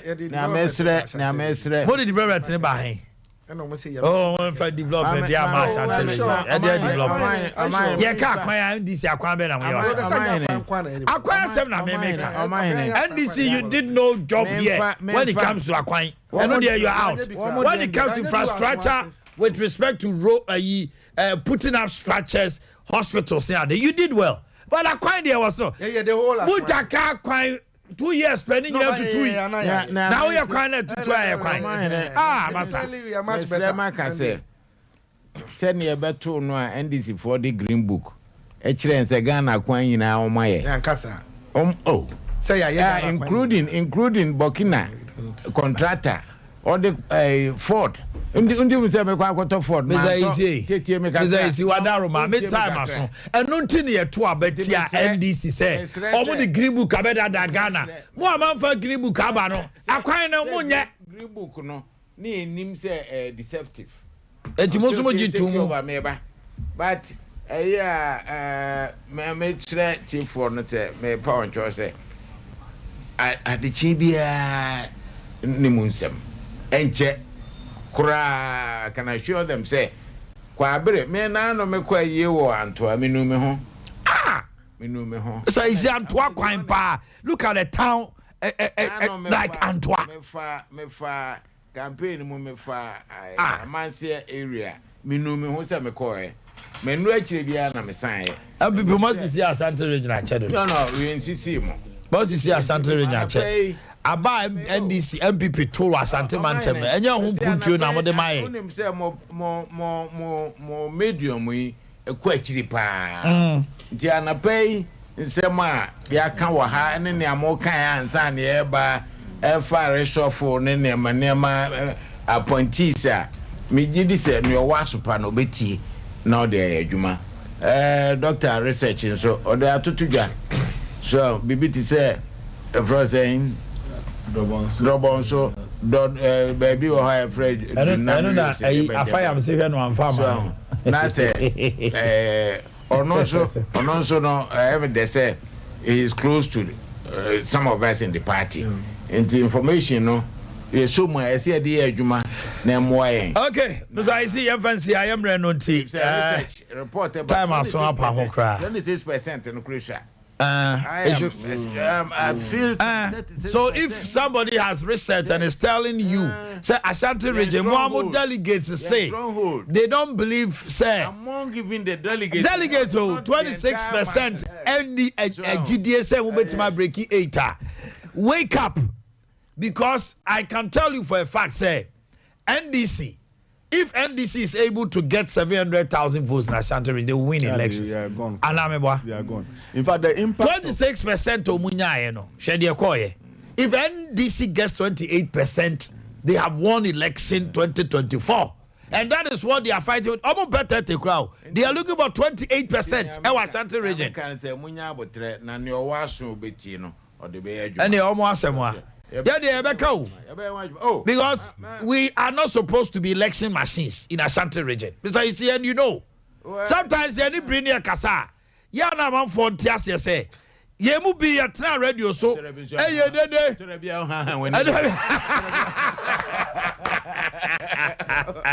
I was there for my first year, Doctor. His Excellency is in what Wakasem. Afaya Motenenka, Chairman. So let me say happy belated birthday to Georgina Amprechum of Mofreto Girls School, Otafu Kumasi, from your brother DJ Rocky Sompa. From happy birthday to you, young lady. Dr. Smasapon, thanks so much for your insight. And Afayam so for all the wonderful discussion we had. I was your 4 year page. I move. I see me have a little. Extra. I see tref. Yeah, utie. Extra. Trefie di netie kawasem. Omanhene. Na utie kawasem we are. Omanhene. A programmer we NDC MPP. It should inform you because you call 16 regions. Now what say wasum mimini obi they call stations a metie ha sika and once a while for my place. Okay. So Mate. Na minim yo echna ye kawasem ye be ma kwan mo kawasem actually Ghana mpanifo so mbetie dia I was here for I leave you with a for up on side say so tall again. Have a wonderful day, stay blessed.